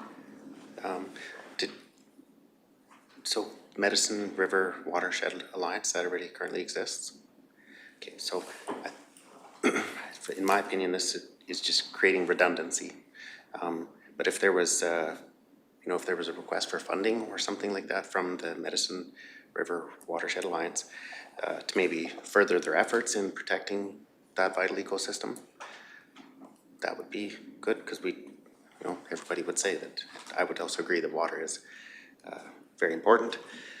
Without water, you don't really have anything. So, but I think this would just be creating redundancy, and I think if the Medicine River Watershed Alliance already currently exists, they could come back, request maybe for funding to further those efforts. But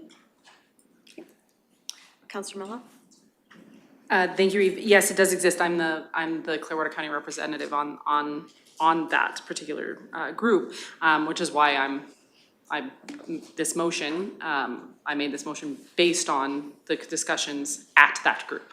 So this is essentially one of the requests from that group, that we work together as municipalities to come up with a plan, rather than just saying, hey, let's go to Clearwater County and say, let's say there's 300 people that live along the Medicine River watershed, and we would like this much per head in order to fund the Medicine River group. Rather than doing that or just coming and looking for a dollar value, we figured let's work together and actually build a real plan and lobby together to Alberta Environment to have that plan executed. Rather than just coming for funding, like, let's actually come up with a strategy as a team of municipal groups along the Medicine River watershed, rather than just coming for funding. So this was to actually have the plan rather than just funding. That was the goal. Councillor Lai? Thank you, Reeve Swanson, and I think I could support this motion because it's very reflective of the concerns we hear within the community about the use of water.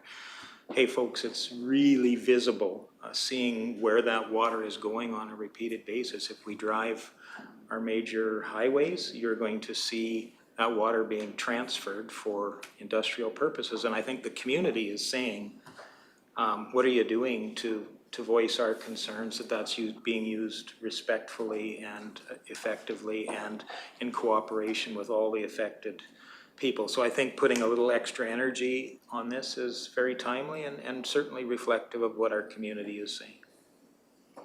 Councillor Northcott? I have never had the opportunity to be able to sit on the Medicine River Watershed Alliance. Currently, how many municipalities have representation from councils sitting on that board? Panoka, Eckville, Lacombe, Red Deer, us. We meet with the Rimby Synergy Group, or Rimby, not Red Deer, but Red Deer County, did I say Red Deer County already? Clearwater. Yeah, obviously us. And Wetaskiwin, depending on where we're talking-ish, but it's Okay, that's quite the excellent. group along. So there's lots of regional representation, and there's a table there that those concerns can be brought to. I think maybe more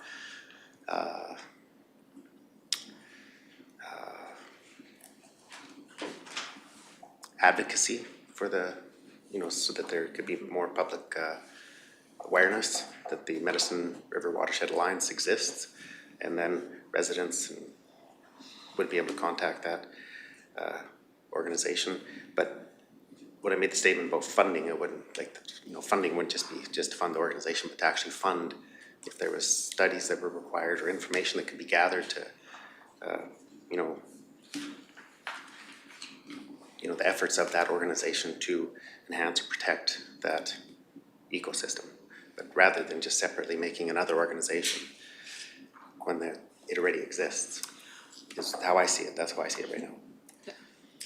If I may. Yeah. This motion is not to create a different organization, just to be clear. It is simply to have municipalities working together to work on a plan. This is not building a completely separate organization. That's not the goal here. I apologize if that is how it was perceived. This is not coming up with something new. And for anybody watching, our wonderful listeners and watchers, Medicine River Watershed does have a Facebook page and a wonderful website. Our volunteers have done because it is a group of volunteers, done a fabulous job in making sure that we have a beautiful website and Facebook page. So if you want information, feel free to go do that. Yeah, this is not setting up a separate group. This is simply the recommendation from that group to get all the municipalities working together on a plan. Go ahead, Councillor. Just the impacts that it may have if those discussions are only taking place through Clearwater County and Lacombe. What about all the other municipalities that were mentioned that would be not, they wouldn't be available to receive that information or in those discussions? But really, I think all those discussions could take place when the Medicine River Watershed Alliance has their meetings. So. Okay, Councillor Mello. For sure, which is why at the beginning of this, I requested the motion to be amended to include all of the municipalities along the watershed, rather than just Lacombe, because I recognize that as well, that it needs to be all of them and not just Lacombe and us. All right, Councillor Gibson. I think that the Medicine River Watershed and the Red Deer should get together and, formally go to government about this issue, about how our water is being used. And I think two heads are better than one. So I think if the two organizations get together, I think they'll have more clout when it comes to dealing with them. And I can think of multiple other watersheds in our area, in our region, that can get together to do that. So let's include the North Saskatchewan, et cetera. So, yeah, we might know how to do that. So for clarity, the motion will read that the council directs Clearwater County Administration to work with the multiple municipalities on options for the Medicine River watershed projects for stewardship and protecting the vital ecosystem. Do we need does Councillor Meloff need to motion her motion to change it, or can she change it today to amend it? There should be a motion to amend, Okay. To amend the motion, Okay. and then when that is carried, then the motion is amended. Okay, so Councillor Meloff has made the motion to amend her motion. I'll call the question. All those in favor? And that motion's carried. Now to make your amended motion, Councillor Meloff, I'll let you do that. Go ahead. The council directs Clearwater County Administration to work with all affected municipalities along the Medicine River watershed on projects for stewardship and protecting this vital ecosystem. Thank you. So, and again, team, I left it vague so that the people that know this better than me and can actually have the freedom to say, this is what will help, and come with the plan, and then the budgets and the funding looking and those kind of things can come with it afterwards. Because maybe those experts will come up with something that I definitely couldn't have thought of. Yes. Councillor Light? I want to again thank Councillor Melhoff for bringing this motion forward, because it really underscores one of the ongoing challenges for all municipalities, and that's taking a resource from one municipality at their detriment and shipping it to another municipality for their benefit, and doing that without a discussion. And so I think we can advocate for both sides of this part of our community and our neighbors as well. And I think it's good to have additional energies put into that process. Thank you for the motion. Councillor Ratcliffe? Sorry? Councillor Cermak? Yeah, to further to that, Councillor Lynn, the Medicine River watershed actually dumps into the Red Deer River watershed. So maybe they should be included too, because that water makes quite an effect on what happens in the Red Deer River. So maybe that should be added. And then you would have the expertise of the Red Deer watershed also involved. I will offer to you, Councillor Cermak, that as the rural co-chair of the Red Deer River Municipal Users Group, I have an opportunity to add that to the agenda on September 19th, and I will do so without a motion. Well, as long as both the Medicine River one and Red Deer work together. Absolutely, we do. Councillor Northcott? I don't know, in many ways, I think this is still duplicating the work. I think there's an opportunity for miscommunication between, so you'll have municipal administrators, what's going to ensure that they will then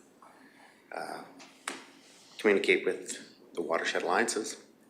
How's that communication going to happen? For the level of importance of water, absolutely. However, I think that the watershed alliances could do more work together and be more efficient than having administrators from separate municipalities working together and then having the watersheds separate. Again, absolutely the importance of water, 100%. But I think there's opportunity for the watershed alliances all to work together. Councillor Melhoff? Thank you. I don't disagree. So my ask then is, do you have a suggestion of how some of these other watersheds, because it's not just the Medicine, there's watersheds across this entire province. Some watersheds actually ask for funding from municipalities on a per capita basis of people within within your community that are along that watershed. Are you suggesting that I take back to the Medicine River Watershed Alliance group that they come to those municipalities and request a per capita funding arrangement? Like, I just want to make sure that I'm able to take back your thoughts to that Watershed Alliance on what you're suggesting. Councillor Northcott? So I haven't had the opportunity to sit on any of the watershed alliances, but what I did say is if there's going to be efforts in protecting those vital ecosystems, if there's studies or something that is done, how it's funded, I don't know. But it was just like we see other organizations come to this council chambers with requests for funding. So if there was a presentation from a watershed and they wanted, a study for X, Y, and Z, or some funding for some project that they would like to do that's going to show have positive impacts, then we would have the option to be able to fund that or not. How it's funded, I don't know. But if they wanted to come for studies or anything like that, like I said, that was show positive impacts, then we could fund it at that time. Okay. All right, so there's a motion now on the floor for us to vote on in that. Oh, sorry, Mr. Hen. Thank you. Just some clarity, because I'm just feeling a little confused. So the motion would direct administration to add to their work plan for probably the land care department, to engage with the administrations of all the other municipalities. And the difference being that the Watershed Alliance groups are elected officials that sit on those committees. And then how would, again, back to Councillor Northcott's question, I guess, how would that work plan be decided on? Who decides what that work plan is, and who do they report to, and who do they, yeah, I guess I just need some more clarity on what you're asking administration for. Councillor Miller? Thank you, Reeve. Well, the land care department is probably the one that needs the clarity, if anybody, which we've already engaged with them, and the ones from the other municipalities. And there needs to be a motion to actually have that work be executed above board and through motion. So to have them reach out and work with other municipalities, they need direction in which to do that. Otherwise, they're just working independently. So actually, our director sits on this board. Well, she can't work with other municipalities without us saying, hey, go forth and do this work. So this was a way to make sure that all of the work that could happen on this wonderful project is actually being endorsed by councils across the watershed. So I'm sure that the chair of the Medicine River watershed is happy to work with our director and her director and the directors everywhere and give them more clarity. And maybe that clarity is from all of those administrators saying, hey, Medicine River, we need more direction. We need to meet with your chair, and we need more direction of what to do. But this users group is a very, very small, volunteer-led, dedicated individuals that don't have necessarily the educational capacity as watershed engineers and all of the other things would have in which to accomplish a project to this, which could be this major scale. That's a municipal scale, potentially, especially crossing municipal jurisdictions and ICF agreements and all of the things that this could impact depending on the scale of the project. But I hope I answered your question. Yes. Councillor Ratcliffe? Thank you. What projects would you anticipate would come of this? Councillor Miller? So the presentation that we received suggested that medicine is a very good candidate for like water sequestration type programs. So like, what do they call those dams? Above ground Like, water reservoir? No, but like they're natural, but we help build them. They're like, almost like what the beavers used to do. I can't remember what they're called, I apologize. Yes, so building some of those within to help, and go to Alberta Environment and get some of those grant dollars. And again, I'm not a watershed specialist, so I'm sure that even Paul McLaughlin can sit here and explain this way better than I am. I actually am gonna have to apologize to the watershed group if I'm not doing this justice and somehow compromise this actually getting passed. So I'm hoping that I'm able to advocate for the river the way that I would like to. But I don't know all of the projects because I'm not a watershed specialist. And I don't think that anybody on that board knows all the projects because none of us are watershed specialists, which is why we want to connect the people that have that knowledge all together so they can come up with a plan, bring it back to councils to fund it and or advocate for it to the provincial government at that point, so that we're not just saying, hey, this is the project we want, can you guys fund it? Have them come up with what's the best for the watershed as an entire whole. Councillor Lyon? I'm sorry, no comment. Councillor Northcott? Absolutely. The importance of water, again, we've had a long discussion on this. It's been really good, but I think everybody here agrees that water is very important.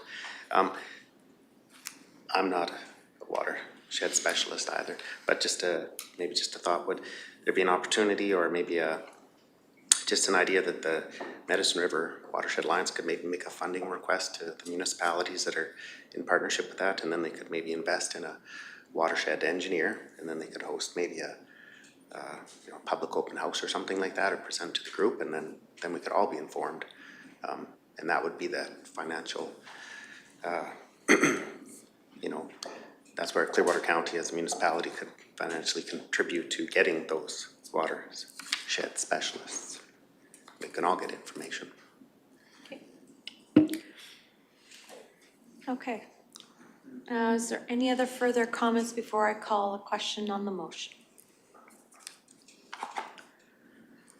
Seeing no other lights, I'll call a question. All those in favor? Those opposed? Motion's carried. Moving on now to 6.6.5. And the last councillor-sponsored motion from Councillor Malha is to direct administration to review the actions and methodologies of Parkland County in completing a natural asset inventory and valuation and a nature policy framework, and return to council with options for consideration to undertake similar work. So the financial budget implications and the staff resources required would be significant, as this could potentially be a multi-year project involving multi-departments across the county. The staff recommendation is that the motion be referred to the Strategic Planning Committee in order to define scope, timelines, estimated budget, as this is a very large undertaking due to the size of Clearwater County, which mostly includes Crown land.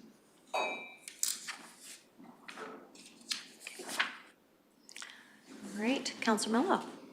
Me again. I actually love that suggestion again, to have it referred to the strategic planning committee. That's really where it belongs. Is there a mechanism to do that, like without things coming here first? Like that this can be referred to strategic planning?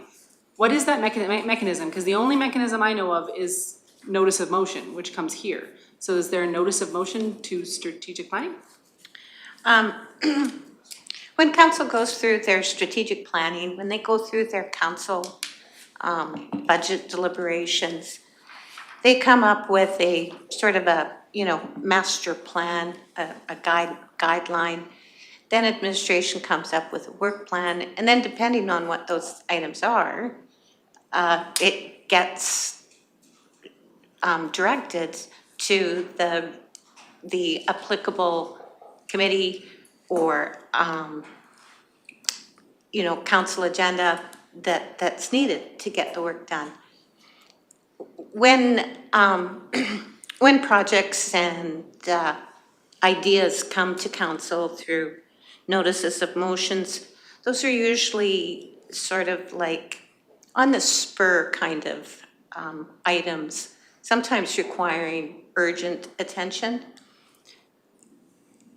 So if council decides that they, in their strategic plan, that in order to achieve their vision for the county, they want to do, X, Y, and Z, it becomes naturally an agenda item on either a committee or regular council.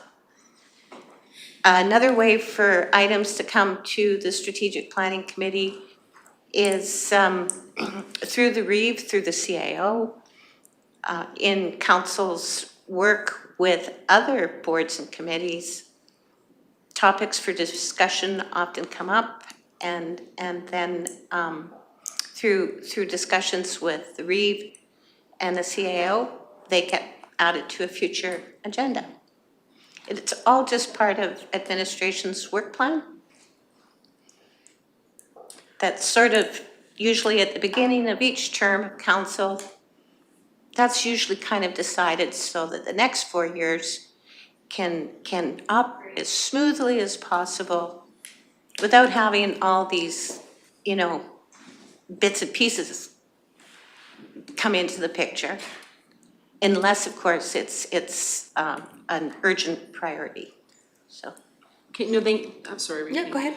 Thank you for the clarity. So a brand new council that is potentially made up of 7 brand new people is expected to know things like natural asset inventories in order to put them on the radar for the administration to build into their work plan. What, 2 months, 1 month into when we started our strategic plan? And that's how we get things added into the work plan, like when the council is a brand new baby council and doesn't actually know these things exist, and that's the only way to get them added into the work plan is to do it then? That's really... Well, it's hoped that councillor candidates, do their own homework review previous council meeting, live streaming, minutes, agendas. There's a lot of onus on a candidate and a member of council. So a lot of onus on a councillor to bring themselves, to have the responsibility to bring themselves up to speed as much as they can. And then, of course, administration through orientation programs add to that education. So it's quite a lot of information, but I believe that that would come with the territory, and I believe that a candidate should know what's expected of them as a new councillor. For sure, and I agree, but this came up because of my 4 years sitting on the North Saskatchewan River Watershed Alliance. I would never expect a brand new council to be a municipal representative on the executive board of the North Saskatchewan Watershed Alliance to be able to have access to stuff like this, to add it to work plan during a strategic planning building session a month into their tenure. Like so that's why I'm asking, is there a different way aside from here to have stuff put onto strategic planning rather than it coming to here? Because this, obviously you suggested this gets sent over to strategic planning, but I'm trying to avoid a notice of motion happening to trigger something going on with strategic planning. Is there a notice of motion I can submit specifically to strategic planning, or is that only had to happen 4 years ago when we were building the strategic plan? No, as I mentioned previously, through discussions with the REEV, with the CAO, if there is something of interest, it can be brought to their attention and it can be added to the agenda. Like, there are several ways to have topics of discussion added to the agenda. Wait. And saying, like, there's nothing wrong with doing a notice of motion either. Like, Okay. Councillor Ratcliffe? Yes. Would you be able to elaborate a bit on the benefits of doing this? I actually was hopeful that if this was to pass, that would actually be a lot of the work that would be done administratively, because I have no way of knowing even the unintended consequences of doing this. I know that Parkland has seen it as a way and has been successful in seeing it as a way to protect a lot of their natural resource, being the beauty that is their community, particularly around development. So if a development wants to come in, they can say, okay, great, you are potentially taking up this much of this type of habitat or this much of this type of ecosystem or this level of ecosystem, you are responsible for replacing it. So come up with a plan of where you're going to replace that habitat or that natural landscape or that natural framework in our community. Or this is the value that we're giving that, and if you want this development, this is how much value you are removing in natural asset to our community. Things like that also helps to get an understanding of where some of the down parts in your areas are. For example, riparian areas that have been removed. This can be then a trigger to go, oh, this riparian area has been removed, it needs to be rebuilt, it needs to be reforested or rejuvenated, and then a plan can be built and brought saying, hey, this chunk of riparian area needs rebuilt, and the administration can bring back a budget item requesting the council to rebuild this chunk of riparian area. It's got both sides. I know that the councillor from Parkland that spoke on this had been working on it for quite some time, and obviously feels that it's got a lot of benefits, but I also, as noted in the agenda item, I want to know what the unintended consequences are too, right? Because you don't always see both. I want to see both sides of this. Any other further comments or questions? Like anything, having more information to help with council decisions is huge, and understanding the green space that we have within our borders is important. Much of it is out of our hands, unfortunately. And we would hope that those crown and public places are being managed diligently by them. But when it comes to the deeded portion of our land, that's where we're ensuring that proper development. I think that's the whole key of this, is making sure that development is where it needs to be. So I can understand the intent of where this is going, so. It's good on them, for what they did. I did do a quick glance at what they is, and yeah, it's very in-depth, and they're very committed, but they have a lot of subdivisions in their county, though, too. Way more than we do, so, and I can understand that where this particular plan would be of huge assistance, so. So I see the value of having it, but I'm not sure I'm ready for this now, being as how it would have to go through a strategic planning in order to weigh the priorities that will be coming in front of us as well. Councillor Lougheed. Well, again, I would thank Councillor Melhoff for bringing this forward. I look forward to a point of time in a strategic planning session where we could understand more about this. I can certainly see a benefit of Clearwater County being more relevant to the discussions when resource development happens in our backyard.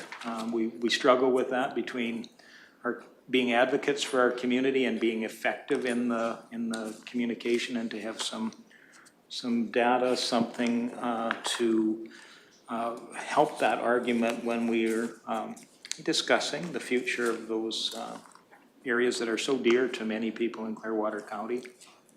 It's great to have additional dialogue around that. I would certainly support that.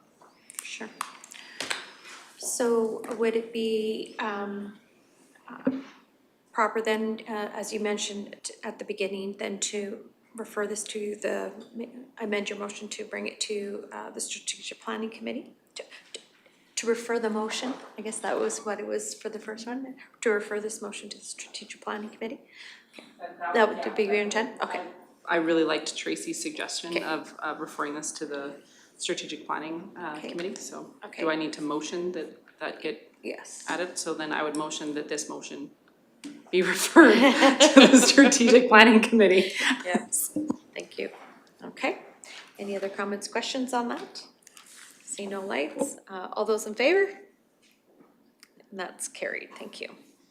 All right, we're gonna take a quick 10-minute break.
and welcome back from our break. We are now at section 7 in the agenda, which is reports. And we're going to start with the first one, which is the CEO report. And I'll turn it over to CEO Emmons, please. Thank you, Reeve Swanson and Council. So the August 26th report. Nordegg Days will be held in the hamlet of Nordegg, of course, on Saturday, August 30th and Sunday, August 31st. This highly anticipated event brings the community together through a market and show and shine. Due to the event, there will be road closures in the hamlet that will affect Sherry, Tilly, and an unnamed parallel curved road, which is adjacent to the hotel. The closure will be in effect from 8 a.m. on Saturday until 6 p.m. on Sunday. The Leslieville Block Party will also involve a road closure within the hamlet of Leslieville, Saturday, September 13th. The roads to be closed are 2nd Avenue and Highway 761 to 3rd Street and 3rd Street between 1st and 2nd Avenue. The closure is due to the Leslieville Block Party, which is a free community event featuring organizations, not-for-profits, and businesses from Leslieville and the surrounding area. The event includes live entertainment, a car show, a craft sale, local artisans, and family activities. Central Alberta Economic Resilience Task Force is an alliance of Central Alberta communities represented by their economic development officers or designated community representatives. The purpose is to focus on strengthening regional economic stability and disruptions such as trade volatility, energy uncertainty, climate change, and evolving policies. Their mission is to proactively build resilience, advocate for regional priorities, and foster innovation, adaptability, and collaboration across sectors. The task force is asking business owners across the region to take 8 to 10 minutes to fill out the survey, which is attached. The deadline is August 29th at 4 p.m. You can find more information about the task force in their letter to Central Alberta business leaders in the following pages. Any questions or comments in regards to the CEO report? Will the CERT, or whatever they call it again, be posted on our website, or be posted on our website and our social media for businesses to take part in that survey? Or social media? Oh. They will? Yes, I believe it is. Okay, perfect. Thank you.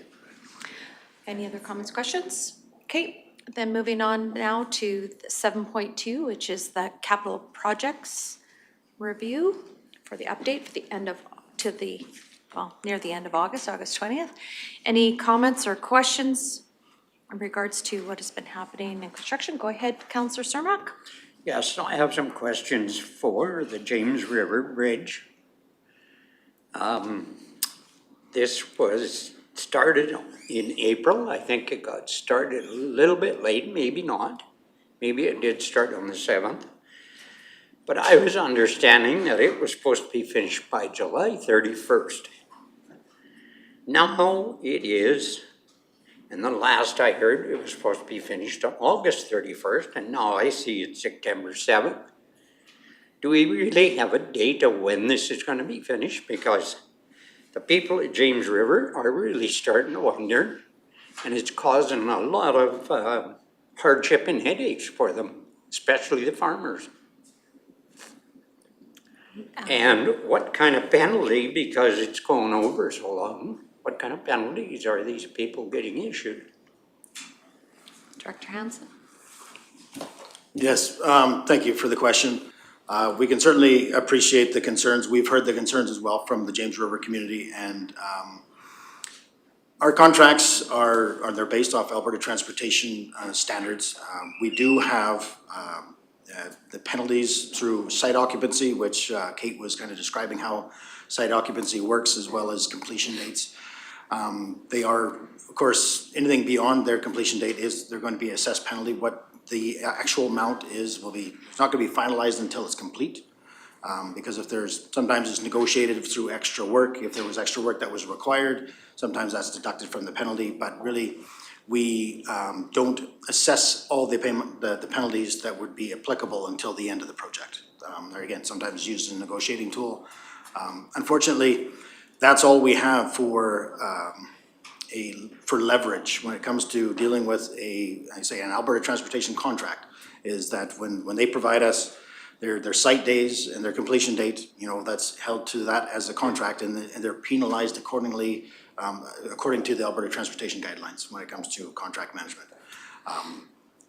Bridgman Services, they're a very reputable company that's worked with us on numerous projects. They're not new. They've struggled. We've understood that they've struggled a lot with this project, and unfortunately, they've provided us a date of September 7th, and we're doing everything we can to help them along and to make sure that they meet those completion dates. And unfortunately, everything what's within Clearwater County's power is being exercised as far as we can. And the only thing we can do is plead with the community and thank them for their patience, and we'll get through this, and it'll be a better bridge when they're completed. And unfortunately, we're glad there is a detour, even though not ideal. We know how busy Highway 22 is, but there's, like I said, we've exercised everything we can do on our behalf. So are we pretty certain it's gonna happen on the 7th of September, or could it go over? Because I need to give some people some answers. Yeah, absolutely. To go beyond September 7th. I will say that with absolute positivity, is that, there again, it's still a 2 weeks worth of work out, and if it may go beyond September 7th. So that's what they've provided us. Again, when it comes to that type of work, again, and they'll be penalized up till September 7th and any day beyond that. But again, I cannot say in absolute certainty that they will be done September 7th. Because I'm not the one standing over there with a stick. And no compensation for the people that are in that area, right? Unfortunately, no. There's, we're blessed with that we do have detours around, but unfortunately that's, and once they're done there, provided that we don't have a delinquent load that goes across and actually damages the bridge, right? Mm-hmm. And that would cause the closure.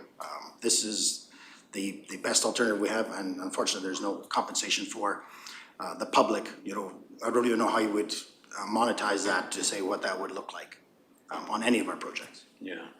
Yeah, it's just that there's people that own land on both sides of that bridge. Now they have to go to the busy one to get machinery across, and it is super busy, Highway 22. Yeah, and we certainly do feel for the community, and like I say, this job was a long time coming to procure all the materials. We finally got the contractor there, and the end is near, and please be patient with us and the contractor. The end is coming. But at least I can say to them that it's not on account of Clearwater County. We have done everything to get the project done on time. It's just that the contractor isn't doing his work. Absolutely. Okay, good. Thank you. You're welcome. Councillor Ratcliffe? Thank you, Reeve. On the gravel road rehabilitation, last page, it says that the remaining roads to be inspected are West Country roads.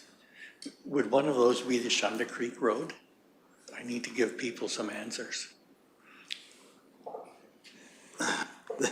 You're talking the Shunda Creek Road access into the North Subdivision? Yes. That road's been inspected quite regularly in recent past, I guess.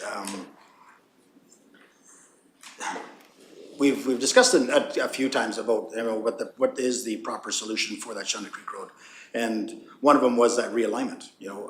But we're kind of waiting for the 15-2 project, to make sure that we can get that in there, and then then we can focus on the Stewart Street alignment as well as the Shunda Creek Road alignment. Really, it isn't. I'm gonna be pretty bold here. It's not a condition of the road from a geometric or issue with the road itself. I think that the issue is that it used to be a oil covered road with the SB90, and it's come to end of life, and our crews have gone out there and have rehabilitated a portion of that, grinding it in order to make it a drivable surface.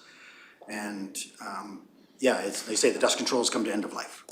And then it's, what do we do with it now? Is there something that needs to be done with it now? You know, that could, you know, if that needs to be something brought back to council for discussion. You know, our dust control policy has been pretty clear about how we're dealing with SB 90. But there again, when that portion's come to end of life. So I guess I'll put it back to you about, you know, from a gravel road rehabilitation perspective, I guess it doesn't need to be reconstructed, but a surface treatment on that road itself, is that something the council wants to discuss more? Yeah. Okay, it's just that the potholes are continually recurring as though there is a fault with the road base.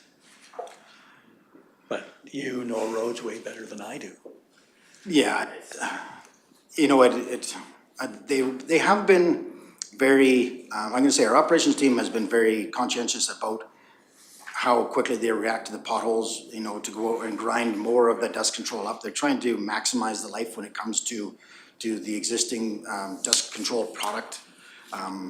There's different philosophies and different opinions, I guess, about how our gravel roads with dust suppression on there, you know, some of them, the potholes, they can live with the potholes provided that the dust control is in place. But then other people are like, no, I'd like to see it all ground up and perfectly smooth regardless of the surface treatment on it. Yeah. It's currently not on our 10-year plan to reconstruct. You know, we will evaluate it again when it comes to the realignment of it, and then we would probably include it as reconstructing the entire road as part of the realignment. But it's currently not on our plan. Okay, I think that answers my first question. My second question, of course, is about 15-2. Have we had any breakthroughs on scheduling of that? Unfortunately, no. And again, I've been hounding my staff and my engineering team there for updates continuously. And yeah, I'd even like to bend the ear to our recent visitor that we've had up at Nordegg, but that wasn't really an appropriate subject matter there for our time. Honestly, we're provincial, right? And the red tape reduction, we're not seeing the benefit of that, unfortunately. It is a slow process. And even to get updates, they're really stingy with their updates on when those approvals may come through. As soon as I know, council will be the first ones to know. I appreciate that. You bet. Thank you. Any other comments or questions on the capital project status update report? Councillor Cermak. I have a question on the Rocky Nordic Trail. I know that country up there fairly good, but it says Misty Valley to Baker Road. Which side of Misty Valley is Baker Road on? The west side or the east side? Yeah, Misty Valley, or sorry, Baker Road is basically straight south of Jackfish Lake, so it'd be east of. Quite a ways east of Misty Valley, yeah. So you've really added quite a chunk to that road this year, to that trail. Yeah, most of that work was done last year. This was just basically finishing off a bridge. The province has basically taken over that initiative to go from Baker Road all the way to Chambers Creek. I believe Prince Creek Contracting was the contractor they selected to do all the crossings as well as the trail construction. And I recently seen that they've constructed a new pedestrian-friendly lookout point for the Tauntaun Bridge. It's on their Facebook page.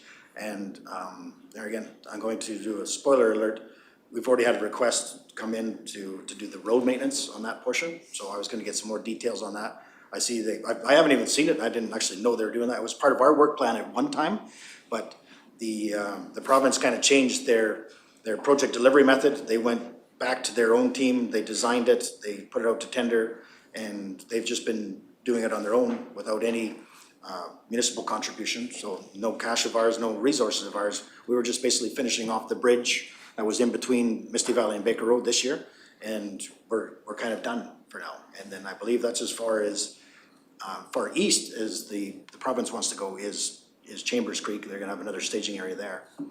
But yeah, but you will expect probably another ask for this road maintenance to this pedestrian Tauntaun viewpoint. Okay. How is it getting by Misty Valley? Has the residents there being satisfied with our trail going around it, or is there still some people upset where we put the trail? I think there was a lot of apprehension about it at first, you know, there was some, but then the province did some consultation. I know Matt and his team there did some consultation there with the community. I've heard very little since. I don't think Ag and Community Services have, you know, with the trail being so far removed from the community, you know, it's good access from them, but it doesn't really give any reason for trail users to go into that community. If they're lost. So I haven't heard any negative feedback. So you mitigated it really well. Somebody did, yeah. Thank you. You betcha. Thanks. Councillor Ratcliffe? Thank you. Yes, I've heard no complaints from there about the trail through Misty Valley. The Leslieville Sanitary and Lift Station, there's a note that new CN approval is required. Do we expect that to take as long as the first approval? Like, is this going to be on hold for a couple of years?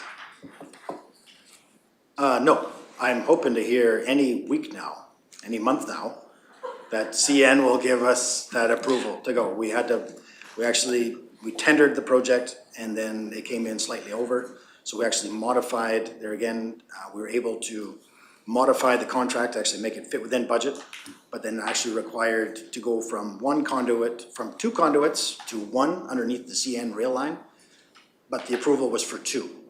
So now it's under review again to go from two conduits to one, and they are thoroughly reviewing that application.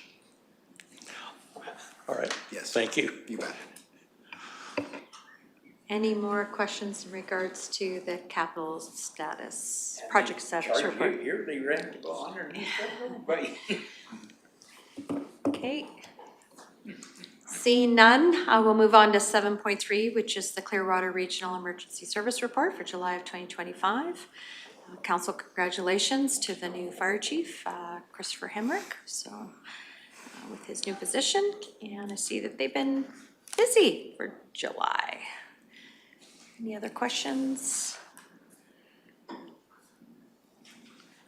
Okay, seeing none, then we'll move on. Oh, sorry, Councillor Ratcliffe?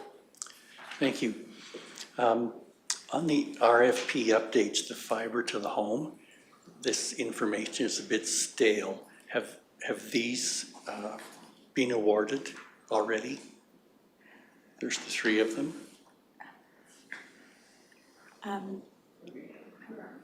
We're in the Regional Emergency Services. Oh, I'm ahead of. Okay. All right. So no other. Okay, then now moving on to the broadband project update report. That was for July 2025, 7.4. And that was the public presentation that was given through the broadband committee.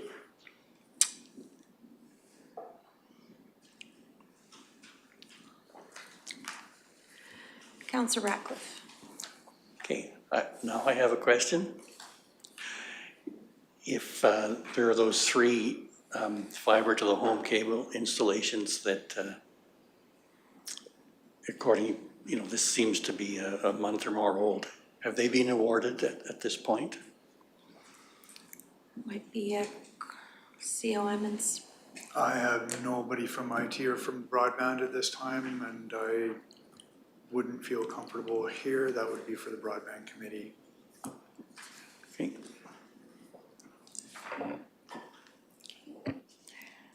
Moving on then to 7.5, the RIMBY RCMP Q1 community reports. Also, we have Rocky Mountain House at 7.6, and we have the Sundry at 7.7.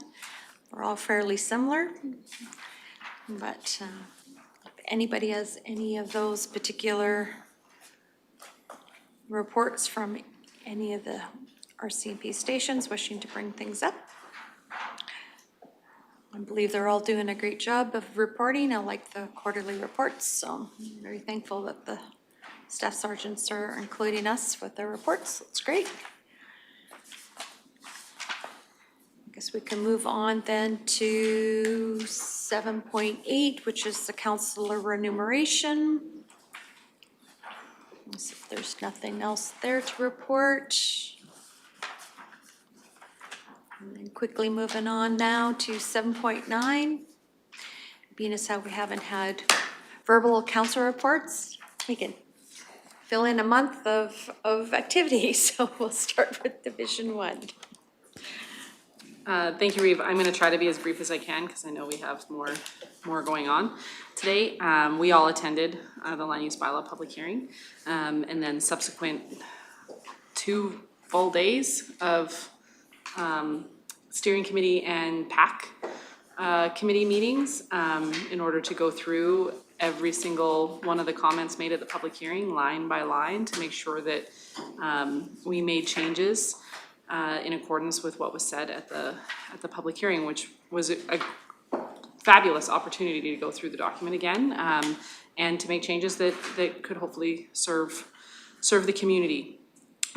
We had a broadband meeting and an update on that, and an update on, at that meeting we had an update on NSRP for the broadband prior to the chuck wagons going in. And just to let you guys know, there was no hiccups of the actual streaming while it was live streamed on the WPCA channel for that event. They said it was fabulous. So thank you very much for all of your guys' efforts on getting that done. And Councillor Radcliffe for working with the team to get it done too as a volunteer. We really, really, really appreciate it. It means a lot, and it got done. My family and I volunteered at the chuck wagons while they were here, and made sure that we took in the show and probably ate more mini donuts than we should have as well, as we ran the back gates, and they did a fabulous job. And our team, again, thank you for the coordination with the Luz and the team down there on doing the videos for the town, county, and then the healthcare engagement team as well. Those videos, they were very, very good, very well received, great work. I really appreciate it. Please pass my thanks on to your team. We were invited to do the town rec master plan presentation, and that is now available out to the public. Please go onto their website and fill out the survey.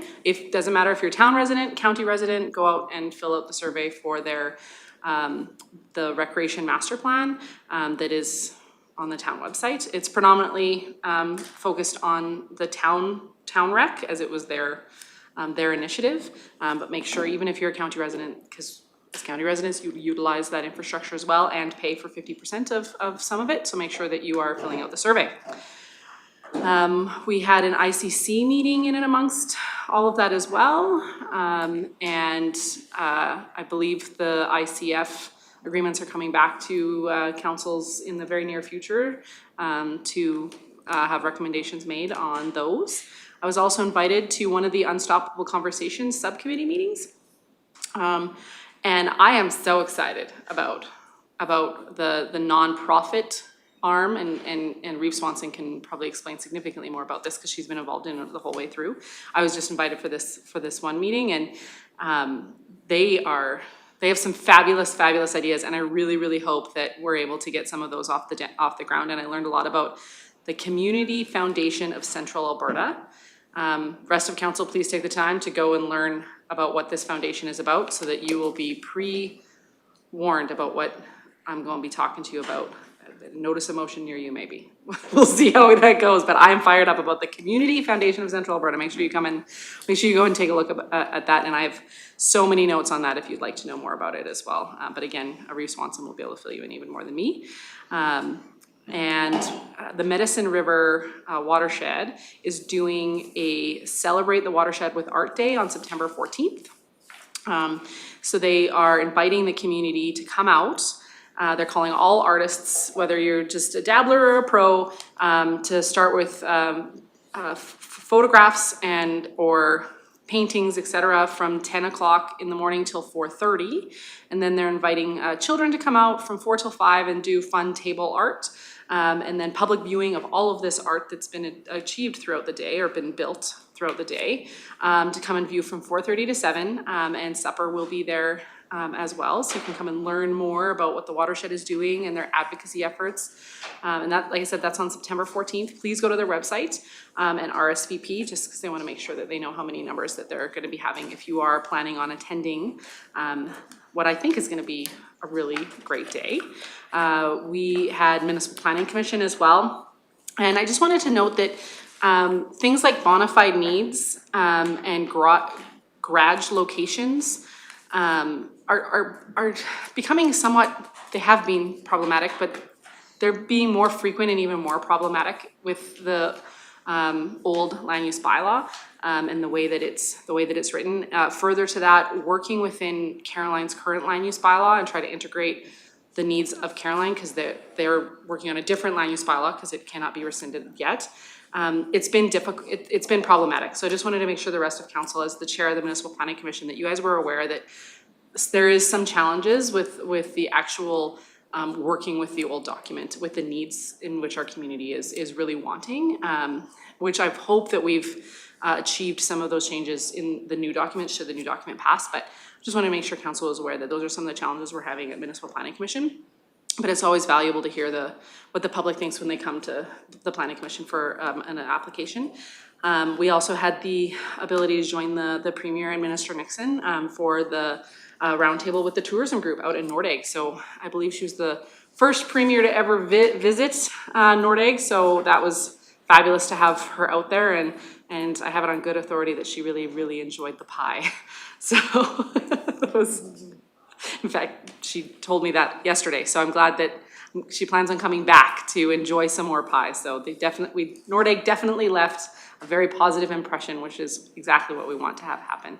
And we also had an ICC joint, I guess it was a joint council meeting based on the ICF agreements. So looking forward to that all being brought back to, I believe it's coming back in September, Reeve, if I'm not mistaken. So, and I think I've well outdone my time at the podium.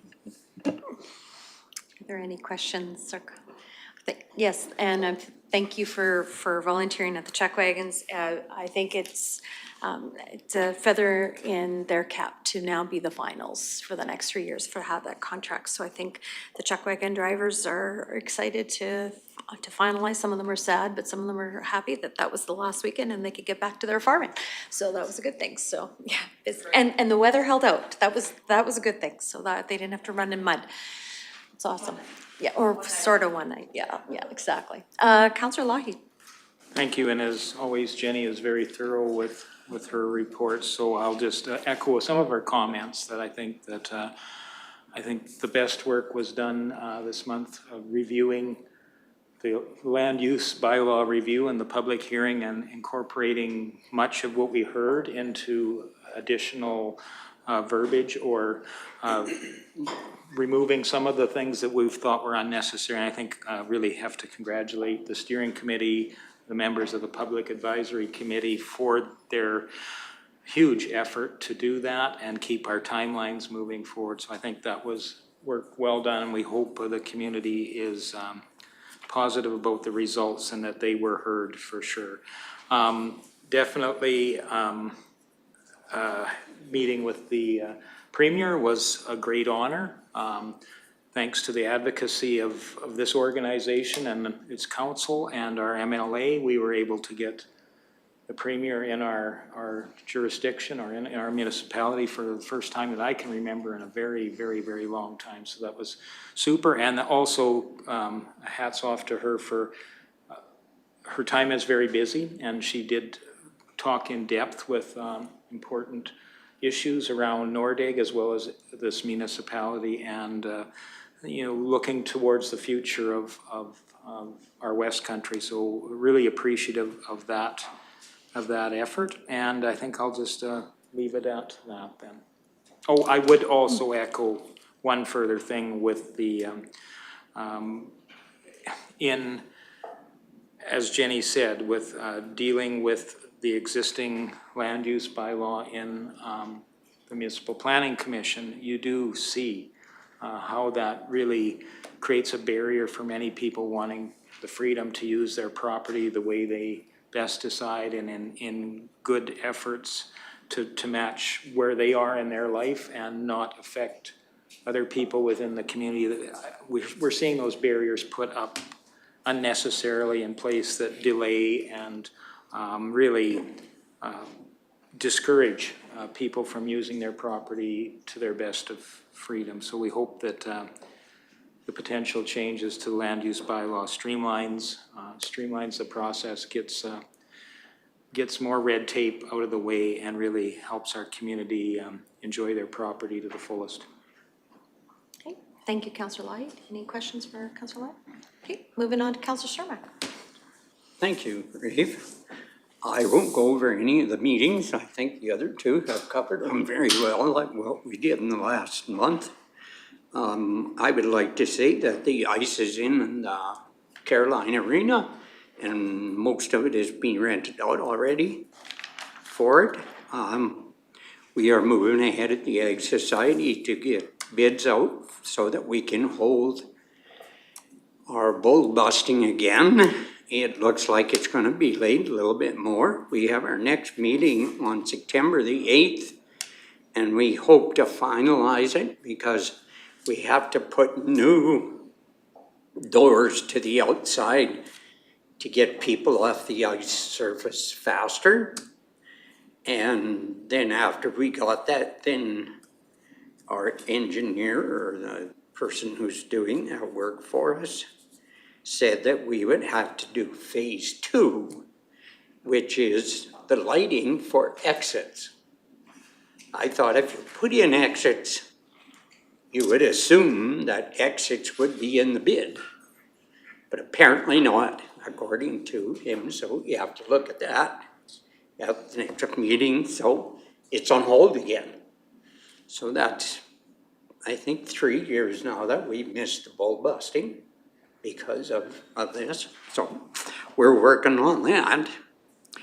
And on August 30th, we have a show of shine at the Ag Society. Corby, I can't.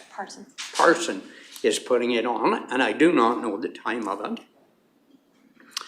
And one other thing I'd like to touch on is the solar project in Caroline is a pretty big issue in that community. And I just want to know, I think that we as Clearwater County has put in all of our recommendations to the AUC because they are looking at approving or not approving that in the near future. And so we have all the information that they need so that we get our inputting into it, as the residents of Caroline have voiced and the rest of council has voiced. And one other thing I'd like to talk on is I have toured the hamlet of Caroline in the last 3 or 4 days. And I would really like to see the back alleys graded before winter. There is some potholes in back alleys that you could lose a half-ton truck in. Well, not quite, but there's some pretty big potholes. If it's feasible to do that, I don't know if we have a grader small enough to work in those confined spaces. And I don't believe that the village has a grader anymore. Yeah, I don't know what we can do, but it would sure be helpful if we could look at that. And that's my report. Okay, thank you, Councillor Cermak. Any questions or comments? Okay, moving on then, Councillor Northcott. I really, truly don't have a lot to report at this point in time, even though we haven't met for quite some time. I attended the land use bylaw public hearing and also the meeting with the PAC committee and the recreational plan with Rocky Mountain House Council. That's really all I have to report. So. Okay. All right, Councillor Ratcliffe. Okay. Yes, A lot of my things here are duplication, that the ICF joint council meetings, as was mentioned, I did volunteer with the Chuck Wagon Association to ensure that they had connectivity where they needed to live stream their event.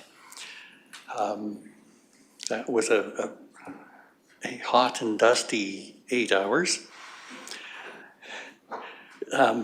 The amount of work going on to prepare the NSRP for that event is phenomenal. I really think that the user groups and the town and county need to work together to polish that gem a little bit more so that it is more readily usable for events like this, and that there's less work required to put them on. But really kudos to the Chuck Wagon Association for bringing this event here and for demonstrating what leadership, vision, and community spirit can accomplish. MPC met, had 8 subdivision or development permit applications. Yes, the meeting in Nordegg with the minister and the premier was,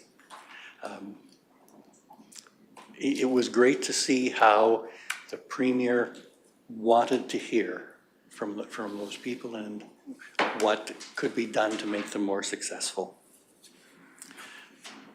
The Land Use Bylaw PAC and Council met last Friday, as already mentioned, to address some of the remaining issues with the Land Use Bylaw. And in the last few weeks, I've had a lot of conversations with Nordegg residents, mostly around the Shunda Creek campground.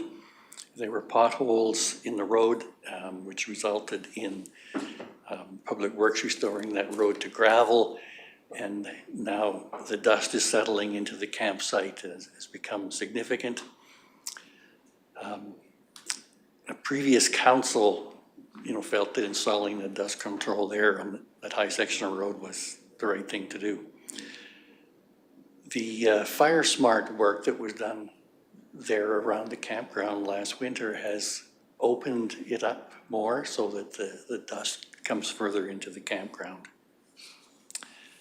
Even though this campground has no water, power, or internet, they routinely turn away their capacity on weekends. So it's a very nice campground. That is my report. Thank you. Any questions for Councillor Ratcliffe? See none. Councillor Gibson. Well, mine's going to be very short. I attended both the LUB PAC meetings. Then I also attended the Joint Council ICF. Went to Nordegg and met with Premier Smith, and I was surprised at how many things go on in that Nordegg area. I did not realize that when the whole room was full of people that do different things and all sorts. I was very surprised, and I was very pleased that she listened very well to them, and they voiced their concerns, and she took it all in, and hopefully something will definitely come out of that to help that whole area. And that is my report. I attended, and I'm here today. Well, thank you for coming here today. Councillor Mello? I did forget one thing that I meant to bring up, Okay. if you don't mind. That for the farmers listening or the ranchers listening, Clearwater County actually is included in the Agri-Food Canada buffer zone for the tax deferral program. So if you want some more information on the livestock tax deferral provision, please make sure that you talk to the Ag and Community Services, and we can help connect you to that, so that hopefully our producers can seek the benefits of that particular provision within that program. Sorry, thank you for allowing me to. Oh, it's good, thank you. So in my report, I have, like all of you, duplicate. So the LU Public Hearing Council Broadband Committee, we did, Councillor Lahi and I did do the Heritage Advisory Committee, of which we fully funded now, or dispersed our funds for that committee. And And in that regard, so that would have been the last one, I think, this year until the next go round. On July 29th, the Deputy Minister for Technology and Innovation, have to put the T before the I now,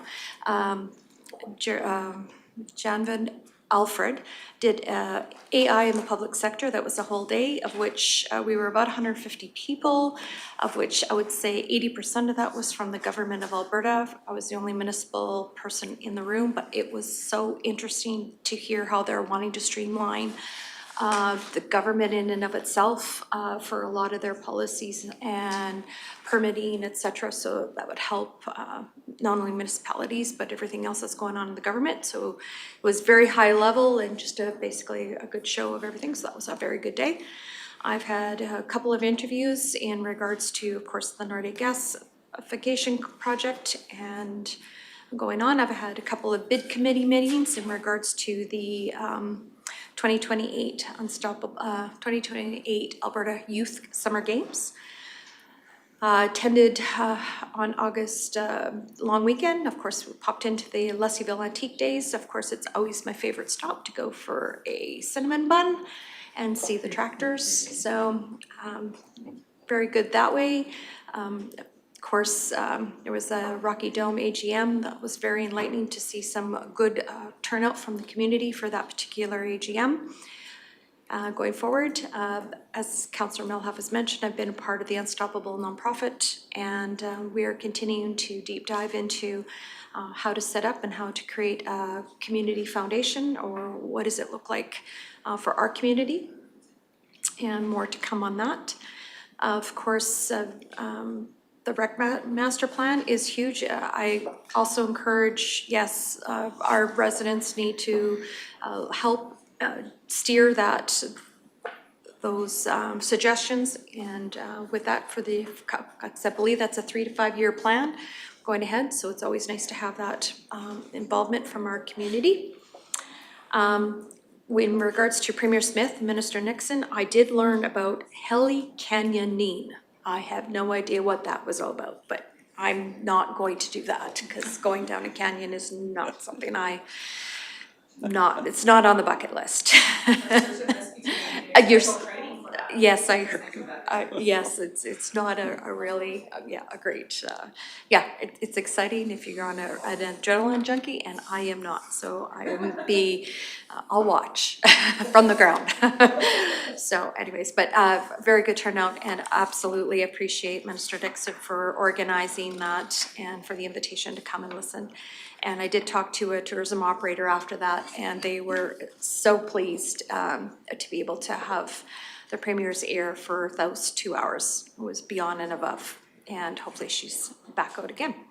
So those are the verbal council reports. With all the other verbal council reports, or the other reports, I would look for one swoop motion to accept all the reports for information.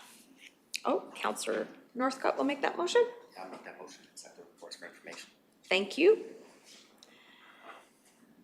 Call the question, all those in favor? And that is carried, thank you.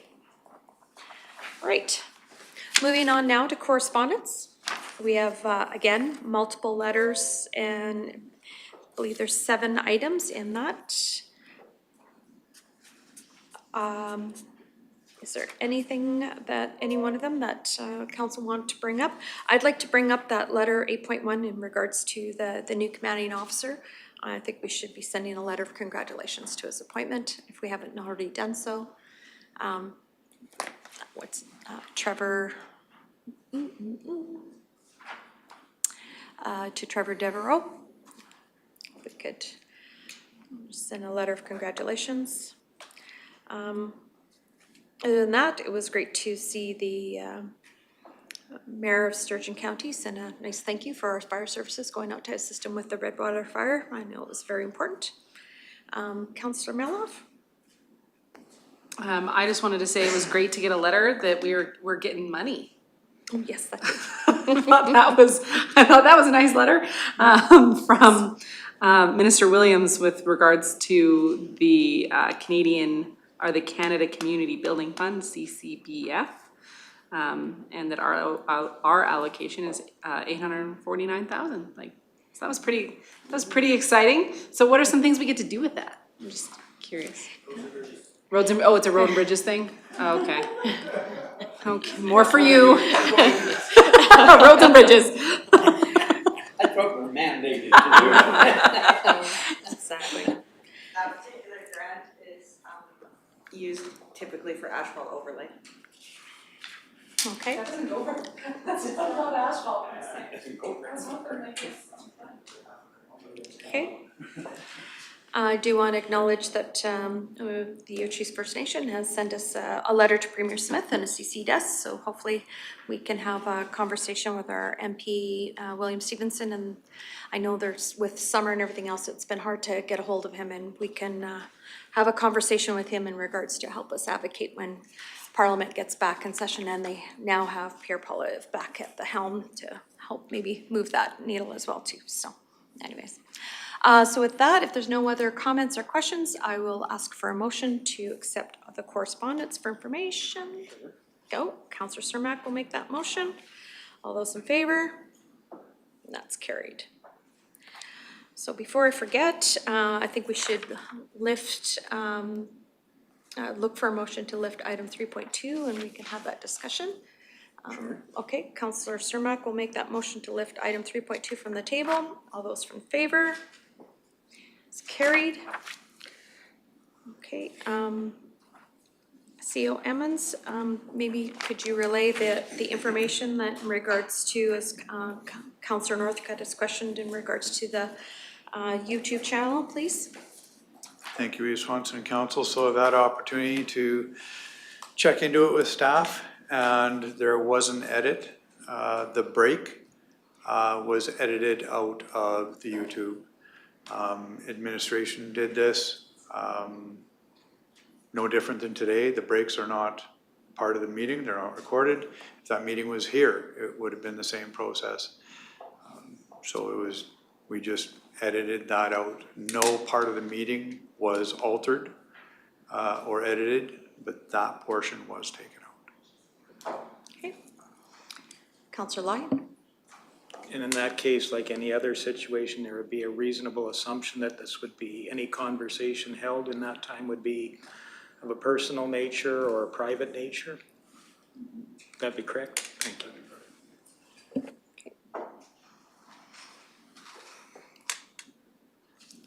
Okay. So I believe there was also another motion that was tabled.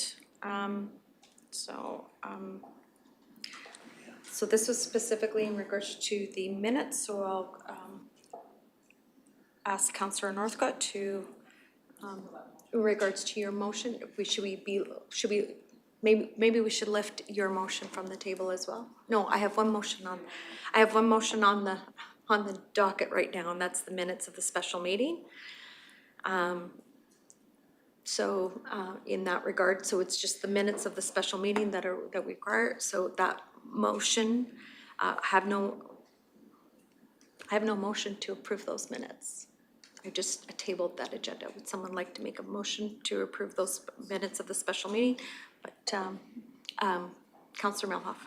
Sorry, Reeve, I'm a little bit confused. We lifted a motion from the floor. Was that the YouTube motion that we lifted from the floor? Because he actually made a motion with regards to YouTube, not just to investigate it, but there was actually a motion made there. Did we lift that one or did we deal with the minute? Like, I'm just want to make sure I'm voting on the right thing here. So Councillor Cermak made the motion because I wrote down lift item 3.2, which is the actual minutes. Okay, so we'll deal with that and then can go back to the one that was tabled as well. Yes. Okay. Yes. So we're on the special meeting minutes. So with that, so we would need a motion to amend or approve the special meeting minutes of July 24th.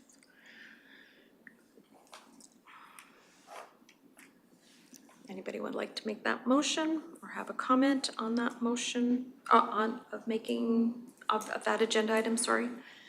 Councillor Ratcliffe? Actually, I have a question. Okay.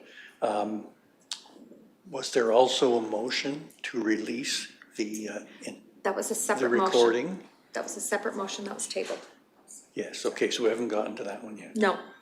This is just for the special meeting minutes that we have in our package.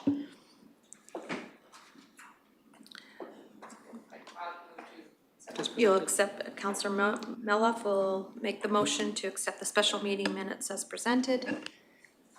I'll call the question, all those in favor? And that's carried. Now moving on to lift, we need a motion to lift your question from the table, Councillor Northcott. You'll make that motion to lift your question, your motion from the table? Okay, I'll make the motion, lift my motion from the table. There you go, that works. All those in favor? There you go. Now, in regards to, this was in regards to publishing the YouTube unedited, unaltered, that was your motion. Yeah, my motion was that, to direct administration, that the full original YouTube recording of the July 24th, 2025 special council meeting be available to the public without edits or alterations. So that's the motion that's on the floor. So any other comments or any comments or questions to administration on that motion? I would say, like, I'm going to not be in favor of your motion because we had a contractor run in our live stream. And Caroline, I would, if the break was edited out, it's no different than our breaks that we have here at this meeting. So I would not be in favor of your motion. Councillor Gibson, and then I'll. Actually, No, guess? okay, I agree with you. I feel that what is said at the break is confidential between whoever you speak to, and it should not be aired. Those that were there heard it, and if they're the ones that are saying that we edited it out, no, we didn't edit out any of the meeting. All the meeting is there. It is just a break that is not there, and that was confidential to whoever you were speaking to. Councillor Ratcliffe? Thank you. Yes, for the similar reasons, I won't be supporting that motion. People were recorded who did not realize they were being recorded on a break, and that should not have been published. So, Councillor Lougheed? Thank you. And definitely, I know the concept behind having the YouTube recording is to bring a higher level of transparency to our meetings, not necessarily to all the comments that may occur within a building or within, in the practice in this case, we always have. Our breaks are not recorded. Those are, I mean, the process around that is not to record breaks. That is the normal procedure that we've had, because in this case, we had a venue that was outside of Clearwater County's full control, and we had a contractor to do that work. They didn't perhaps understand that fully, so you would have an incomplete process. And I think the public is owed the respect that their comments wouldn't be included in the public record in a break period of time as well. So I think there was a reasonable expectation of privacy at that moment, and I would respect that and not support publishing that those comments made by either the public or council in that moment. Councillor Mello? Thank you, Eve. I support much of what everybody else has said. I actually wanted to thank Councillor Northcott for bringing this forward, because I actually didn't even know about the break being edited out until you had said something. I was not aware of that, and it actually begs the question of, do we have a policy around how our YouTube is aired? Because there is times when you need to like remove pieces of it. If one of us, if I had a heart attack right here, I would not want that published on the YouTube, right? I would not want the public to watch me go through a medical emergency, live streamed on YouTube. So we need to have the ability to edit where reasonable. Do we have a policy laying out where and when we do those things in a communications policy or something like that? Because I think we need to get to the crux of when we need to. Because if it's the public that didn't know they were being recorded that is in that break, then I agree. It's not fair to that public person. Now, if it's simply a counselor that was recorded, we do it all the time, and we should be able to defend what we say, whether it was on a break or not. But if we have a policy on this, that would probably be helpful. CEO Evans. We do have a policy on social media and, of course, live streaming, Councilor Mahop. I don't believe off the top of my head it goes into the level of detail you're describing. I truly believe that's more of just industry practice, so to speak. You know, in the past when we've had medical incidences, that was cut out because it wasn't part of the meeting. No different than when you're doing minutes. It's not a verbatim of every conversation. The minutes are to capture the subject. You know, breaks are cut out. They're blanketed here. But to the best of my ability, it doesn't go into that level of detail, but to be 100% confident in my answer, I'd have to research that. Councillor Lloyd? And I certainly want to go back to the intent behind our transparency efforts here. First of all, the public is available to attend any public meeting and hear firsthand what the conversation is. It is live streamed, so they can do that from their convenience in a more real-time situation, although there is a slight delay because of technology in that. And then there is further the YouTube videos, which are never really intended to be a record. They're not, I mean, they're there for you to view and to review what has been said. It's a medium that's imperfect, but there is an expectation that I don't think the public would want a microphone under every chair so that every comment that's said in the back or in the front is part of the public record either. That's not a respectful thing to do within that. So in this case, not knowing what those conversations might be, I have to be respectful that it could be a private conversation between, say, a councillor or two members of the public with no way to really verify that they were fully aware that they would be recorded at that moment. And so to release that as something that would be subject to the public record then, I would be somewhat conflicted with doing that because I think there has to be an expectation that your comments would be part of the public record at that point. Although the YouTube is not intended to be a public record, in practice, people have treated it that way.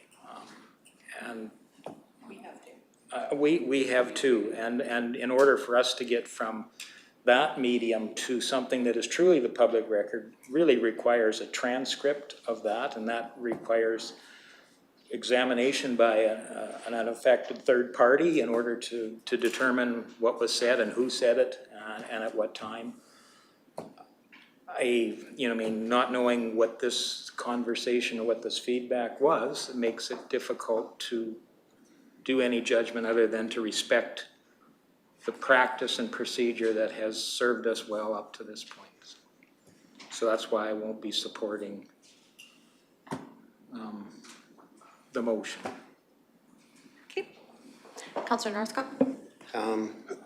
So just a reminder, the comments for those couple of seconds, they were completely made available to the residents of really anywhere, all the residents of Clearwater County or anybody who wished to watch that. And there were people that watched the piece of that YouTube recording that was edited and altered. Just a reminder. To not fully have that recording available to the public, in my opinion, would be viewed as a cover-up. And in the interest of transparency and integrity, I will be supporting this motion, and I'll also be requesting a recorded vote.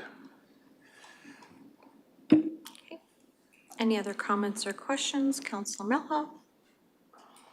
Would you support that being done with somehow removing, only keeping the voices of the council members and not the voices of the public? Is there a way for that to be achieved? Because I fully agree with you, but if it's a public member, like not a member of this council, but a public member that was saying something, and I didn't review it, I lived it, so I did not I didn't watch the YouTube, I was there in person, I got 3D, so I didn't go and review the YouTube.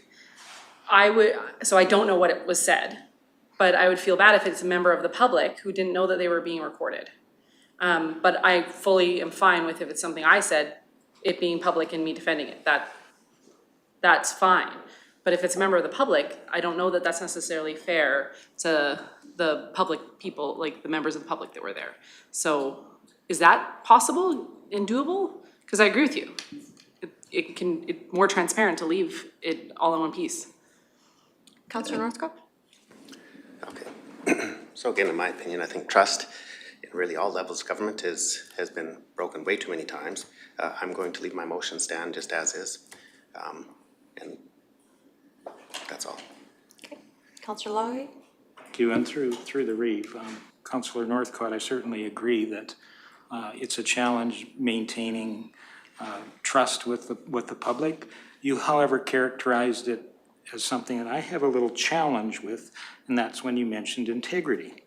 So you're saying then that somebody that doesn't support your motion doesn't have integrity, is how I'm reading that. I will always be responsible for my actions, my words. I can do that.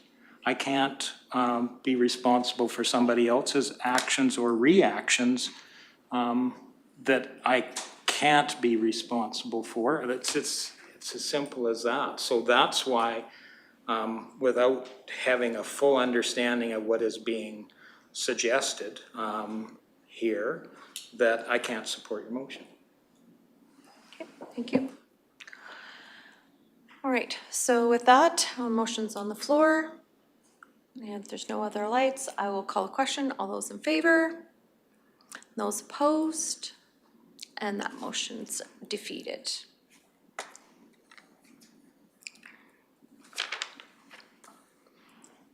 Okay, so now we are at our 5-minute break. Oh, okay, sorry. I seen a 5, so that's what I was thinking, a 5-minute break. Okay, Councillor Milhoff? Sorry, thank you, Reeve. Yeah. I don't want us to get away from what I feel was the primary crux of this particular topic, was that we make sure that the integrity of our YouTube streaming, which has absolutely been used as public record in the past by our own teams, in fact, so that we don't lose the integrity of that, because I think that that's important. Is there a way for us to make sure that the intent of what Councillor Northcott was talking about today, we find a way to make sure that that is upheld, because that is, it's important, without making sure that the public isn't sacrificed in that, which potentially would have happened if during the break recording. So is there a way we can make sure that the crux of what he was saying today is maintained? CEO Emmons? Administration can go back and review the policy, and if upon that review it falls short of the level of detail that council's looking for, it can come back for council's review. I would appreciate that. Are you comfortable with doing just that, or do we need a motion to that effect? Or I just don't want to lose sight of what Councillor Northcott was referring to. I want to make sure that we've dotted our I's. If you're comfortable making a motion, Councillor Yeah, Milhoff, please. I can make that motion that administration review the policy to ensure that it is in alignment with the community's expectations with our live streaming. So quick question, would that fall under our procedural bylaw in that regard? I would have to view a few of them. It could be under the procedures bylaw. We also have a social media, because this event was so large, it was outside of our infrastructure. It was a third party, so it could fall under the social media policy as well. I would have to. Okay, very good. So motion's on the floor. Any comments or questions on that? Councillor Northcott? Appreciate the motion, however, I feel that this motion is just a distraction from the previous motion that was just defeated. Okay. Any other comments or questions before I call the question? All right, so I'll call the question. Oh, I'll call the question. Did you want it before the call the question? Okay, council. Okay, can we have the motion read back? I understand Yep, comments that this is a distraction. go ahead, Jana. So I've got that council direct administration to review the policy regarding live streaming and ensure it aligns with expectations with the community standards. Okay. Did you want to offer a comment, Councillor Lougheed? Go to a further explanation. At that particular moment of time, I think many members of council gave that opportunity to interact somewhat with the group. Other times we've chosen to not interact with the crowd. I think the extra measure was taken to gather feedback from the community, and we mean many of us stayed through our entire lunch hour to interact with the crowd to get more of that feedback that I think was so valuable in understanding where the community was on that. So I think although those efforts maybe are being criticized, I think the intent there was to allow multiple channels for that feedback that we really asked the public for by having that moment. So that's some of my things that I observed with, and I don't know the interaction between every councillor and every member of administration and staff that was there, but there were numerous conversations going on not only between administration, council, staff, and also the public speaking with each other. And I certainly am not privy to what might have been said to any of them, but I could go back on what conversations I had. So anyway, just make that comment.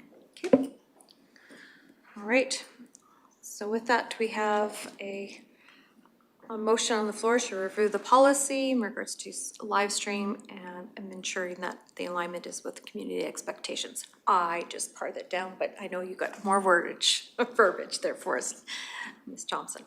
All right, so with that, I'm going to call the question, but Councillor Northcott. You know, I don't know, meetings are live streamed and recorded.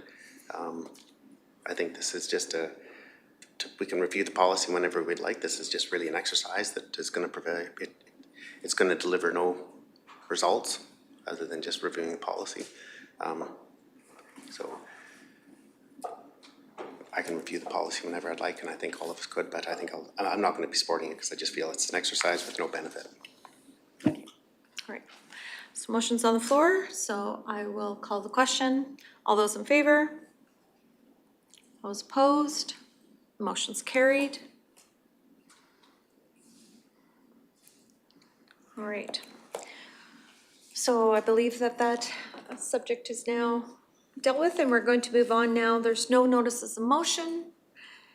Item 9, looking at closed session now. We have some four items in closed session, so looking for a motion to go into closed session. Councillor Ratcliffe, all those in favor? And that's carried.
And welcome back. We're now out of closed session, and we do have some motions coming out of closed session. And, oh, thank you. Counselor Melhoff makes the motion to go past 4:30. All those in favor? Motion's carried.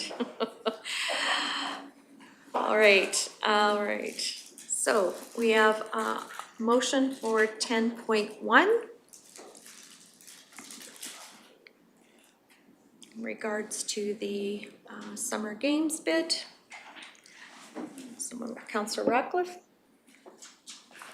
I move that council accepts the 2028 Alberta Summer Games funding report and commits to the financial support of $500,000 for the games if the joint bid is successful. Okay. Friendly amendment. Let's change the word to from report to bid. Sorry.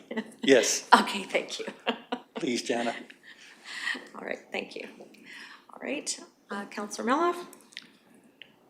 Just confirming that if the bid is unsuccessful, that $500,000 is not utilized for this purpose.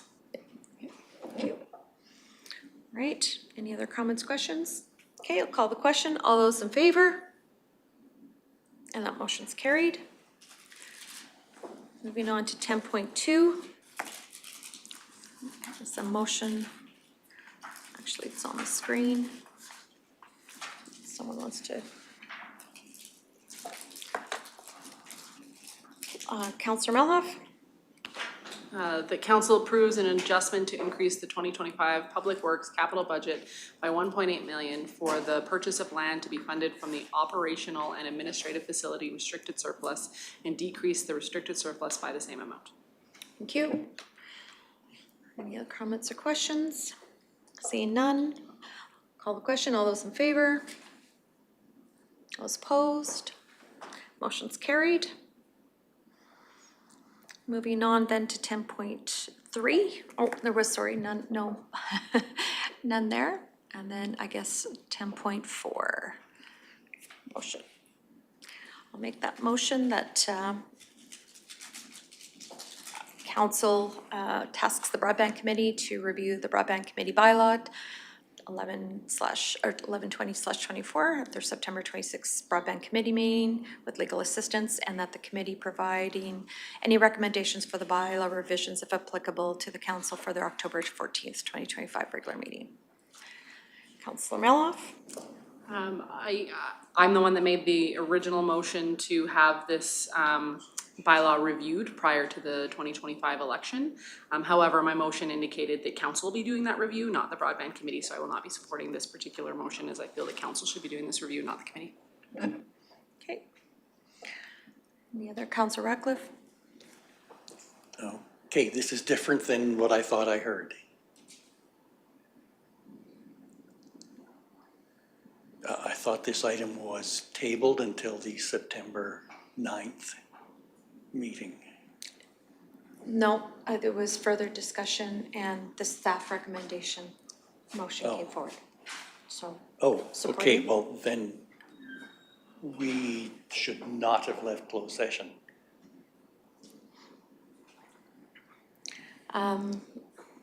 Motion's on the floor. I can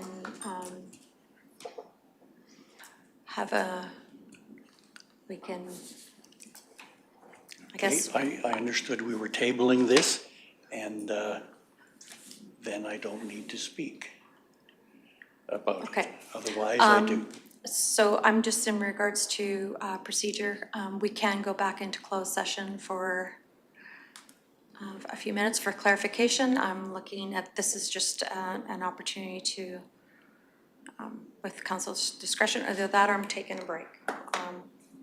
Let's take a 5-minute break.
Thank you. So we just come back from our break.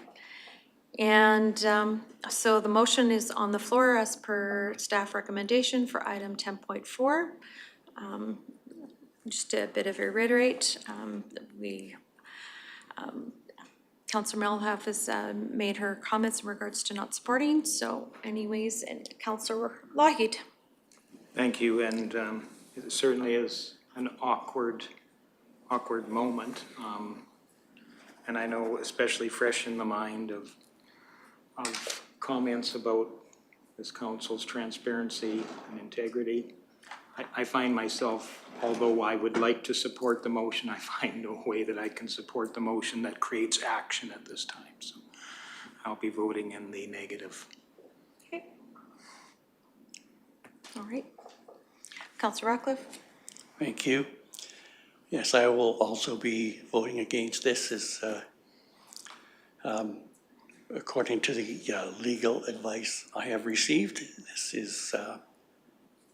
this is wrong. All right. Seeing no other lights, I will call the question then. All those in favor of item 10.4? Those opposed? And that motion is defeated. Okay.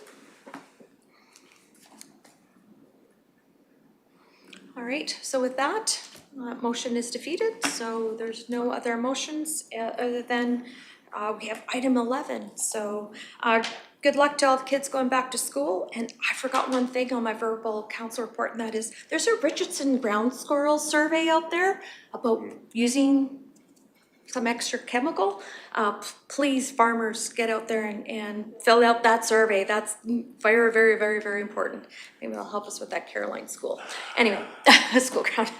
Anyways, and have a happy Alberta Day on September 1st. Looking for a motion to adjourn. Councillor. Oh, sorry, Councillor Melhoff. Sorry, I do have a question. Will then the broadband committee bylaw be coming back to a council meeting at some point in order to meet the motion that I made in earlier 2025, that it be reviewed prior to an election? This one was defeated, but mine was passed. That the broadband committee bylaw be reviewed by council prior to the election. So will that be coming back to a council meeting at some point before the election? Because that one did pass, this one failed. So I'm just curious, so. Ms. Haight? If there's another motion to be placed on the floor, council could definitely consider that motion. Councillor Sorry, Melhoff. if I may, it doesn't need to be considered, it was already passed. So therefore it still stands unless there's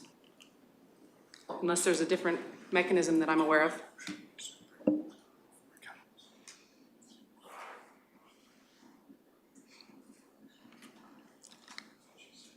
So according to what was asked, being as how this was, the last motion was defeated, I would assume that administration will find a way to bring forward that motion at a future meeting before the election. Would that be a fair interpretation?